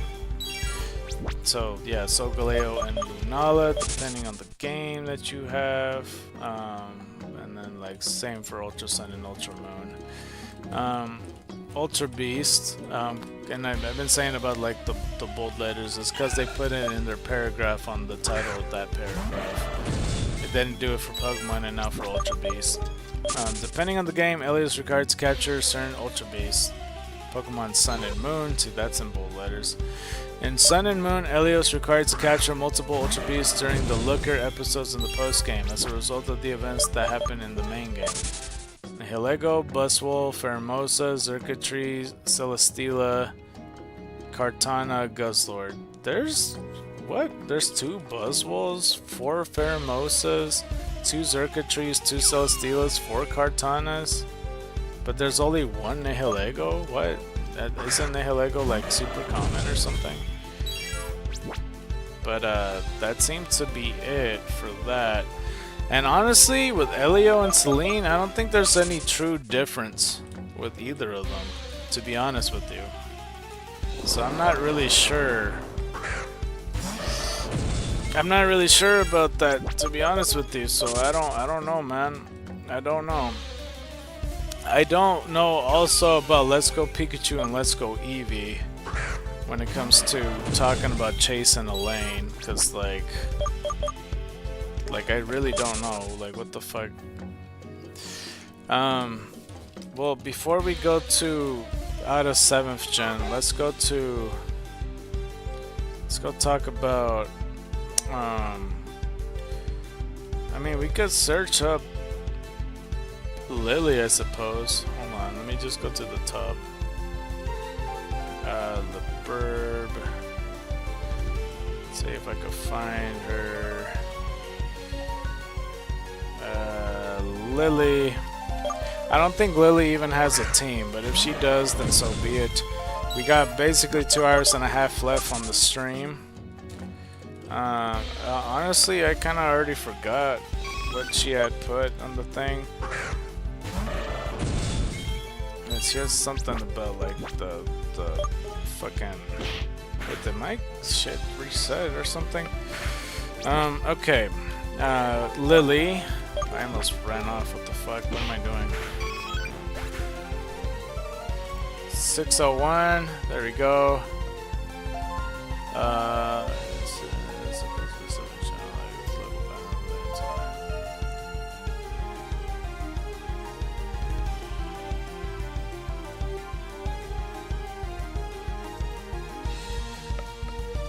I mean, she supposedly put a Discord, but I don't think you're allowed to put links either way.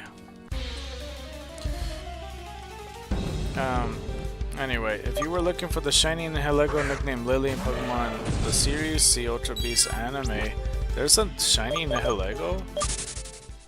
Oh, I thought that was part of the, because I was wondering why the font looked weird.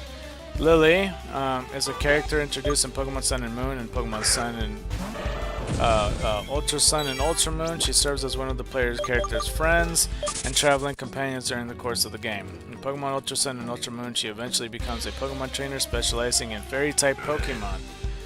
So, I'm pretty sure it's gonna repeat a lot of it. What's that say? It's just all grandfather, what? I don't know, father. Okay, in the core series games, I mean, we pretty much covered all of it, but there's a character profile. Lily is the first revealed as a mysterious girl who is central to the plot of Pokemon Sun and Moon. She assists and is shown to live with Professor Kukui. For personal reasons, she really dislikes Pokemon battles and does not like seeing Pokemon get hurt. Instead, she loves to read and is in fact a very cultured girl.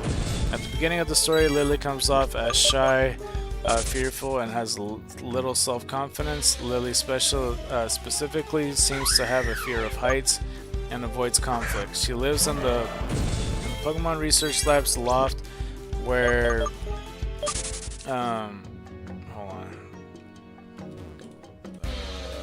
where she sleeps on a blue sofa bed. Lily does not allow anyone up here, preferably her privacy. This loft also includes a diary and other instances of being private and introverted. Despite this, Lily is actually a very kind and helpful and supportive person, often giving the player healing items, showing them around locations, or giving them advice on how to use certain items. In comparison to her friends, she often takes things more seriously, misunderstanding humor and being called a stick in the mud by Hal. She enjoys history, shopping, and fashion. According to Pokemon Masters EX, she has an interest in writing in the same game. It is also mentioned that she does not enjoy sleeping alone and previously had cuddled her Pokemon doll to avoid being scared at night. Lily's dialogue changed based on her language the game is read in. In her Japanese dialogue, she uses Watakashi, and a personal pronoun used to be polite. However, in English media, she instead speaks more softly and avoids slang. And an example of this is her relationship with Professor Kukui, calling him by his full name and title, or simply calling him the Professor. Post on most character referring to him is just Kukui. Over the course of the Alola-based games, Lily begins to gain confidence, learning to enjoy what it's like to become a Pokemon trainer and starts to overcome her fears. Due to her relationship with the player, Lily consistently wears a smile on her face, in which her brother Gladion states, "I never knew she could smile like that." She cherishes the friendship and connection she makes, holding on to memories tightly. Lily tends to act motherly and protective towards her Cosmog Nebby. Lily's known relatives include her parents, Lucamine and Mon, and her big brother Gladion. Lily's grandfather goes unnamed. However, it is noted that he was a wealthy man who loved Pokemon and had built the Aether Foundation. Lily is not from Alola, residing in Aether Paradise until she had left with Nebby. She currently resides in Hau'oli outskirts Pokemon Research Lab on Melee Island with Professor Kukui and his wife, Professor Burnett, who she views as a parental figure. And then and it's talking about her appearance, lively outfit.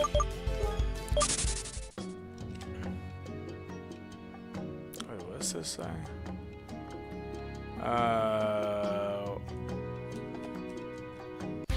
During the second half of the Sun and Moon and Ultra Sun and Ultra Moon, Lily learns to gain more self-confidence and pride, causing her to change the look of her appearance. This outfit is officially referred to as Lively Lily, a certain promotional material merchandise in the Pokemon Sun and Moon and Super Music Collection. However, Lily herself calls it her Z-powered form.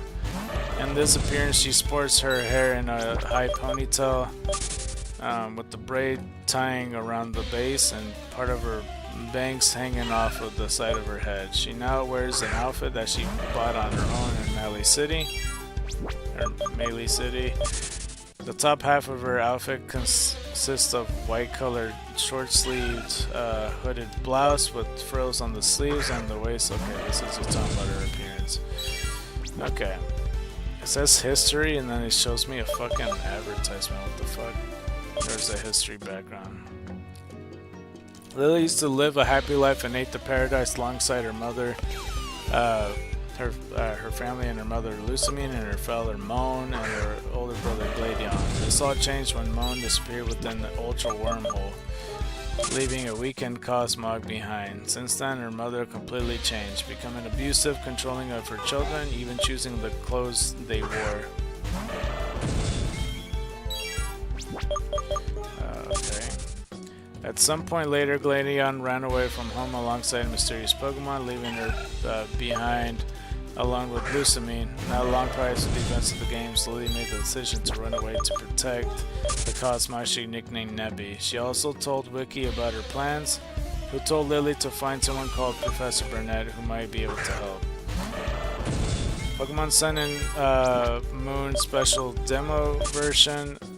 Lily made her first debut in Pokemon Sun and Pokemon Moon Special Demo Version. She appears on Fridays across the street from Hyoli's Pokemon Center looking at the ocean. She plays no role in the special demo story, but instead explains that she is working for Professor Kukui. When speaking to her, she seems to be talking to her bag, which shakes in response. And I think this is just the story of Sun and Moon, which we already basically read, so I'm going to skip over that because I doubt there's much else that we didn't fucking nail at this point. But there is one thing as well. To summon the legendary Pokemon, Lily plays the Sun Flute from Pokemon Evolutions, or the Moon Flute. So they might have already mentioned that. I might have read that already, but yeah. What about this? So Lily doesn't like the way that Lucamine has treated her. Other people or Pokemon calling Lucamine out for her selfish behavior. Lucamine dismisses Lily's thoughts and opinions, calling her ugly for leaving her and befriending the player. Lily finally managed to stand up to her, proving that she is much braver than before and faces her greatest fear, her own mother. Lucamine berates the player as well, calling them a hateful trainer, telling the two of them to leave. Lucamine summons a Nihilego from the Beast Ball and merges with the Ultra Beast, initiating another fight with the player. After the player defeats Lucamine, she attempts to strike Lily with one of her tentacles, but Lily cries out for Nebby to help.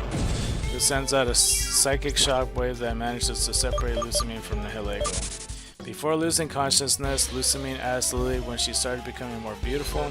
In that moment, Lily realizes that the mother she remembers can actually come back, her real mother.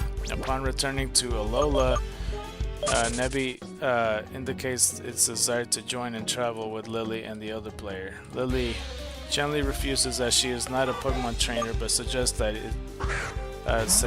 it join the player instead, who has also befriended during the story. Lily starts acting motherly towards Nebby, telling it to not get hurt or hurt other people or get lost or leave its Pokeball like it did when it was in her bag. Nebby agrees to be the player's Pokemon and fight begins with Lily watching. With the final Alola and a smile on her face, Lily leaves to take care of her sickly mother, and until a player becomes champion, she is not seen as she is busy caring for Lucamine. in Aether Paradise along with their brother. And I think I see the picture here that they're talking about. Okay, the player meets up with Gladion eventually at the foot of Mount Lanakila. And yeah, I think that at this point we know the rest. Yeah. Hold on, let's go from here. Hal mentions that he will continuously write the biggest letters to her. Finally, Lily gives the player her old Pokédoll and says goodbye to him. Professor Kukui, Hal, and the player wave her off as she is seen on the back of a ferry, the final sight of the character within the gameplay and the cutscenes. Okay. Let's go look at the post-game. After Lily has left, the player can read the diary in the loft of Professor Kukui's lab as the lock has been pecked open by Murkrow. In it, Lily writes that her flight from Aether Paradise has been planned ahead, with only Wiki aware of it, and that Wiki has told her to look for Professor Burnett. Alright, let's go with another slash.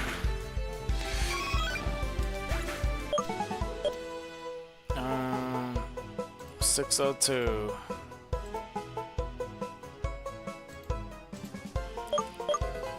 44. Rage Powder. I don't know what the fuck that move is. Rage Powder is a bug move. The user scatters a cloud of retain powder to draw attention to itself. Opponents may only. Oh, I mean that's not a bad move, but it's okay. Maybe in the future. That's a good double move for sure. And that Wiki has told her to look for Professor Burnett. She is seemingly turned off at Professor Kukui's habit of going around half naked. She also knows that Alola does not have any gym leaders or at the time towards the start of the player's journey in Elite Four. Wiki also tells the player upon their return to Aether Paradise that the reason Lily chose Kanto was to seek Bill, who, like Lusamine, has been combined with the Pokemon before, in the hopes that Lusamine would be healed of the last of Nihilego poisons to finally come back as the good mother she was before. Oh, interesting. I don't think I remember that. I never put two and two together that ever would be a plot of the story. Bill was a Pokemon at one point, but then gets resurrected back. That wouldn't work in the anime though, because he was just in a fucking Kabuto suit. So that's interesting. Pokemon Ultra Sun and Ultra Moon, while largely staying the same, Lily's role in Pokemon Ultra Sun and Ultra Moon differs from now. She is representing the original Sun and Moon titles, including the ending of the game, similar to Sun and Moon. 3 months prior to the beginning of the games, during the opening cutscene, Lily is seen attempting to flee Aether wait, is this Ultra? Yeah, okay, no. Yeah, no, there's no reason to read this. I already read this. Hold on, let's see. A little bit more ahead. Let's go to this section right here. Episode RR. After Team Rainbow Rockets take over Aether Paradise, Lily visits the player's house and asks for their help in saving Lusamine. She is later revealed to have become a Pokemon trainer herself and acts as the player's partner in multi-battle against Faba and the Aether Foundation employee. Throughout episode RR, she mostly supports the player by healing their Pokemon. Post-game, though, later after the player has defeated Lilium in Howley Cemetery, she can be found back at the Maholi Trail with Nebby. As in Sun and Moon, Lily suggests that Nebby can join the player in the hopes that they can calm Necrozma Fury if they encounter it again, allowing the player to capture it. After Nebby is caught, Lily will give the player a Soul Galenium and a Lunalium. See, that's really hard to say, which she had found been held by Nebby. After episode RR, Lily can be visited at Professor Kukui's laboratory on Route 1, where she will accept to join the player as a multi-battle partner at the Battle Tree. Let's see. Throughout the games, Lily has owned 3 Pokemon, taking care of 1, most notably Nebby, a Cosmog that she rescued from Aether Paradise. Clefairy is her only known Pokemon outside of the battle facilities. Lily has an affiliation with the Pokemon Clefairy, often carrying a Pokédoll item around starting in Ultra Sun and Ultra Moon. Lily has her own Clefairy that she keeps in a heal ball as part of the episode RR. Lily's mother, Lusamine, also owns a Clefable. Clefairy evolves forms, striking a parallel between mother and daughter. but a Clefairy in the Pokédoll has been seen in a multitude of merchandise, including figurines and trading cards. Even though including Pokemon from the battle... Oops, I went too far. Even though including Pokemon from the battle tree, Lily seems to have a preference for Fairy type. All 3 Pokemon focus on supporting the player. And yeah, so Sun and Moon, Ultra Sun and Ultra Moon, she cared for Nebby, Cosmoem, and then eventually the evolution. I'm seeing a lot of Bremens, I'm feeling. And we got like about 2 hours left of the stream, maybe less, I'm not sure. Ultra Sun and Ultra Moon, Lily's Clefairy is kept in a heal ball. It's likely her battle tree multi-battle partner Pokemon were meant to be contained in heal balls, as well as, however, due to a glitch, all multi-battle partners at the battle tree use standard Pokeballs. No. Her one Pokemon's Clefairy, and the 2 Pokemon's Ribombee and Comfey. Okay. And Clefairy we already covered earlier today. Ribombee we gave it like a dragon psychic type. I don't remember. Comfey was just grass. Comfey was just grass. Okay. And that's pretty much it for that. Okay, so let's go scroll pretty high up. I'm gonna click on Gladion next because I want to see Gladion because he counts as another rival. I don't think Lily counts as a rival at all. I thought there would be like a standalone battle, not just a partner thing, but I guess that's fine. Hold on, let's see if we could find it. I don't even know why that other part was put away. Let's see. Okay, Gladion. And there's spoiler warning. I just don't know how far Gladion's gonna go, to be honest with you. Alright, Gladion is a character introduced in Pokemon Sun and Moon. He works for Team Skull as an enforcer, serves as a rival character to the player in Pokemon Sun and Moon, Ultra Sun and Ultra Moon. He is the only character in the game to have the trainer class Team Skull on his moniker, which I don't know if that's necessarily true, but sure. Character profile: Gladion is a young boy who made his debut in Pokemon Sun and Moon, who serves as a rival to the player. As part of the Team Skull in the Alola region, he lends them their strength as an enforcer, often performing small tasks for the group. Other members of the organization does often consider Gladion to be a true member of Team Skull, and will often antagonize him.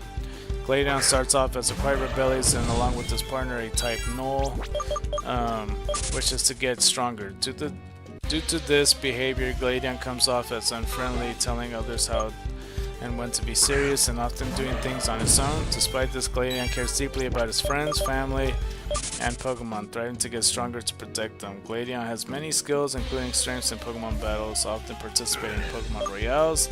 His English concept art describes the character as having middle school arrogance. According to Pokemon Master EX, Gladion taught himself how to sew. Over the course of the games, Gladion warms up doing things as a group and appreciative of the people he met in Alola, such as Hau and the player. In Sun and Moon, Gladion acts as the president of the Aether Foundation in his mother's place, as she has gone to Kanto to be cared for. Okay.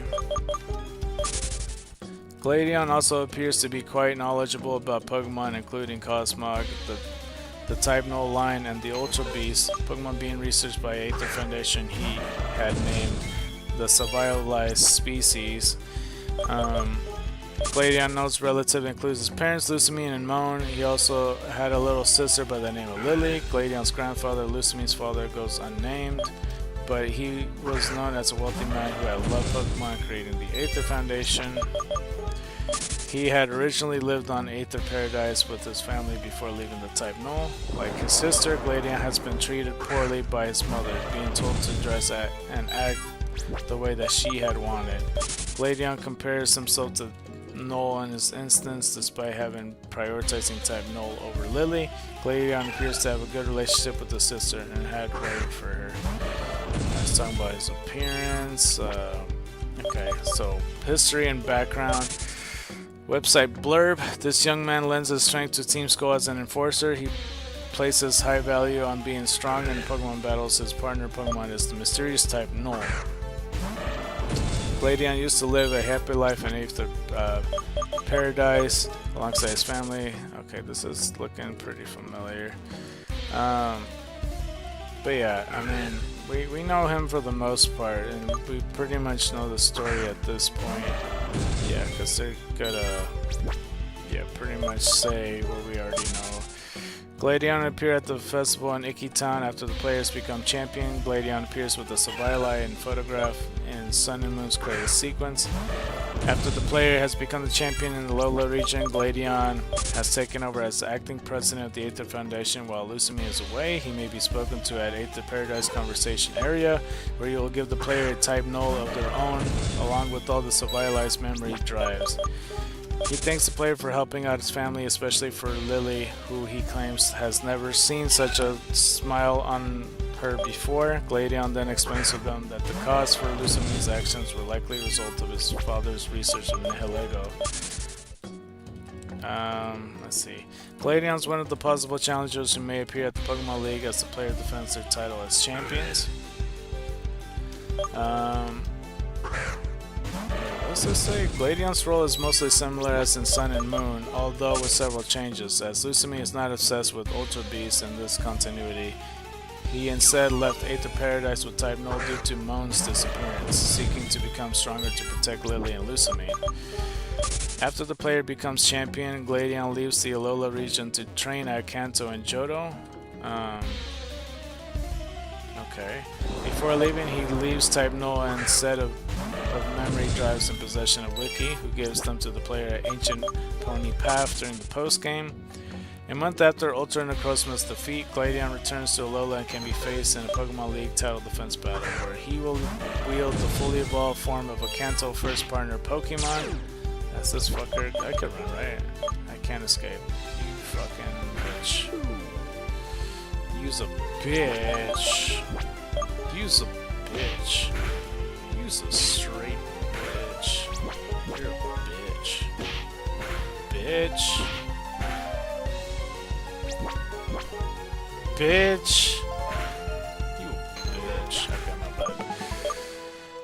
Alright, we got Metal Powder from dude, it fucking irks me that like they're so capable of killing my Pokemon when I'm like 12 levels higher than it. It's like, how the fuck does that make sense? It's a fucking Feraligatr, man. Okay, well, let's just continue. But yeah, he wields the fully evolved form of Kanto first partner Pokemon, whose type matches the player first partner Pokemon's type. After Gladion has been defeated in a title defense battle, the player can visit Aether Paradise to see Gladion witnessing a meeting between Lucamine and Moan, with Lucamine letting her amnesiac husband continue his life of running Pokemon Pelago.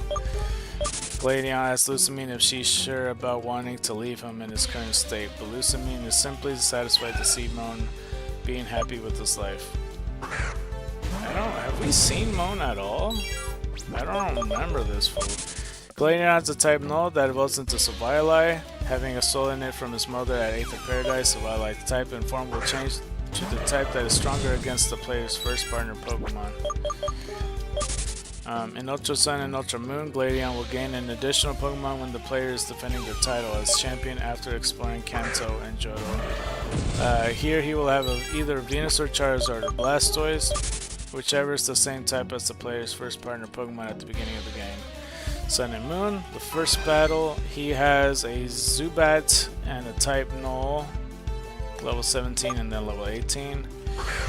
Second battle, he has just a type null in the Battle Royale, in the Dome and everything. Aether Foundation, it is Golbat, Sneasel, and type null. Multi-battle, he has Golbat and type null. Fourth battle, if the player chooses Rowlet, Crobat, Weavile, and Lucario, and a fire type Sylvili. If you choose Litten, though, you get Crobat, Weavile, Lucario, and a water type Sylvili. And if you choose Popplio, it's Crobat, Weavile, Lucario, and grass type Sylvili. And just to mention that we already said Dark Dragon for Crobat, and Steel Psychic for Weavile. Okay. And then Lucario, it has the male and female variation. One's Psychic Ghost, the other Psychic Dark. And then for Savioli, we just added double types to all the types that will improve of it. So I figured that fire would be improved with poison type because it'd be gasoline to improve the fires and explosive power. For water, I added flying type just for the wind because of hydrogen. It will improve the water attacks. And then for grass, I just put fairy because I don't know, I think it would do magical properties that'll make it more vibrant of forest or whatever the hell it'll shoot out. I'm not really sure. Let's see. Tile defense battle if the player chooses Rowlet. Crobat, Weavile, Lucario, Savioli, Porygon Z. These are 5 Pokemon. If it chooses Litten, Crobat, Weavile, Porygon Z, Lucario, Savioli. Speaking of which, the last one was Fire type. This one's Water type. If you choose, what's his face, Litten. The Fire type was meant for Rowlet. And for Popplio, of course, is Crobat, Weavile, Porygon Z, Lucario, and Savioli. Grass, that is. Alright, given to the player is a type Null. But this is Ultra Sun and Ultra Moon. Oh wow. It is a changed team. It's Zorua, type Null, and then Zubat. Zorua we gave like fucking what, like Ice Fire? I think. Ice Fire type, some shit like that. One Pokemon in the Pokemon Royale Dome. Third battle, he has Golbat, Zoroark, and type Null. Multi-battle, he has the 3 Pokemon type Null, Golbat, and Zoroark. Fourth battle, he has Golbat, Zoroark, Lucario, and a Fire type Savioli for that Rowlet. If you choose Litten, it is Crobat, Zoroark, Water type Savioli, and Lucario. And then for the other match, it's Crobat, Zoroark, Savioli, Grass type, and Lucario for that, you know, Popplio pretty much. So there's that. Title defense battle though. Crobat, Zoroark, Porygon Z, Lucario, Venusaur, and Savioli Fire type, which is for Rowlet. If the player chooses that. If the player chooses Litten though, it is Crobat, Zoroark, Porygon Z, Lucario, Charizard, and Water type Savioli. If you have Popplio as your starter, Crobat, Zoroark, Porygon Z, Lucario, Blastoise, and Savioli Grass. So there's that for that Pokemon. So, I mean, we could do it based on this. Like, what Pokemon do you think he would have? Like, that's pretty interesting. What's the best team for what he has? Because that's the last team. So Crobat, Zoroark, Porygon Z, Lucario, and then Savioli. But what would be the starter Pokemon? That's a good question. I think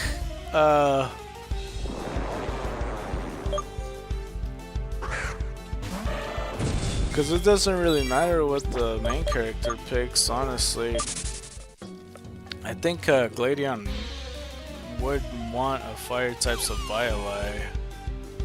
So honestly, I don't know if Venusaur fits him though. He does need a fire type, but does it help him to have a water type?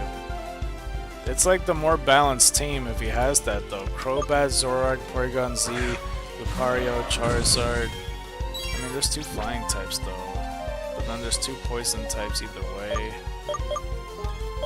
So I guess technically the Blastoise one, yeah. So Gladion, Crobat, Zoroark. Yeah, I guess the Blastoise one with the grass type Savioli is the most balanced one on his team. Alright, and then that makes, like, it fits because Gary has Venusaur, like, as his best team. That's my IMO though. Because I also don't like sharing types on my teams, even though it happens every now and then, you can't help it, but that's usually what I try to strive for. But yeah. But that's all 7th gen. So we do have a pack ready for like the past 30 minutes or whatever how long it was. So let's go open another pack, shall we? So I'm gonna raise the volume so you guys can hear this. Okay. See that. Alright, but it's Friday. Friday. Every day is Friday except Monday, Tuesday, Wednesday, Thursday, Saturday, Sunday, Friday, Friday. Okay, I'll calm down.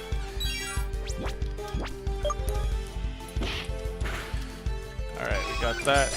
And we got ourselves 603.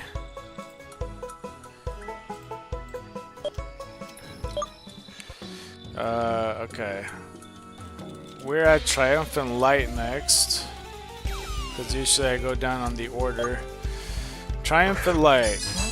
Again, I wish I could show the screen, but I'll try my best.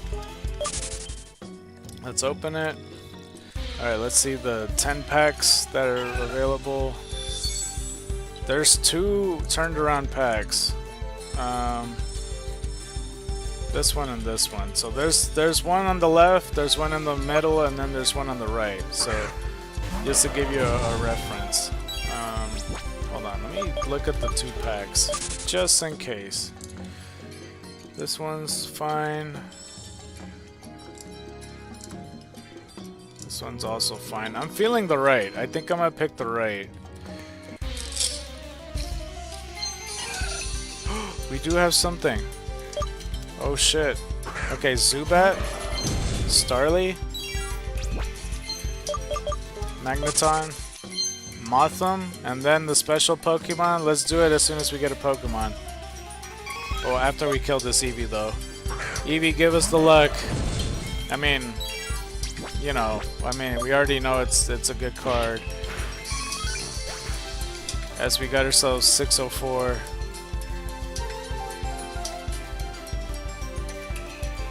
And the card is... Oh, it's Leafeon EX. I already have that. Well, it's all good. I mean, I had most of these cards anyway, so I'm not really sure what I was expecting. But we could deal with that. 5 dark types, 10 dark types. Okay, not bad. But yeah, that's 7th gen. Is there anybody? Because 8th gen, we already talked about Hop and Marnie and Bede. We talked about everybody, so there really isn't anybody in 8th gen to talk about. Right? Or am I tripping? Who can we talk about in 8th gen?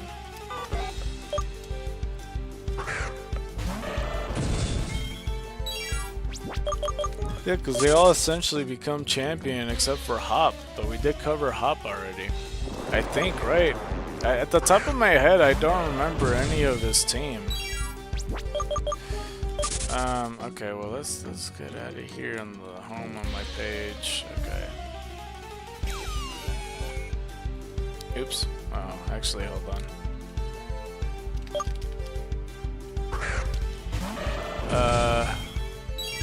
Let's see here.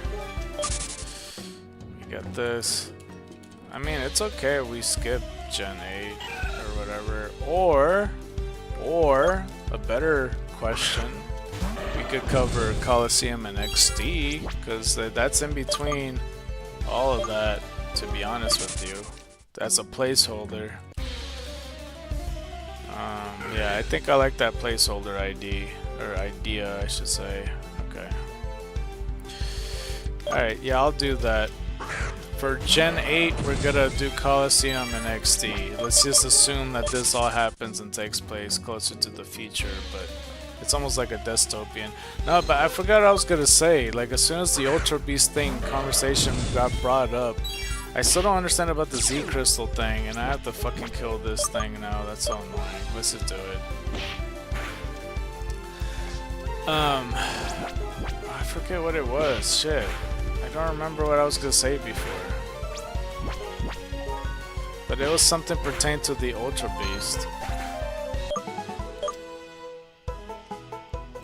Alright, 605. Oh. Okay, actually I just realized I just counted. Okay, let's count down. That's the first. I just realized I just counted a ditto kill. That doesn't count. I'm so stupid. Oh, of course you're gonna show up after the fact, Eevee. What the fuck, man? Okay, slash.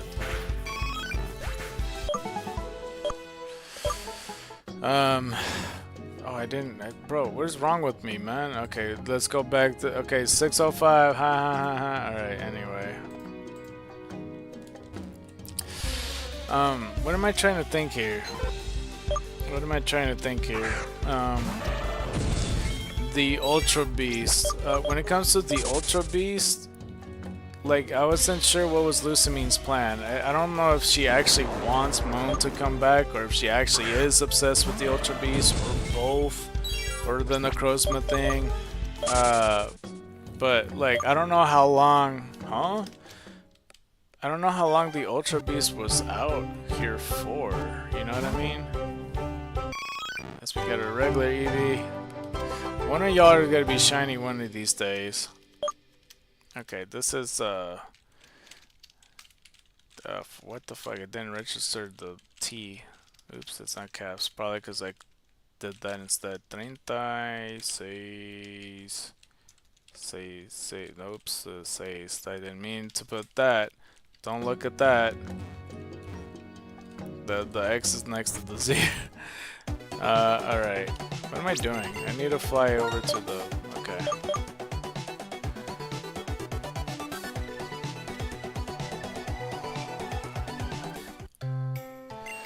Alright. Let's go put the other Eevee. Let's see what you got. Summary. Adaptability. Special defense. Text down. Alright. Likes to thrash about. Cool, and 36 is my favorite number, so that's good. 36. Let's get another egg. I am counting it right? It's the, yeah, because there's 4 of them. Okay, never mind. Supposedly 1 out of 50. Supposedly. But it's fine. I need to hatch like 50 eggs anyway for like one of the achievements, so it's all good. It's all good. It's all good. Okay. Let me take just a mini break just to reply to this person, cause like holy shit. Hold on. Of course, fucking Snapchat always has this. All right.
Just check this right quick. Sorry if I'm being silent, I was just typing and all that. It took all of my brain power to think of something. Alright.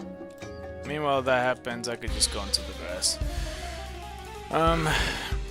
Yeah, we could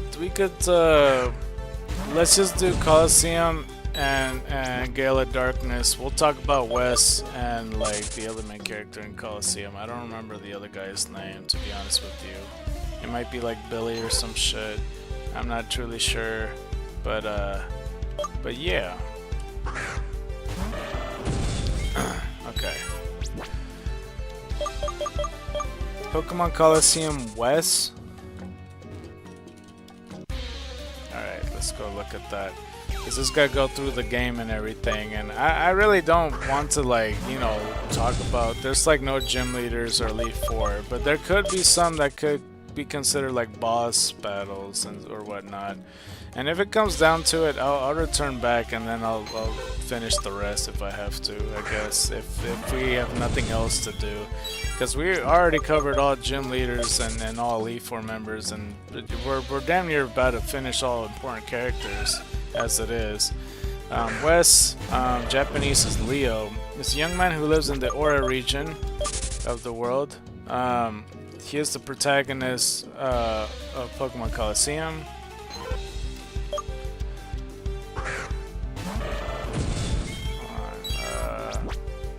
Hold on, they're texting me at the moment. I'm getting distracted. Wes is a young man who lives in the Aura region of the world. He is the protagonist of Pokemon Coliseum. He is 17 years old, supposedly. In the game manual, he is referred to as a hero. Let's put storyline. Wes' past is never fully explained. He has apparently been with the Pokemon Umbreon and Espeon for years. Wes joins Team Snag'em for unclear reasons, but then leaves before he does. He plants a bomb to completely destroy Team Sangem's headquarters and steals the portable version of the Snag Machine, a device that can turn Pokeballs into Snag Balls, which can be used to catch Pokemon already owned by other trainers. In the process, Wes reveals that hidden base to the police of Ore. Equipped with the device, Wes wanders around until he rescues Rui with some kidnappers in Fenac City, using his high-tech hovering motorcycle to travel around Ore. Wes and Rui set off to uncover the conspiracy behind Cypher, Team Snag'em, and Shadow Pokemon. Wes' actions eventually attract the attention of both Ho-Oh and Celebi. However, shortly after defeating Cypher and snagging/saving most of the Shadow Pokemon, there are reports that Wes started attacking people with Shadow Togetic.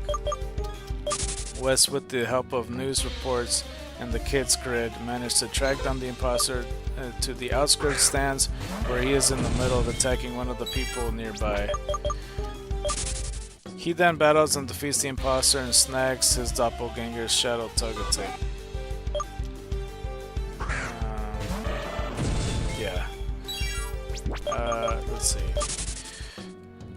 Afterwards, the imposter is revealed to be an ex-Cypher peon named Fiend, who had wanted to revenge on Wes for shutting down Cypher, and declares his success in ruining Wes' reputation. However, Ore forgives Wes after realizing their mistake.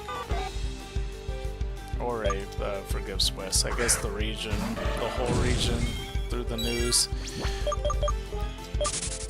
His whereabouts after the event of the Pokemon Coliseums are unknown. His and Rui's heroic acts in bringing the first Shadow incident to the end are remembered by people in the Ore region in Pokemon XD, though their names are not mentioned.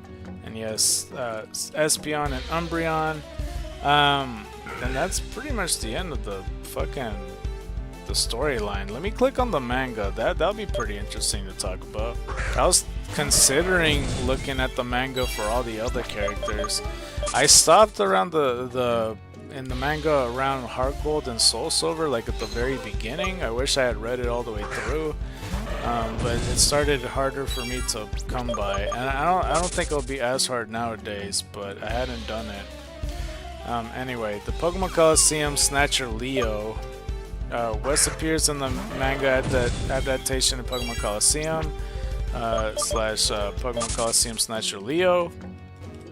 He has Espeon. Espeon is a West main Pokemon. At one point, it was battling Mirror Beast, Ludicolo, and won. Espeon's known moves are Confusion and Helping Hand. And then there's Umbreon. Umbreon is West main Pokemon. At one point, it was battling Mirror Beast, Ludicolo, and won. Umbreon's known moves are Quick Attack and Feint Attack. And he has a Croconaw. Croconaw is the Shadow Pokemon that Wes encountered and snagged. None of Croconaw moves are known. I thought I was going to talk about the story, but I guess not. Hold on. West appears in another manga adaptation, Pokemon Coliseum, Pokemon Coliseum Snatchers, and then this is an expansion page. Espeon, hold on, let me check if I'm missing something here. Yeah, let me expand the Pokemon Coliseum one. Never mind. The editor will now load. You'll see this message at the second. Please reload the page.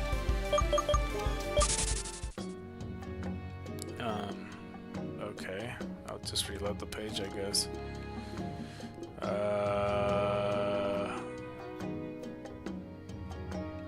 Source of the page.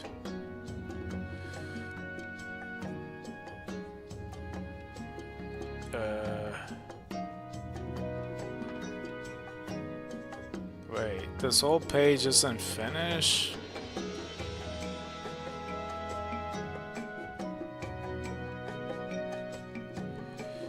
Okay, well, hopefully...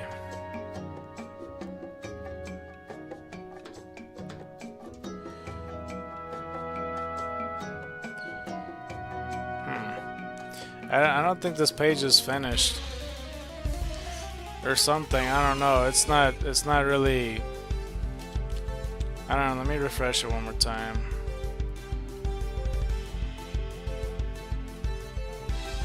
You can view and copy the source of this page.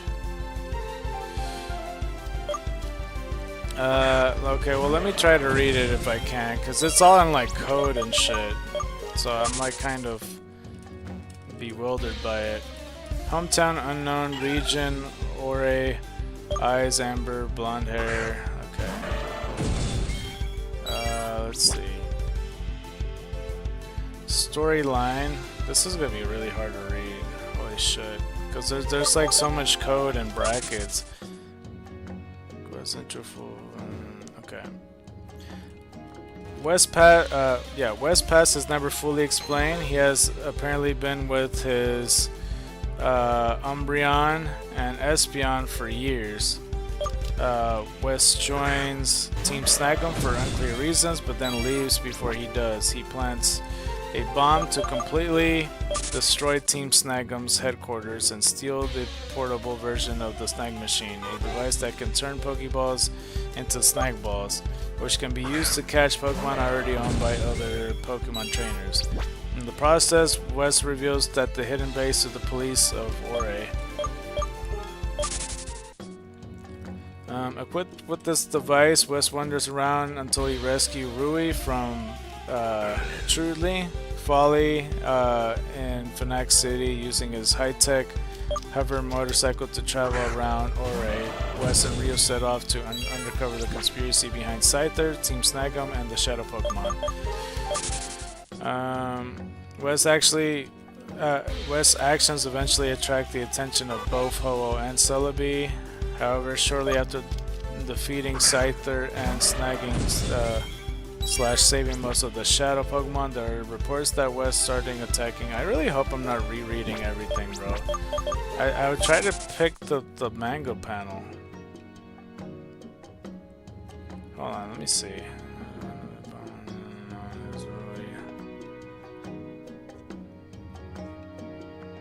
No, it's the same shit, man.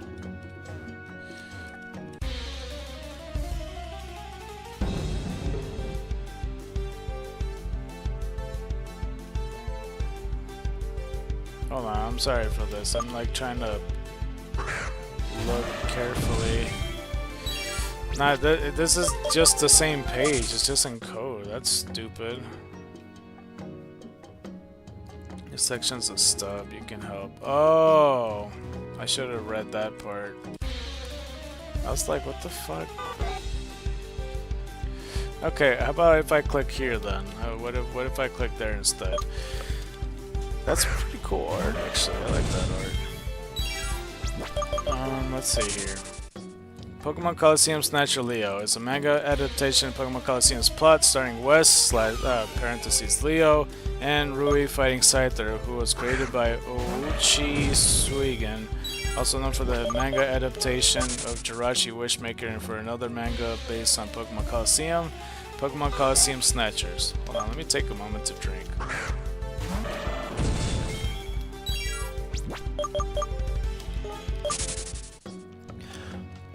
And apologies for earlier, if you're looking at the bot and you're like, what the fuck, how come it's not doing anything? Because I was like figuring out the page, because it was like a step page with code and all that stuff. It says like, oh, well, West PNG, and then like eyes color, this and that. So it's like the template of what they want to make the page out to be, basically. And I was trying to read past it as quick as I can, and then I realized I was reading the same shit. So yeah. Okay, anyway. It doesn't say the story? I was hoping... There's only 3 chapters? There's no way. There's no way there's 3. Pokemon Coliseum Snatchers Leo has only ever been published in its original magazine. It was serialized over 3 Shogaku Niensei issues from January to March 2003. I guess it really was just that. Alright, might as well click on chapter 1. This is the first chapter of the Pokemon Coliseum Snatcher Leo manga created by Oichi Suigan. It was released in January 2003, issued by Shogaku Niensei. Let's see. The plot summary is incomplete. Feel free to edit this plot summary to add the missing section and complete it. It's not finished! Why? Bruh. What about 2? Oh, don't tell me you're gonna try to attack me, sir. Don't do it. Don't do it. Yeah, that's right. Don't do it! Don't do it, bruh! Don't do it. Don't do it, bro. Honk. I almost just Eevee counted, fuck. Damn, this is a freaking habit. Alright, that's fine. I can heal my Pokemon now. Fuck it, it don't matter. Alright, let's continue. I was hoping that they would finish it. Okay, well, Chapter 2, Certainly in Big Trouble, is the second chapter of the Pokemon Coliseum Snatcher Leo manga, created by Oichi Suigan. It was released in February 2003, issue of Shogaku Niensei. Let's see. The plot is unfinished, and yeah. But Mirbee's in it, and Dakum, and a bodybuilder, apparently. Alright. Okay, let's see. The 3, I'm guessing that one's not done. This is the third and final chapter of the Pokemon Coliseum Snatcher Leo manga created by Uichi Suigan. It was released in March 2003. Issue of Shogaku Niensei. Plot has probably nothing if I had to guess, but the advertisement doesn't even let me press the nothingness. Okay, well, I'm halfway there in level 51, I guess. That's decent. And yeah, it's gonna show that. Maybe if okay, if it's that case, maybe I could go back to this one, and then let's see if we could click on the other Coliseum Snatchers one. Pokemon Coliseum Snatchers. Is a Pokemon manga created by Uichi Suigan. It was an adaptation in Pokemon Coliseum. It is not to be confused with Pokemon Coliseum Snatcher Leo, another manga by Suigan based on the same game which ran in a different magazine. Okay. Publication. Pokemon Coliseum Snatchers was originally serialized over 3 Koro comic issues from December 2003 to February 2004. Since the completion of its original manga run, the manga has not been republished in volume format anywhere in the world. Differences between the manga and the game. The trainers with the 2 zigzag guns at the start look like a bodybuilder rather than a rider Willy. Rui is kidnapped at Outskirt Town rather than Fenac City. Then there's Bailey, Quilab, and Croconaw are owned by a thug rather than Verde, Rosso, and Bluno. West captures Bailey at Outskirt Stand rather than Fenac City. And Snag'em Hideout or Shadow Pokemon Lab. I'm not sure what he means. West owns a pair of Ludicolo, 2 Pokemon that are unobtainable in Pokemon Coliseum without trade. Last Slash. I should probably save it, to be honest, but it's all good. Okay, and that's another for the count. 606.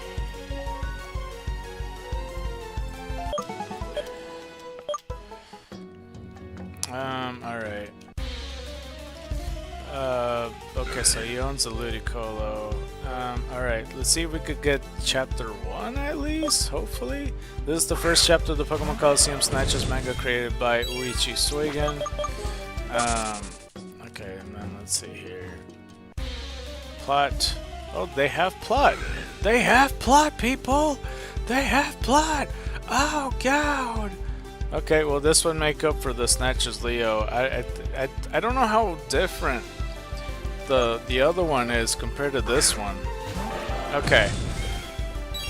Oh, I'm ready. Alright, hold on. I am ready. This is for a placeholder of 8th gen, dude.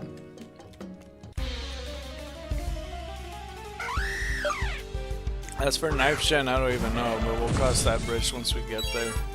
I don't know if Arvin and Penny battles. I imagine Penny does. In the deserts of Ore, a trainer named Wes rides around with his motorcycle. After defeating a trainer in battle, he arrives at Outskirts Stand, where he notices two men, Folly and Trudely, harassing a young girl who gets their attention by throwing a Pokeball. And Trudely's groin... he gets their attention by throwing the Pokeball in Trudely's groin, causing him to fall over in pain. I misread that, as you could probably tell. Angered by his intervention, they send out two Whismers to battle him, which Wes responds by calling forth his partner Espeon and Umbreon. The two Whismers use Tackle, but Wes' Pokemon easily dodge them. Espeon uses Confusion on one of the Whismers before Umbreon finishes both of them off. Defeated Folly and Trudely run off. I'm gonna mispronounce his name every time. The girl Wes rescue rushes at Wes, but instead of thanking him, she runs right past him and She runs right past him to hug Espeon and Umbreon. Much to Wes' annoyance, the girl introduces herself as Rui. While Wes introduces himself to her as well, Wes learns that Rui was from Pyrite Town to investigate and confirm strange sightings, not strangle, and confirms strange sightings of Pokemon. Suddenly, Folly and Trudely return, accompanied by a trainer with a mohawk. He sends out a Quilava, and Rui immediately notices a strange black aura coming from it.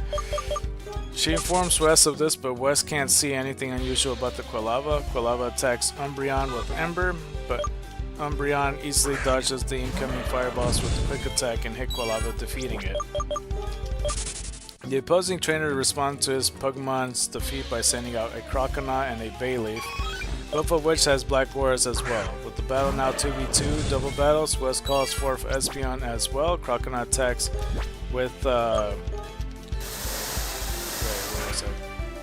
Croconaut attacks with Water Gun, which Espeon counters with Psychic. The attack was too strong and Espeon got hit and injured its legs.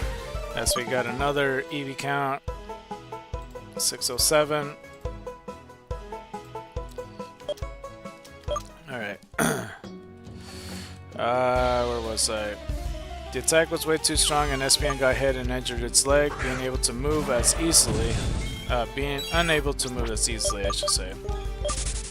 Bayleaf attacks with Tackle and Umbreon charges at Bayleaf under the influence of Espeon's helping hand, allowing it to move fast enough that it left an after image through Bayleaf and unleashed a boosted Feint attack that heavily damaged Bayleaf. Sensing an opportunity, Wes prepares a Pokeball through his snag machine. Trudely and Folly laugh at his seemingly unwise decision, as trainers cannot capture any already owned Pokemon. But Wes smirks, hinted to the Mohawk trainer that he knows that he knows what he's doing. The Pokeball successfully snagged Bayleaf, scaring the trainer, Trudely and Folly as they left the scene. On West's bike, Rui confirms that she saw the same black aura on the Mohawk's trainer's Pokemon in Pyrite Town before asking where he got the snag machine from. West explains he stole it from Team Snag'em, as the machine captures and allow a trainer to take control of another already owned Pokemon, and that he wants to use it for his own purposes. Rui proposes that they... wait, hold up. Okay, well, I'll find out where I left off, because I already lost myself. I looked up and then looked back down and then looked back up. Okay, well, that's 608.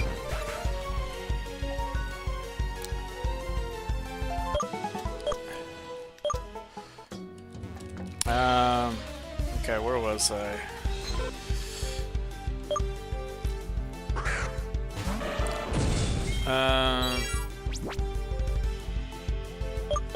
Damn, I straight forgot where I was.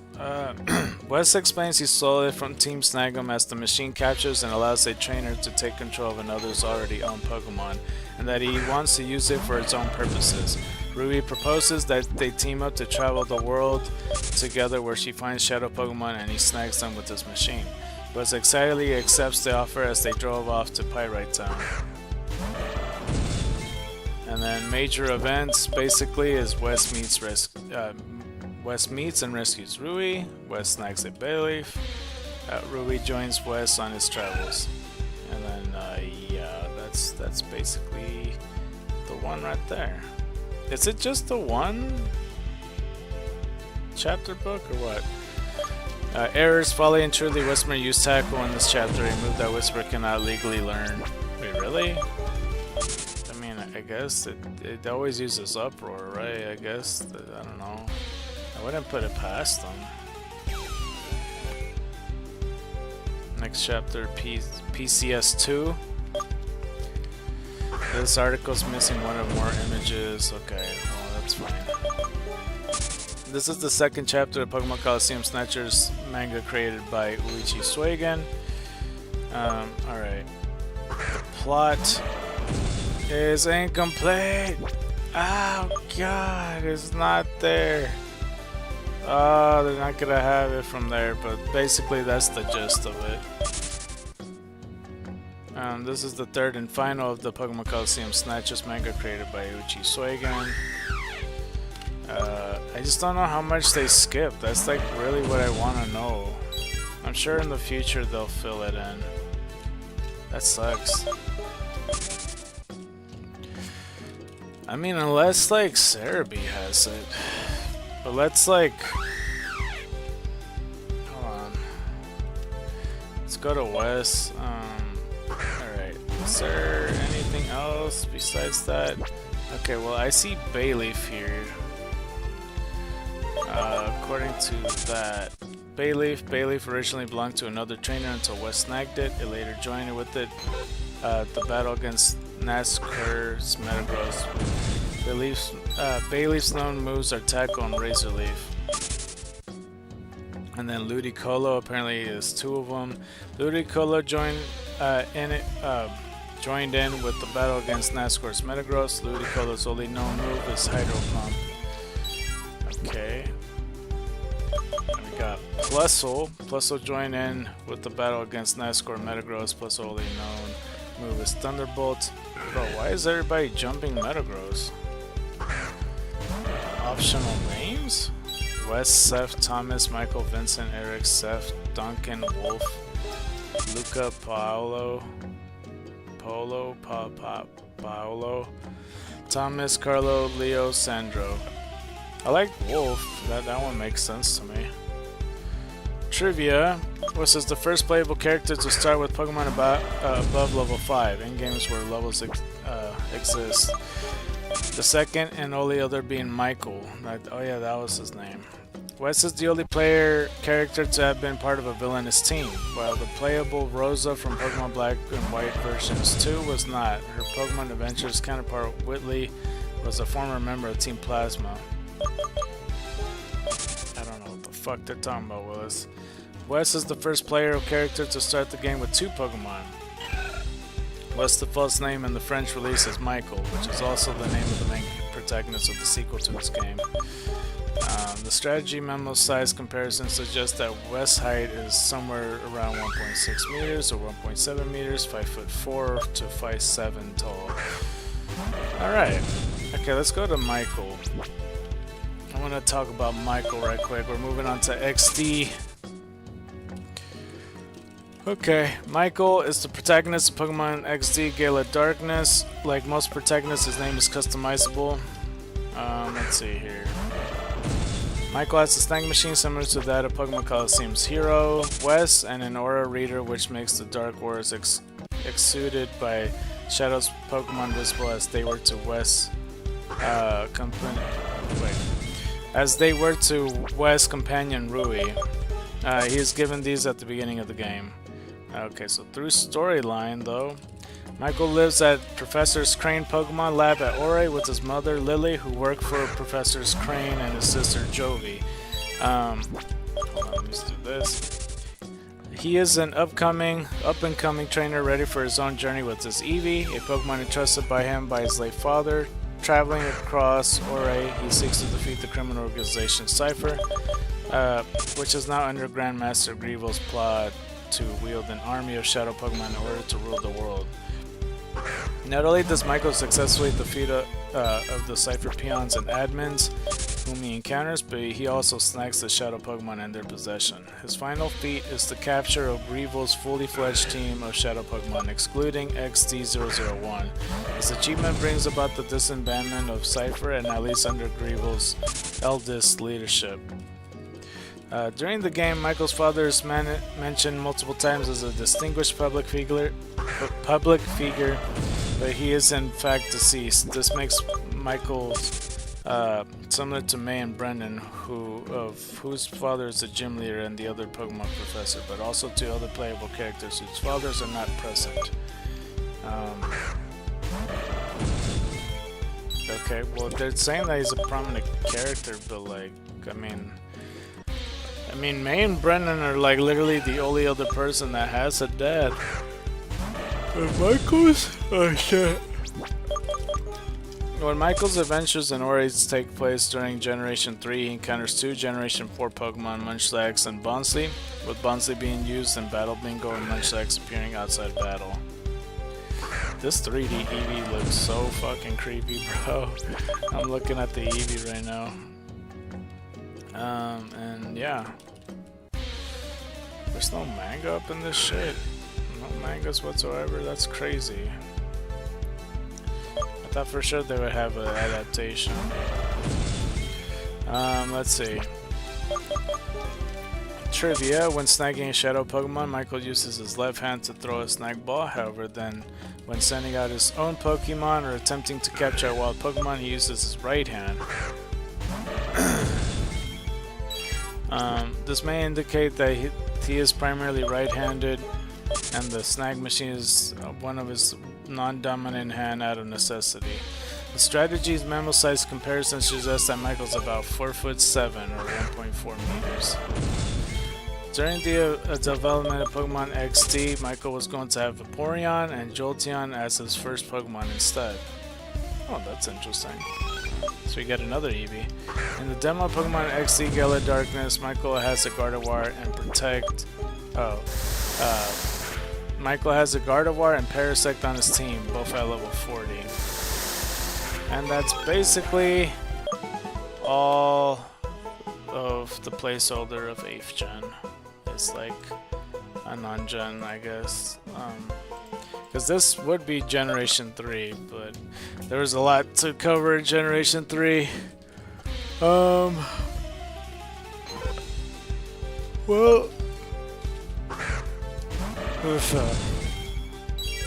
we got pretty much a little bit over an hour left. Because I was really looking forward to getting to 500, but now it's just like, you know, I'm just hanging out till it happens. And it's not the same feeling as like a goal that I'm looking forward to, you know? It feels like much different. Let's see. I might as well look up... Hold on. Pokemon Arven's Scarlet and Violet. I think it's Arven. I'm almost positive I mean, he's an ally, right? I feel like putting my phone down here. I don't feel like going up to the desk. Okay, let's see if we can do this. There's this huge spoiler warning. It's a spoiler alert for Scarlet and Violet. At this point, I don't care. I'll play it. I'll play it soon. I promise I'll beat it at some point in my lifetime. Arvin, Japanese name Pepper, is a friend of rival character in Pokemon Scarlet and Violet. He is the son of Professor Sada and Professor Turo. I don't think I knew that. He is the player's primary partner for the Path of Legend storyline of Scarlet and Violet, where he seeks out the Herba Mystica. Pepper, that's his other name. Okay, in the core series games. Arvin is an upperclassman at the Naranja Academy / Uva Academy. Close to graduation, he is skilled at cooking and is a researcher of healthy recipes to make Pokemon feel better. He always carries a copy of the Scarlet Book and Violet Book with the Scarlet Book and Violet Book with him. He is enrolled in Humanities track of the Academy with his homeroom teacher being Salvatore. And then this is a major spoiler one right here. Okay, so spoiler warning yet again. Arvin is the son of Professor Sada / Turo, and their unknown colleague who was mentioned to have walked out of Arvin. Wait, what? Walked out after Arvin was born. Due to the professor's devoteness to their research and the Terror Project, Arvin mostly grew up alone in the Lighthouse Laboratory on Pocopath. The strained relationship led Arvin to devote most of his life to his companion, Mabostiff, originally a Mastiff. I don't know what the fuck that means. As well as learning to cook and clean. He enjoys picnics, especially the outdoor settings, and the sandwiches made. At some point, the professor succeeded in creating a working time machine, bringing Paradox Pokemon to the present time. Also, they're the ones that did that? What the fuck?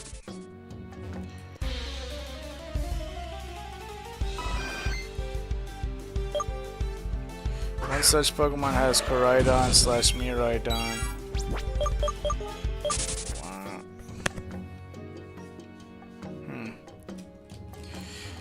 Okay, let me read that over. At some point, Professor succeeded in creating a working time machine, bringing Paradox Pokemon to the present time, which one such Pokemon was Koraidon / Miraidon, which the Professor brought to the lighthouse for safekeeping, instructing Arvin to keep it a secret.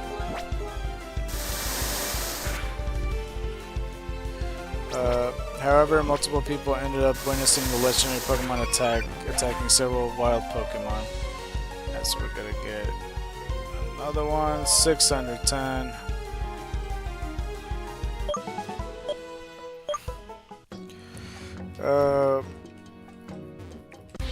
And the professor was forced to bring the Pokemon back to the Zero Lab. Arvin would end up not seeing his parents again until the ending events of the game, causing him to blame and loathe the legendary Pokemon for taking his parents away from him. Eventually, he and Mabostiff visited Area Zero in an attempt to find his parents, only for Mabostiff to be attacked by a creature Arvin described as either rampaging on Scarlet or a metallic machine on Violet. After taking a flying taxi out of the Great Crater of Paldea, he tried to heal Mabostiff using a Pokemon Center and potions, only to have failure due to his injuries being special case. In desperation, he skipped his classes to research and attempt almost every cure available, yet he was not successful. At some point, he sighted through the Scarlet Book and Violet Book and learned of the legendary Herba Mystica. And let's see here. And seeing his chance of revitalizing Mabostiff, began to research them. The player and Nimona first meet Arvin on Pocopath. After meeting and being rescued by Koraidon / Miraidon, Arvin was searching his old home, the Lighthouse Lab, where he found a book previously owned by the Professor, the mysterious Scarlet Book and Violet Book. When Lamona recognizes him as their son, he becomes angry and tells her that his parentage doesn't matter. Still, he's surprised to see that the legendary Pokemon outside of Area Zero and the weekend state that it is in.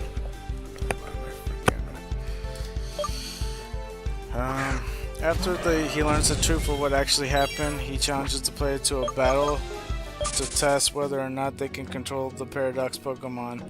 After the battle, he lets the player take the legendary off his hands and gives them Koraidon's Pokeball and Miraidon's Pokeball. He runs down Pokepath on his way to the academy. While Nemona yells out to him the answer to questions. Oh, I didn't read that right. And runs down Pokepath on the way to the academy, while Nemona yells at him to answer her questions. Path of Legends. Okay. After the player first class, Arven is waiting for them at the cafeteria, already knowing their name due to becoming a school celebrity. He asks the player to help make his dream a reality. To help him defeat 5 Titan Pokemon so he can create recipes with the Herba Mystica. Special herbs that heal any Pokemon that eats them, from his research in the Scarlet Book / Violet Book.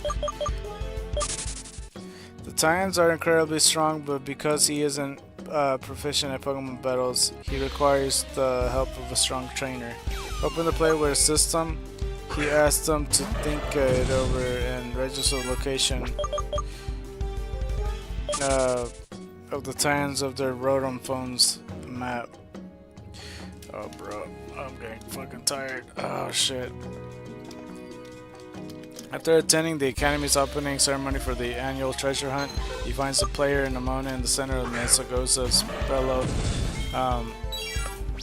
Okay, hold up. Shit, I need to set up right. He finds the player in Nemona in the center of Mesagoza, below the steps of the Academy. Conversing about Pokemon gyms, he scolds Nemona for suggesting that the player would attempt to reach champion rank instead of assisting him in acquiring the Herba Mystica. Much to her surprise and disapproval, when the player receives a sudden call from the mysterious character Cassiopeia regarding disbanding Team Star through defeating the bosses, he once again criticizes the idea, but is surprised when the stranger mentions him by name. After Nemona assures the player that they are free to follow whichever path they choose, Arven almost reveals his true intentions in his quest, but quickly changes the subject, mentioning how he plans to create the world's greatest sandwich. The world's greatest sandwiches with the Herba Mystica. At this mention of sandwiches, Koraidon Miraidon exits the Pokeball, angering Arven. The player mounts the legendary and he tells them that the best start of their search for the Titans will be past the east gate of the city. Afterwards, he leaves in frustration when Nemona recommends the opposite west gate for the path towards the gyms, informing the player that he will see them soon. So this fucker's doing all this for a sandwich. Like, this sounds like a lie to me, because they just said, like, there was an interesting line, because they put Arven almost reveals his true intentions in his quest, but quickly changes the subject, mentioning how he plans to create the world's greatest sandwiches for with the Herba Mystica. Like, motherfucker, you're not going out of your way to do all this for sandwiches.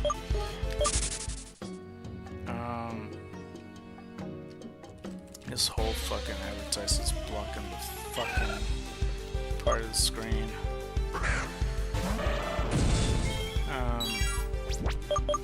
Hold on, I gotta wait till this advertisement goes away. This shit's so annoying. Am I able to click it off?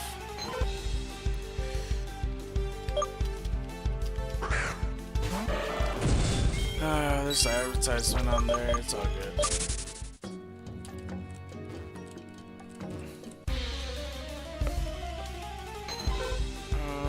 Let's see here. But yeah, I hope that you guys are at least enjoying the stream. I don't know if this is I mean, this is pretty much what shiny hunting is at this point. It's just doing that. So I don't know. Did it just go back to the same? Yes, stop seeing that. Yes, it's covered content.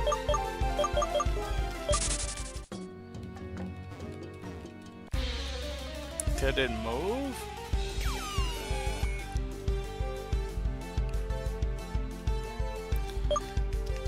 Okay, let me refresh the page because we should, dude. Seriously. I'm gonna have to find that spot again because the advertisement had to go there. Okay, where was I?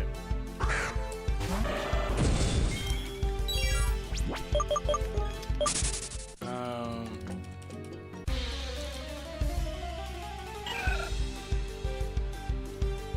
think I was around here.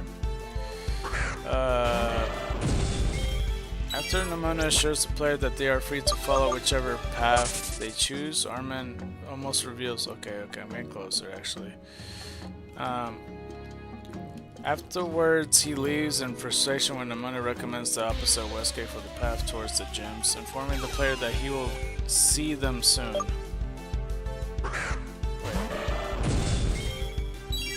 At the mention of sandwiches, Koraidon and Miraidon exit their Pokeballs, angering Arvin. The player mounts the legendary, and he tells them that the best start on their search for the times will be past the east gate of the city. Afterwards, he leaves in frustration when Nimona recommends the opposite west gate for the path towards the gyms, informing the player that he will see them soon.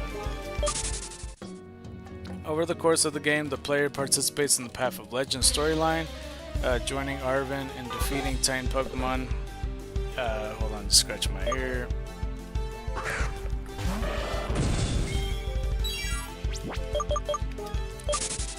And creating various sandwiches using the herb and Mystica to both cure Mablestiff and restore Koraidon and Miraidon's power. Unfortunately, or fortunately I should say, fortunately the power of all 5 sandwiches... Oops, I didn't mean to attack you.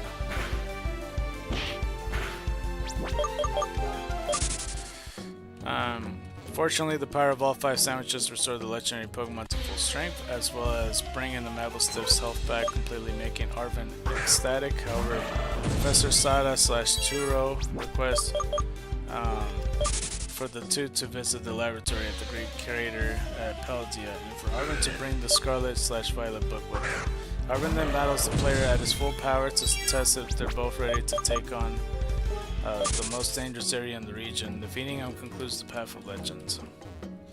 Now the way home, joined by Nimona and Penny, Arvin and the player make their way to Area 0 at the Great Crater Paldea, following the professor's request, and are tasked with visiting 4 research stations to unlock the door to Professor's laboratory at the bottom. Arvin initially butts heads with Penny, jealous of her and Nimona's friendship with the player, but later opens up about his lonely past to them, with them and Penny exchanging apologies and becoming friends. The further group descends into Area 0 and more, they begin to encounter peculiar Pokemon with similarities to those of the present day, but with primeval and mechanical qualities. Professor Sada and Turo reveals them to be Pokemon successfully summoned from a time machine they built in the Area 0 depths. Arvin attempts to ask the professor why they were called to Area 0, but they were more hesitant and request that they wait until they are face to face for a proper explanation, seeing how the professor addresses the player as the one they hope to fix things. Arvin hands them the copy of the Scarlet and Violet book, and upon reaching another research station, Arvin and the player are surprised to see a great tusk / iron threads as we get another Eevee. 6:11. We got like less than an hour left. I might end it early, I'm not sure. Somewhere around 5:30, it just depends.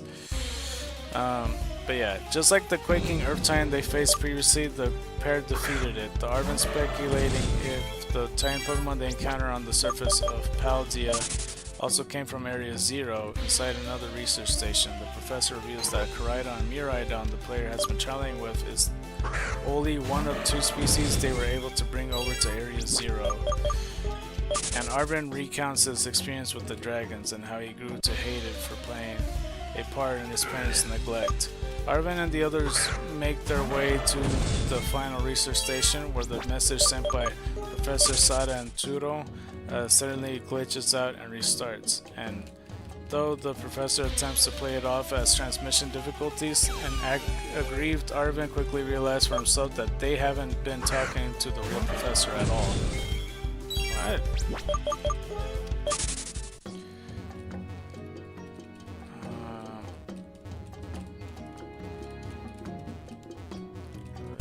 They haven't been talking.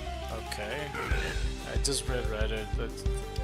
Okay. The players group eventually reaches the Zero Lab where the professor warns them of the Paradox Pokemon within that may try to escape. Concerned about the battle ahead, Arvin suggests that the player brings out Koraidon/Miraidon to assist them. Remember its strength and theorizing that being at Area Zero may coerce it out of its timid nature. The group and Koraidon and Miraidon watch as the door to Zero Lab opens, only to be briefly confronted by the second Koraidon/Miraidon, whose aggressive disposition nearly initiates a battle before it sees the open Zero Lab and ventures inside. Arvin and the others only have a brief moment to calm down before they are ambushed by the Paradox Pokemon escaping from the Zero Lab entrance. Arvin assists that player in fighting a Fluttermane or Iron Jugulus before telling the player to take their dragon and go on ahead into the Zero Lab.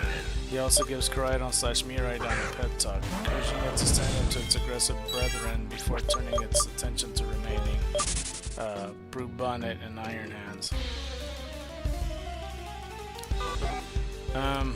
Hold on.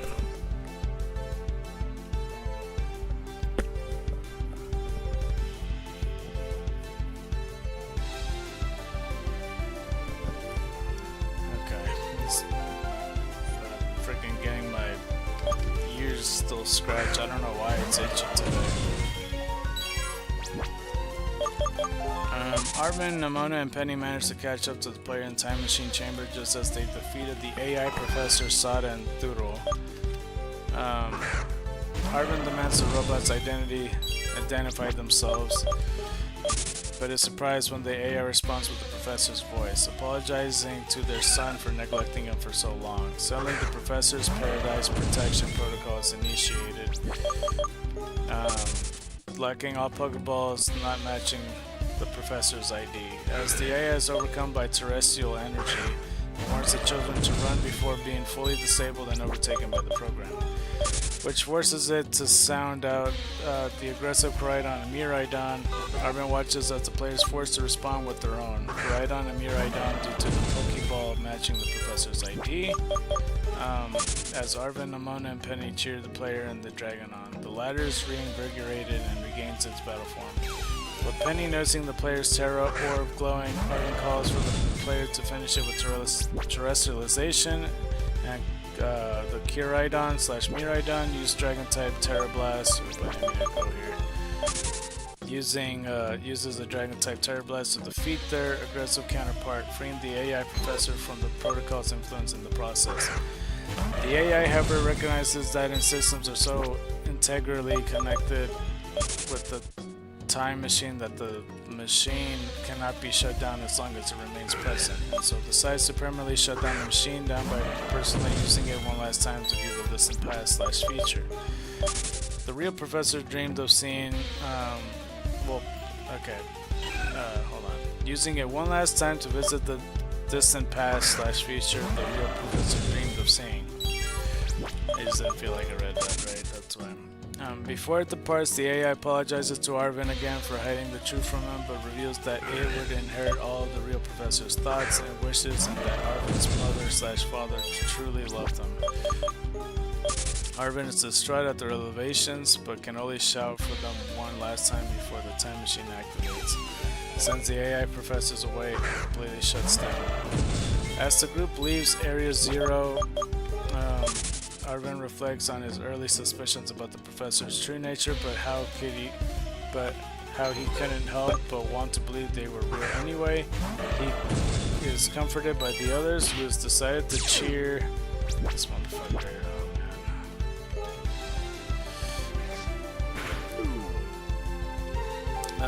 Let's see. As the group leaves, where am I? Yeah, as the group leaves Area Zero, Arvin reflects on his early suspicion about the professor's true nature, but he can't help but want to believe that they were real anyway. He's comforted by the others who decided to cheer him up by deciding to take a slow, scenic route back to Mesogosa to clear the way home in the main game. I might as well put a super potion on. Hold on, let's go give it a go. There we go. What part am I missing? Yeah. Takes this in. Okay, so post game it says Director Clavel calls Arvin and the other three to his office to congratulate them for the unsupervised yet heroic endeavors in Area Zero. He apologizes to Arvin for the loss of his parents, but Arvin remarks that the whole experience helped to clear his head a little before deciding not to reminisce in the past. To not reminisce in the past too much and look forward to graduating with his friends. Unfortunately for Arvin, this means catching up on multitude of academy credits required for him to graduate. The player battles Arvin at their first opponent in the first Academy Ace tournament and subsequent Academy Ace tournaments. He can be battled again as a random opponent. And then there's Mochi Mayhem. After the player receives the mythical Pecha Berry and inspects the peculiar toy at Peachy's, Arvin calls them, wondering if you can hang out with them at their house. The player agrees and returns home to meet him, only to find Nimona and Penny as part of the welcoming party. As part of the welcome party, Arvin apologizes since the other two overheard his call and invited themselves over, but the player reassures him and it's fine and invites them all inside. After dinner and dessert, the player reveals that invitation of Kitakami from the new friend, Kieran, and that Kieran provided extra tickets in case player wanted to bring friends. Arvin and the others accepted the offer and decided to meet up in front of the southern gate and Mesogosa to leave. There's a lot to read, bro. The player returns to Kitakami with their Paldea buddies in tow and meet Kieran at his house, though Arvin retains a bit of an old jealousy over the player having friends other than him.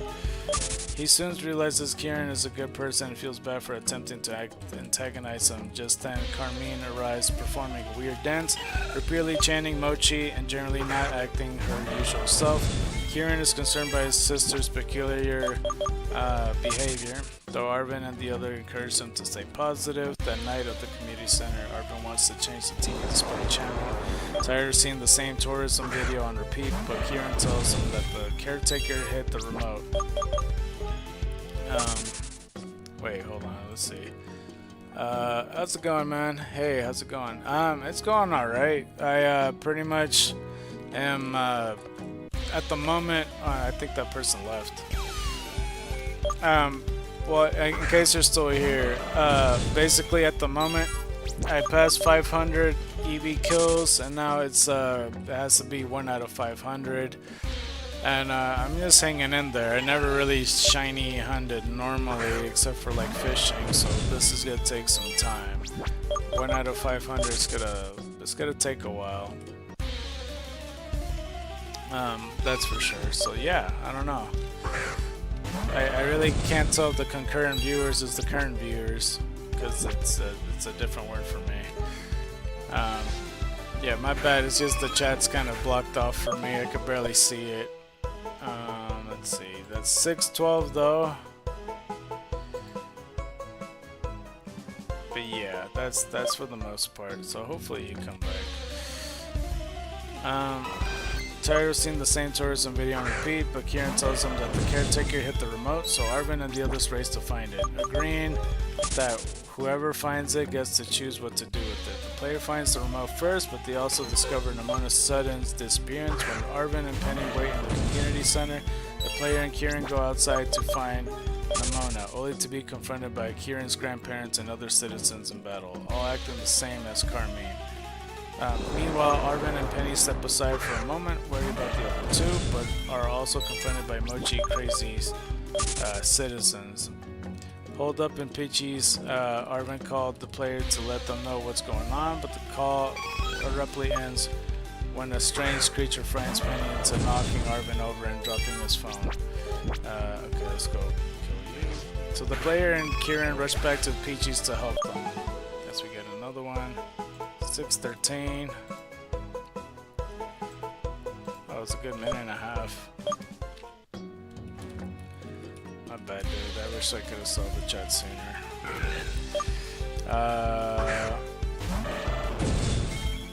Where was I? Shit.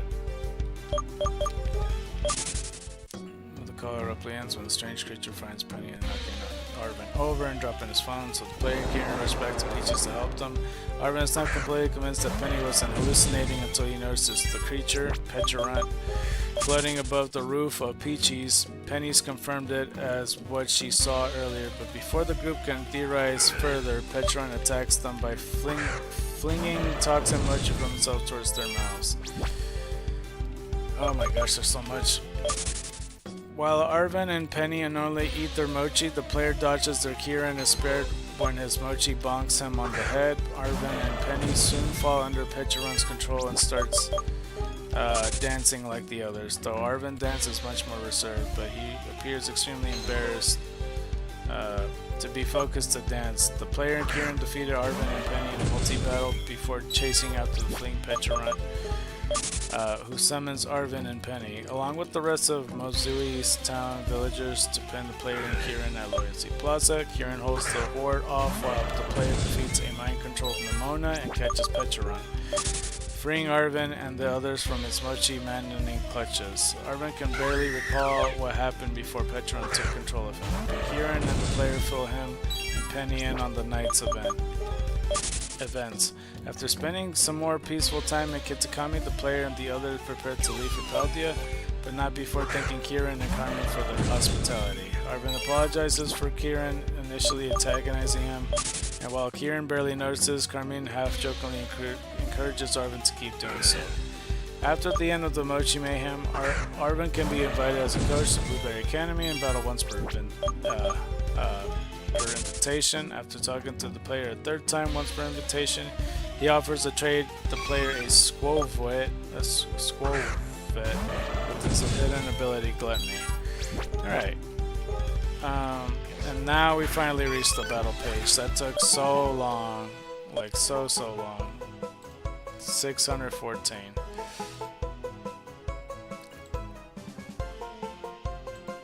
Like, and what, I don't mean the Eevee, I mean more so the battle screen. Winning the battle is not mandatory, the player will not black out, and the story will progress either way, with different dialogue depending on the outcome of the battle. Arvin has to squow it. Let's see. Titan multi-battle partner. Arvin joins the player as a multi-battle partner against 5 different Titan Pokemon and with no set order. Against Cloth, the Stony Cliff Titan. And he has a Shelter. Oh wow. After Bombardier, the Open Sky Titan, you get Knocklee, the fucking Rock Mushroom. Oh yeah, I didn't... Okay, with Squovet, what type should I make him? Fairy? Shelter, I already made Steel Bug.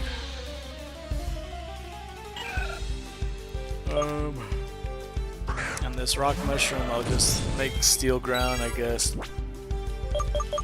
I don't know if this evolution adds a type, because that might change things. Against Earthworm, the Lurking Steed Titan, it's Toad School. I keep forgetting what type I have before. This is Grass Ground and Poison Water. I think I made him Electric Psychic or some shit. Against Great Tusk, Iron Treads, the Quaking Earth Titan. You'll have a Skull Villain, Grass Fire type. I'll say Steel Electric. I think that's the only thing I could make it.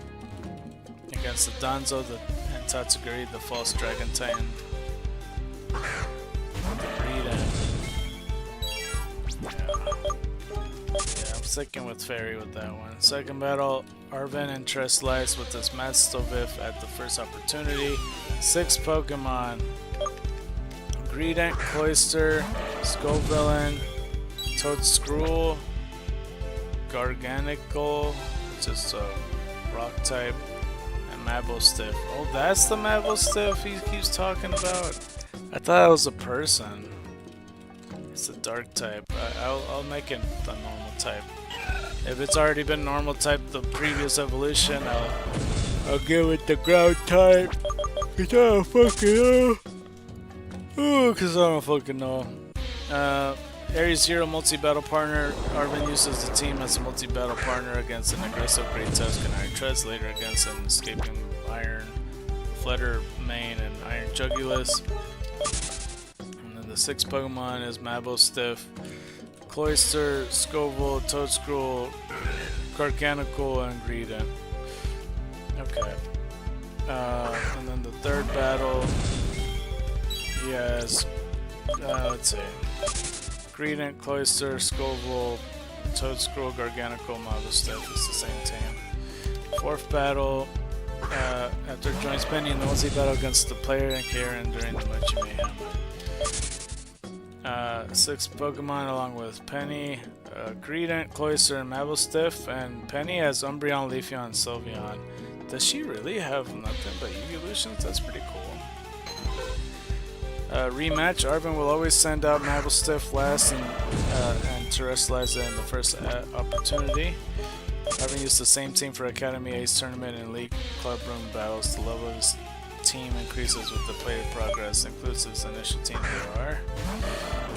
6 Pokemon, Greedent, Cloyster, Scovel, Toadscruel, Garganical, and Mabostiff.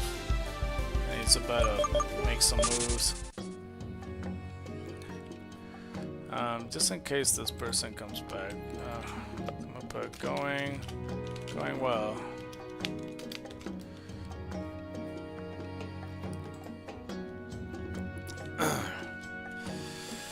Alright, trade to the player upon the third unique interaction with Arvin, the League Club room. He will trade a Scovet to the player in exchange for almost any Pokemon excluding shiny or legendary mythical Pokemon. So there's that. A Scovet. Okay, so what type is Mastiff? Mastiff. Arvin is known with his Mastiff and Battle Studies classes, despite this Mabostiff already being fully evolved prior to the beginning of the game. After completing Path of Legends, Arvin instead uses Mabostiff during Battle Study classes. Relative Arvin's Mabostiff is unknown. Wait, what? Its relation to Arvin's Mabostiff is unknown? Oh, to like Mastiff? Okay, well that's it for that. Hold on, let me just look at the... It might be just Dark type. I don't know. Yeah, you just Dark type, and this is Dark type. Oh yeah! Okay. Alright, related articles. I think Penny was gonna be the last one for today. Oops. And we'll see how I feel afterwards. Well, for like, you know, reading wise. Let's see, Penny. I don't know who else is part of it. There's spoiler warnings on this shit. I mean, I thought Arvin for a second was gonna turn out the villain. I think it's kind of stupid to have like an AI for a villain. Because clearly the person who made that idea just, like, you know, is worried over AI. So, oh, AI's gonna take over the world, and I don't know, that's kind of a dumb idea, if I'm being honest. But we'll see. Penny is a character in Pokemon Scarlet and Violet. She is a major character in the player befriends during the Starfall Street story. So this is a spoiler warning for her in Scarlet and Violet. So yeah, just keep that in mind. But in the core series games, hopefully it's not too much. Hopefully it's not too much. It's the, well, the fucking advertisement's too much. I'm like trying to press it. Okay.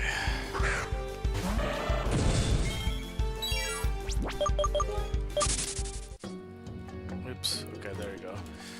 I'm not gonna look at appearance. Hold on.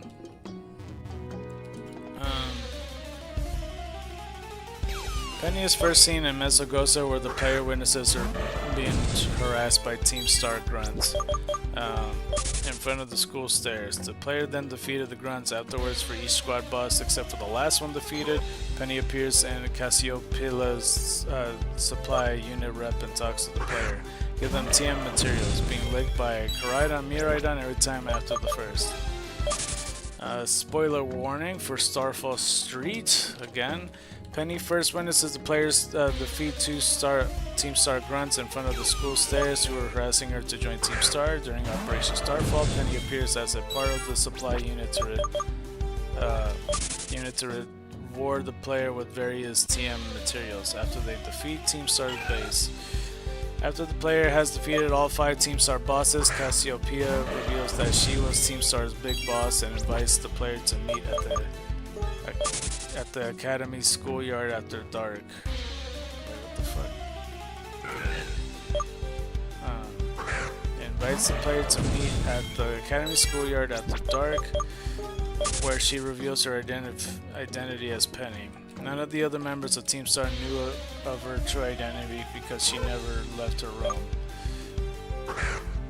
During her time with them, she came up with the idea of Operation Starfall and recruited the player to make the Team Star bosses stand down, as she is afraid that her fellow bosses will be expelled from the academy because of their involvement in the team, but is unable to forcibly disband the group herself. Penny challenges the player to battle and asks Clive to record the battle with his rotary phone for the squad bosses to view the outcome. After being defeated, Penny proclaims with relief that Team Star reign is over.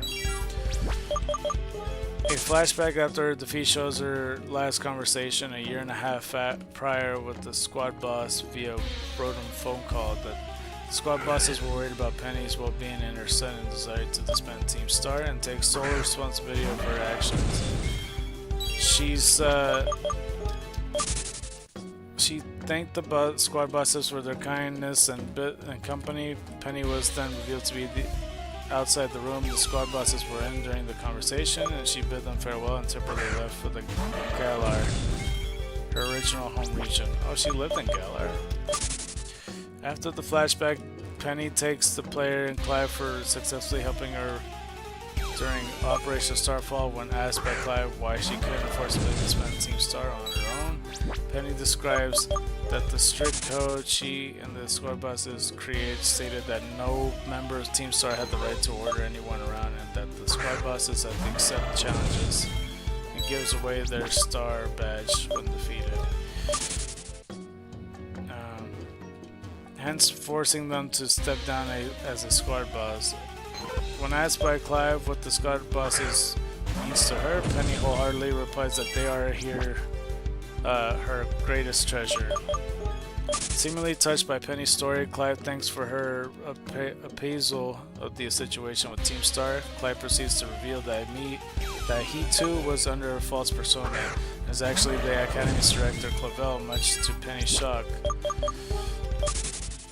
Wait, hold on. Clive proceeds to reveal that he too was under a false persona and is actually the Academy's director, Clavel, much to Penny's shock. Clavel explains that he disguised himself as Clive in order to talk to the Team Star members on equal terms, without them feeling pressure of speaking to faculty members such as the Academy's director. I don't understand what the fuck's happening. Clavel proceeds to call out all the squad bosses, Glameco, Mela, Atticus, Ortega, and Harry, out onto the schoolyard, much to Penny's surprise, and she emotionally recalls their names as they greet her in equal emotion. The squad boss performed Team Star's signatures Hasta la Vista pose and heavily exclaimed in unison Hasta la Vista, Cassiopeia, and Hello Penny. Okay, well that's 6:15.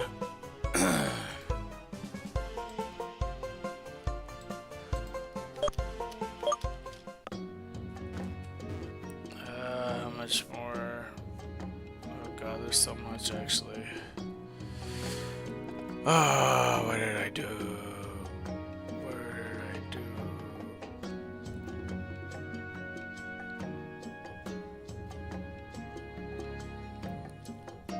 Wait, where was I?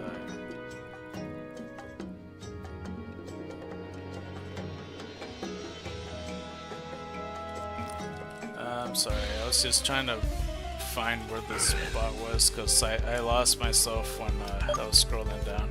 Clavel proceeds to call it. Oh no, I already read that part. Clavel apologizes to Team Star for his unawareness of the bullying they suffer from since he joined the academy as its director without witnessing any incident of bullying. He declares that Team Star may continue to exist should its bosses want it to, but they should be punished for breaking multiple school rules during their period of truancy. As punishment, Clavel assigns Penny and the squad bosses to manage the newly founded Star Training Centers, STCs, as staff members. Upon hearing this, the squad bosses marvel over Team Star's not just spending, but being able to spend time with their big boss and close friends at the Academy STCs. Clavel dismisses Team Star bosses and calls the players to his office to thank them for allowing him to help resolve Team Star's situation. Penny arrives shortly thereafter. They apologize for illegally hacking the Pokemon League's LP points management system to reward the player and Clavel for helping her during Operation Starfall, and feels that she should be punished more heavily than the others. Clavel decides that he should consult Gita, the Paldea Pokemon League's chairwoman, on the matter and dismisses the player from his office. Penny calls the player via Rotom phone the next time they exit the academy building and tells them to meet her in front of the school stairs, where she was first encountered. She also states that she no longer wishes to be known as Cassiopeia if the player chose to call her that instead of her actual name. When the player finds Penny, when the player finds Penny in front of the school stairs, she explained how the squad bosses and she came up with the Hasta la V-Star catchphrase. She also explained that she won't be badly punished for hacking the Pokemon League LP management system if she does some volunteer engineering for them, which she agreed to. Finally, she thanks the player for helping her save Team Star from being wrongfully expelled from the academy and give them TM169 Draco Meteor as a reward. She explained that she wants to repay the player and would be willing to help with any request they may have. She bids the player farewell with the SLV Star and runs up to the stairs, concluding the Starfall Street storyline. Okay. After all three main stories of the game have been completed, Penny goes to the Zero Gate within the player, Arven and Ramona, to traverse Area Zero with them and help them reach the Zero Lab. In the way home, the game's final story, she battles alongside the player as a multi-battle partner twice. During this, after the door to the Zero Lab is open, the group of Paradox Pokemon escape, which are chased down by Penny and Amona. Later, Penny returns to Zero Lab with Amona and Arven and watches the player battle against the defeat AI Sada and AI Turo with their Koraidon and Miraidon. Okay.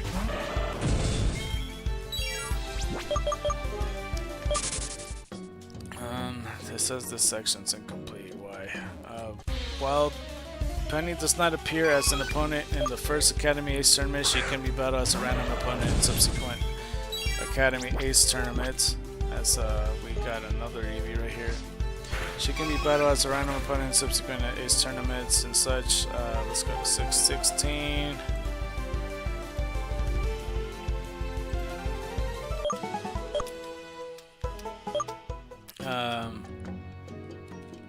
This time using Pokemon trainers as her trainer class instead of Team Star. Additionally, players can develop a bond with Penny, which will trigger an event added with the Indigo Disc update, where the player can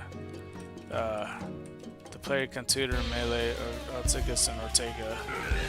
Mochi Mayhem. Following the events of the Indigo Disc, Penny accompanies the player, Arven, and the mother to trip to the land of Kitakami. She ends up helping the players and their friends and dealing with Pecharunt curse. However, Pecharunt shoots Toxic Mochi into the mouths of Penny and Arven, and they face the player with Kieran in a multi-battle. After Pecharunt is defeated by the player, she returns to normal and stays at Kitakami for a day or two before returning to Paldea. 617.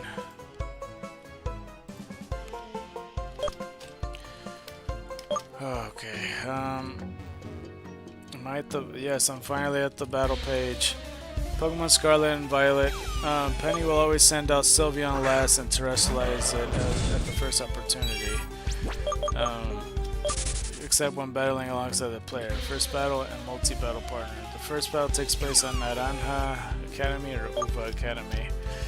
As a multi-battle partner in Area 0, Penny uses the team against a hostile Scream Tail for Scarlet version and an Iron Bundle Violet version, and then against escaping Brute Bonnie and Iron Hands. Okay, 6 Pokemon already? Jesus. So, Umbreon, Vaporeon, Jolteon, Flareon, Leafeon, and Sylveon, which we already covered, but spoiler ends here. The second battle, Penny joins Arvin in a multi-battle against the player and Kieran during Mochi Mayhem. 6 Pokemon is agreed and Cloyster, Mabostiff, and Umbreon, Leafeon, Sylveon is what the other one has. Rematch. Bro, I'm so dead tired. Holy crap. Rematch. Penny used the same team for the Academy Ace Tournament and League Club room. Battles with the level increasing as the player progresses. Level 69 to 70 after the Academy Ace Tournament is available. Level 77 to 78 after completing the Indigo Disc story. Level 84 and 85 after completing the Mochi Mayhem epilogue. And 6 Pokemon yet again. Pretty much the same ones. Traded to the player upon the third unique interaction with Penny. The League Club room she'll trade an Eevee to the player in exchange for almost any Pokemon excluding shiny, legendary, and mythical Pokemon. Alright, and that's it. We're finally finished. Okay, so either the egg hatches or I don't even know, bruh, because I am dead tired. I hope the egg will hatch soon. After the egg hatches, we'll do one more Eevee and then we'll call it a day. So hopefully that's soon. Because I'm not even sure, bro. I might go to sleep soon, to be honest. I'm fucking tired. Okay. So let's see. I'll probably check the team in this, or the egg in a second.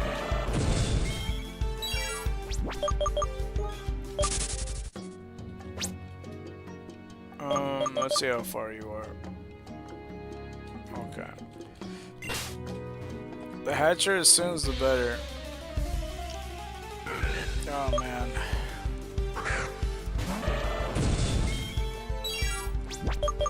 Okay. 5 hours in so far though.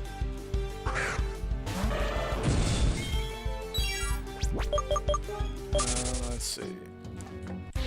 But yeah, I mean, please consider donating, of course, if you're watching this, whether it's PayPal, Zelle, Venmo, Cash App,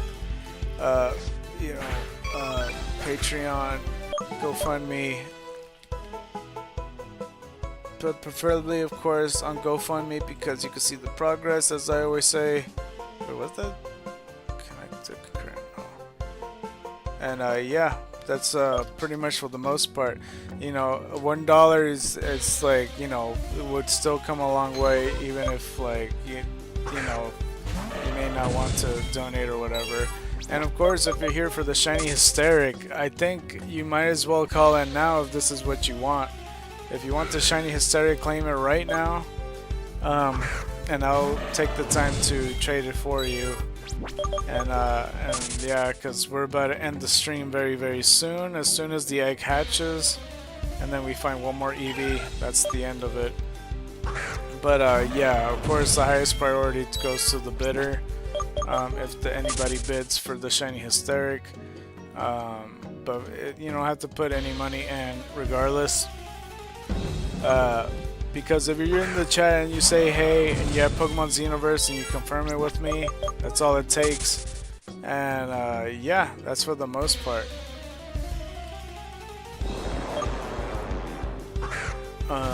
Just let me know if that is what you want, because you can nickname it whatever.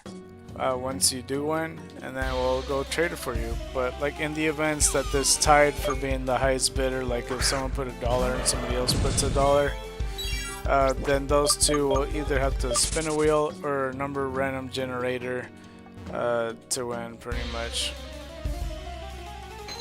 Let's see here.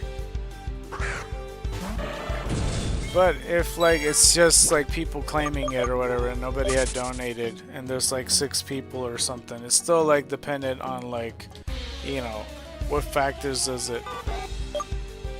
So yeah, that's for the most part. So yeah, I'm just waiting for the egg to hatch at this point. Did I count the last Eevee? I don't think I did. I don't remember. I'm so dead tired, bro.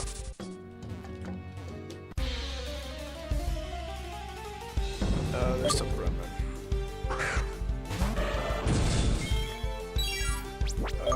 Man, I definitely am not gonna keep counting with Bremens. I don't know. Like, this next week's gonna be interesting. I knew I wasn't gonna run into Retro Eevee. I mean, it's not too late. I can still run into him before the egg hatches. Or even like the last Eevee. I just hope it doesn't take me 20 minutes. Let's see here.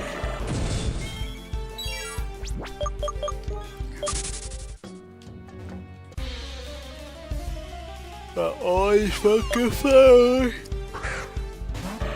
Ugh.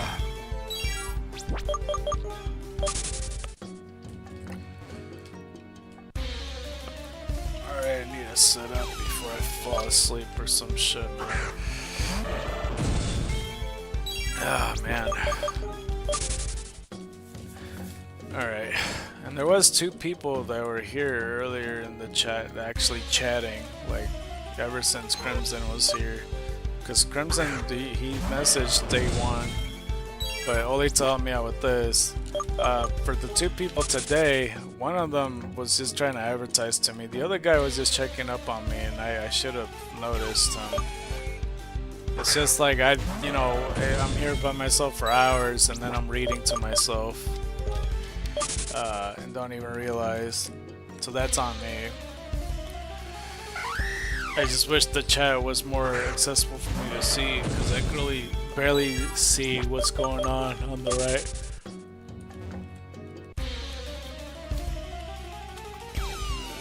Oh my gosh. Alright, at this point, just waiting for the egg to hatch. Hopefully it'll hatch soon. It may take 20 minutes, who knows. And then after I hatch the egg, it might take another 20 minutes till another Eevee shows up. So who knows, really? Who knows? Who knows? Who knows? I didn't really do any,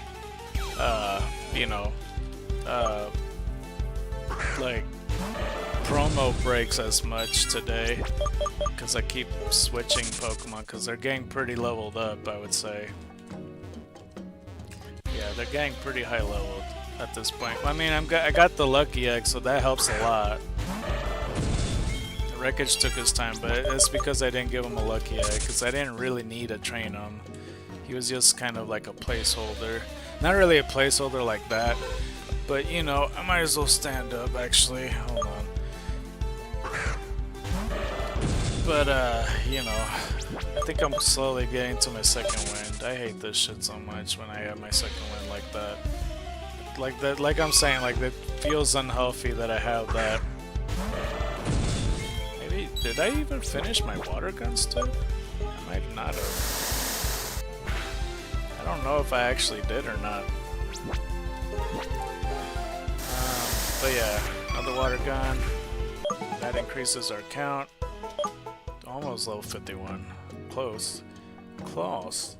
619. Let's see here. Let's continue that. Oh, another Eevee. Nice.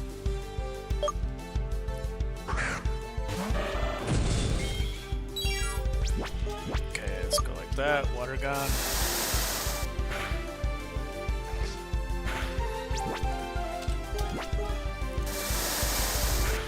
And there we go. That is, of course, 620. Oh, it's 619 to 620. Alright, cool. It just hit me that 619 a second ago. Still 51. Nice. So yeah. That's not bad. That's not bad at all. I don't believe in the 1 out of 500 chance. I still think it's gonna take me at least 650 encounters more. So it's gonna be at the 1000s. That's gonna suck. Unless I get actually lucky. But I'll keep trying. I won't give up. I won't give up. But don't give up. Alright. Keep it going.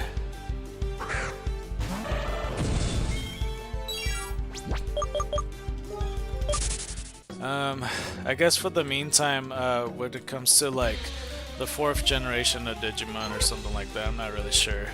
Welcome back, person, if it's the you messaging a second ago. Alien Almanza, my bad if I'm saying your name wrong. If it's you, welcome back.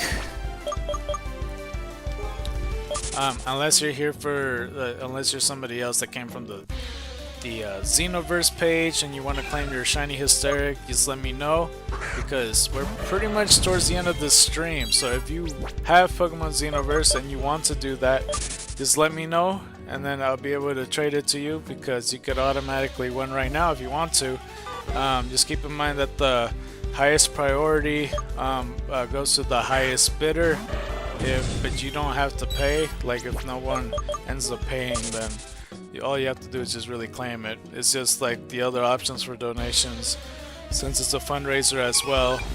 Oh well, he took off. Let's see here. Water gun. I think it's because they think I'm implying that they have to pay. They don't. But oh well. Let's do another water gun. But then again, I might be assuming things, I'm not sure. 621. It might be a different person, I don't know.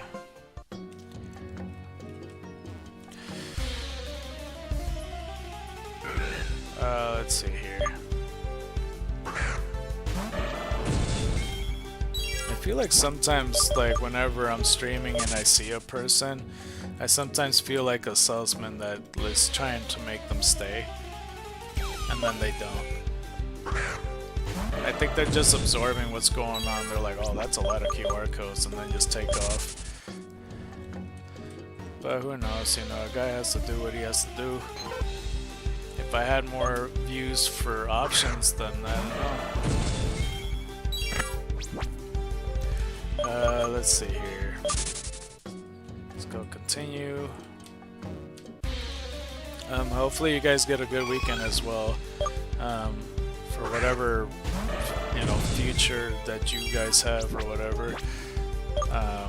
For your following weekend, that you have a good weekend. I mean, that's usually how I approach with all my videos anyway. I don't really think that people watch, are you serious? You fucking live that shit?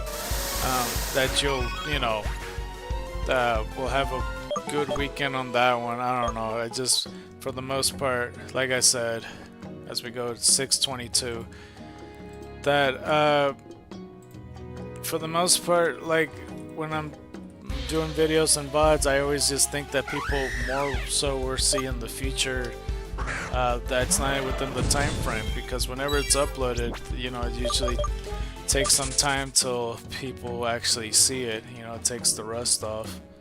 It's the unfortunate truth of it. Hysteric. Let's see here. Go do that.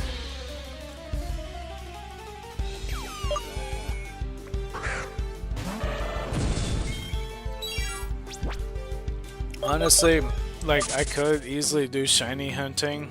Like, I would be able to do that. But I don't want to, like, I don't know. I don't want to be too isolated either. You know what I mean? Like, because this is pretty much what it is right here. And, you know, like, I've been so far reading and trying to come up with topics to talk about for 6 hours or whatever it is. But, like, you know, if this is what my experience is like through streaming, if it's quite literally just myself and like nobody in the chat, and then maybe every now and then somebody sprinkled in, I don't know, that's a bit too lonely for me. You know what I mean? Like, I probably could do it if there was people, if I was shiny hunting and stuff. Because like currently right now there ain't shit, there ain't nobody right now. They keep sprinkling in and out. And yeah, I definitely can't do it solely, especially for that long. Like if I had like maybe like a few hundred people, I'd be like, okay, maybe, and then I could talk to them. Cause I'm almost finished with like reading everything. I might have to like, I did 9 generations all over again, and now I'm probably gonna have to do like the evil teams and go through their members and shit like that and talk about them. Cause I pretty much did every major character at this point. And then after that, who knows? Like, if it really comes down to it and I already caught up to 9 generations, I might have to fucking... I might have to go cover the manga or some shit. I hope this doesn't take me 20 days to 30 days. That'd be bullshit. We'll see. I mean, we got time either way. I might be able to find 30 shinies by the end of all this. I thought for sure somebody would claim the shiny hysteric by now. It's been 5 days. I'm shocked that like nobody's gonna be like, oh, no shiny hysteric. It's a giveaway, man. Like, sure, like I said, yeah, highest priority on the highest bidder if you want to. But at the same time, it's like, I don't know. It is what it is. I hope that the egg is gonna hatch soon, bruh. I'm waiting for that. There's like 9 minutes left. So I guess the call of getting a shiny hysteric is over with. Let's see here.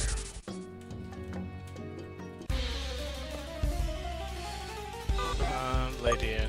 I don't even know what to do about it either, like for the shiny hysteric. I'd rather give it away, like the second one. But I don't know who else plays. Let's see here. I should probably... I'm gonna try to multitask because I need a reply at the same time, so I'll try to do that.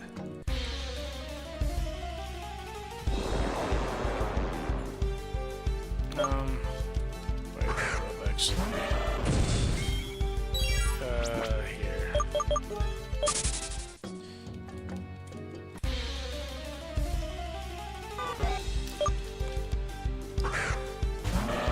Good old lady in. Might be distracted and quiet for a while because I'm trying to multitask.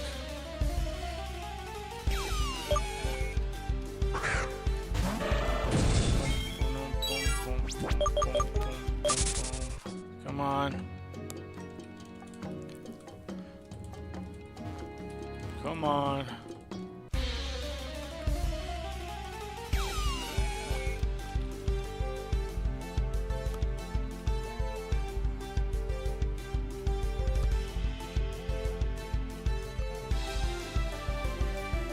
Okay, my bad. I was just looking at something. Alright.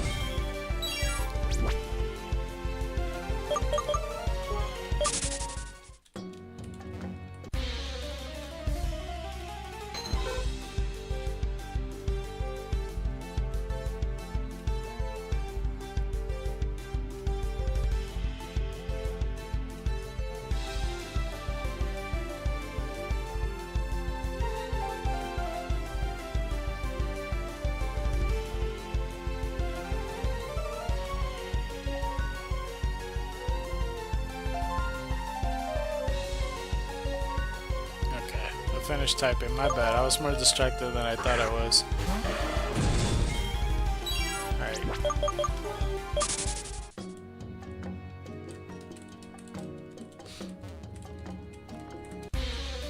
There we go.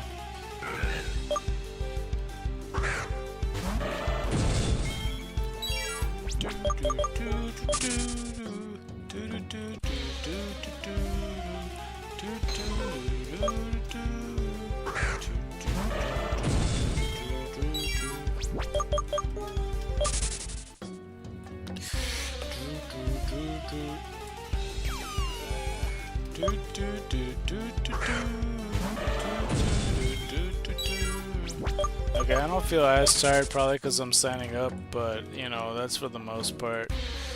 I mean, I guess I was saying, like, for the 4th gen, I don't think I'll be able to finish it on time, but I'll try to remember where I left off. For 4th gen, it's interesting because, like, there's no real partner Digimon like how there is with, like, Tai and Agumon and Matt and Gabumon and, like, TK and Patamon and shit like that. It's Digimon Frontiers. It's basically the premise is that these kids become Digimon and, like, you know, they kind of fuse in a way, and, like, you know, it almost goes to a champion level basically, to like a different form that's basically an ultimate, and then like a fusion, and then into Omega, and then, you know, further beyond after that. I don't know, it's a bit confusing, but just bear with me. So Takato, I know he's the main character, well, you know, the leader of the bunch. You know him well. No, that's the Donkey Kong song. Basically, when he becomes, and there's like a spirit evolution, and then there's also a beast evolution. That's usually what they find. But the first arc was about finding the spirit evolution. So his spirit evolution was a Gunimon. I'm pretty sure I always heard it was like a Kurimon, but this is our last egg for today. So we got a regular one, 37. Okay, there we go. I don't think I could fit any of that. 37.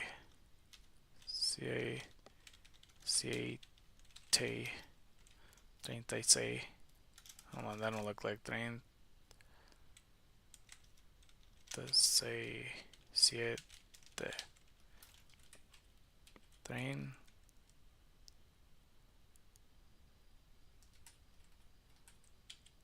37. Whatever, that works. Alright. Well, okay, well, to be continued on that. It's better to be cut off in the beginning than more so in the middle. Well, I mean, I guess I could continue, but basically, as I look into this Eevee right quick, this is the 37th one. Oops, what the fuck? Got away from me for a second there. Adaptability, attack down, defense is up. Good endurance. Yeah, so just bear with me on what he looks like. So he has, his color scheme is like red, white, and yellow. The yellow is mostly being really long hair, like really long hair. It kind of reminds me of like a spikier version of Inuyasha a little bit. But he looks very much human-like. It's just not like a kid. He's like a full-grown adult with red and white armor and a little bit black here and there. I didn't want to do that either. And that's basically what he looks like. Like his armor goes throughout his whole body. His mouth is the only thing exposed, and his eyes. So that's for the most part. His beast form is he kind of becomes like this eagle hawk man.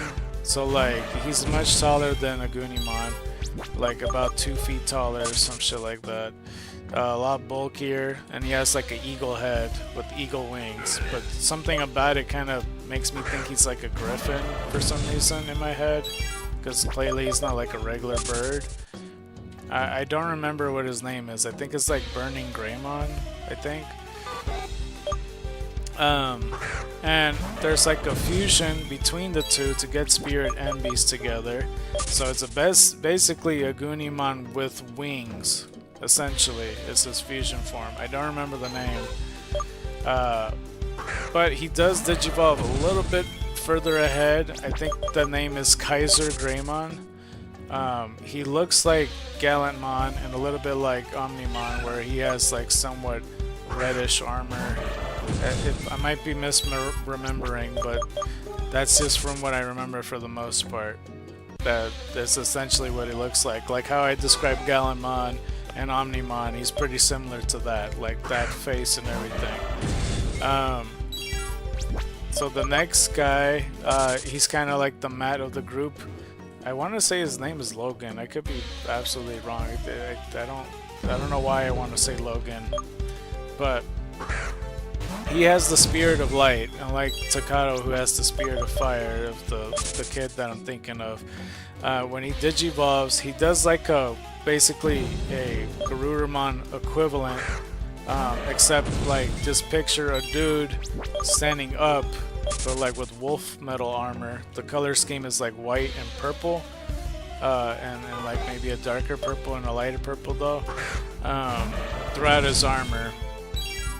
Like, you know, it almost looks silver-like because you could tell it's like metal and whatnot. And he carries around these two swords that could turn into lightsabers, like when he shoots them out, which sounds awesome, but he should use it a little bit more often. He has like a little scarf, kind of, that's white and purple as well, if I'm remembering correctly. You also see a little bit of blonde hair that's kind of shortish, but it's getting long a little bit. Yeah, I don't know if I'm best at describing at these things, but I think his name is Lobomon. And yeah, the next one for Beast form, he looks just like Metal Garurumon, I mean. But he's just like, just picture Metal Garurumon, but now instead of just, you know, the usual colors being silver, yellow, and blue, and a little bit of red, his colors are still like Lobomon's. It's like white and purple and such like that, and yellow and gold, I suppose. And I think it's pretty awesome, and he does have similar blades to that. I don't remember what his name was though. I think it was like something Garurumon. But his fusion form, basically, if I'm remembering correctly, it just looks like Lobomon, but with a bigger sword. I forgot how his armor's set up, but it's something like that. It's just a straight up golden sword and not a lightsaber. And his armor's slightly different compared to it. It matches more of the Metal Garurumon one. And he does digivolve a little bit more further.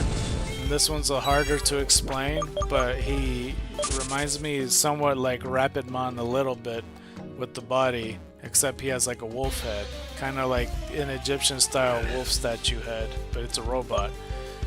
He doesn't look like a human for shit anymore. And just to be clear with the Metal Garurumon, there's no human elements with that whatsoever because it's beast and all that. But yeah, he has like a jet arm or some sort. But yeah, this is the last Eevee for today though, because this is the end of the stream. So yeah, if you like this video, don't forget to press that like button. If you really like this video, please consider subscribing. If you haven't considered subscribing yet, please watch another one of my videos. I play the video games. Any of you like playing video games, you might like my stuff. And with that being said, 623, are we gonna see a good old fucking retro Eevee tomorrow? I hope so. Well, not tomorrow, Monday, next week. A brand new week. Now we know what we're doing, kind of. And I think we're pretty close to getting... Oh shit, I didn't mean to do that. We're pretty close to getting Jalapeno ready to do the battles, and we're gonna get a lot more eggs, so there's gonna be higher likelihood we're gonna find an egg shiny before we find, you know, a retro Eevee. But Monday we're gonna make some moves, so we're really, really close. It may not be Monday, it might be Tuesday. We're gonna see. Either way, White Tigers and Dragons to you, and we'll continue talking about the Frontier stuff later because Takato and Logan, if that's even his name, has a fusion, and I'll talk about that next time. White Tigers and Dragons to you. You've been Scarred by the Night. I'm out.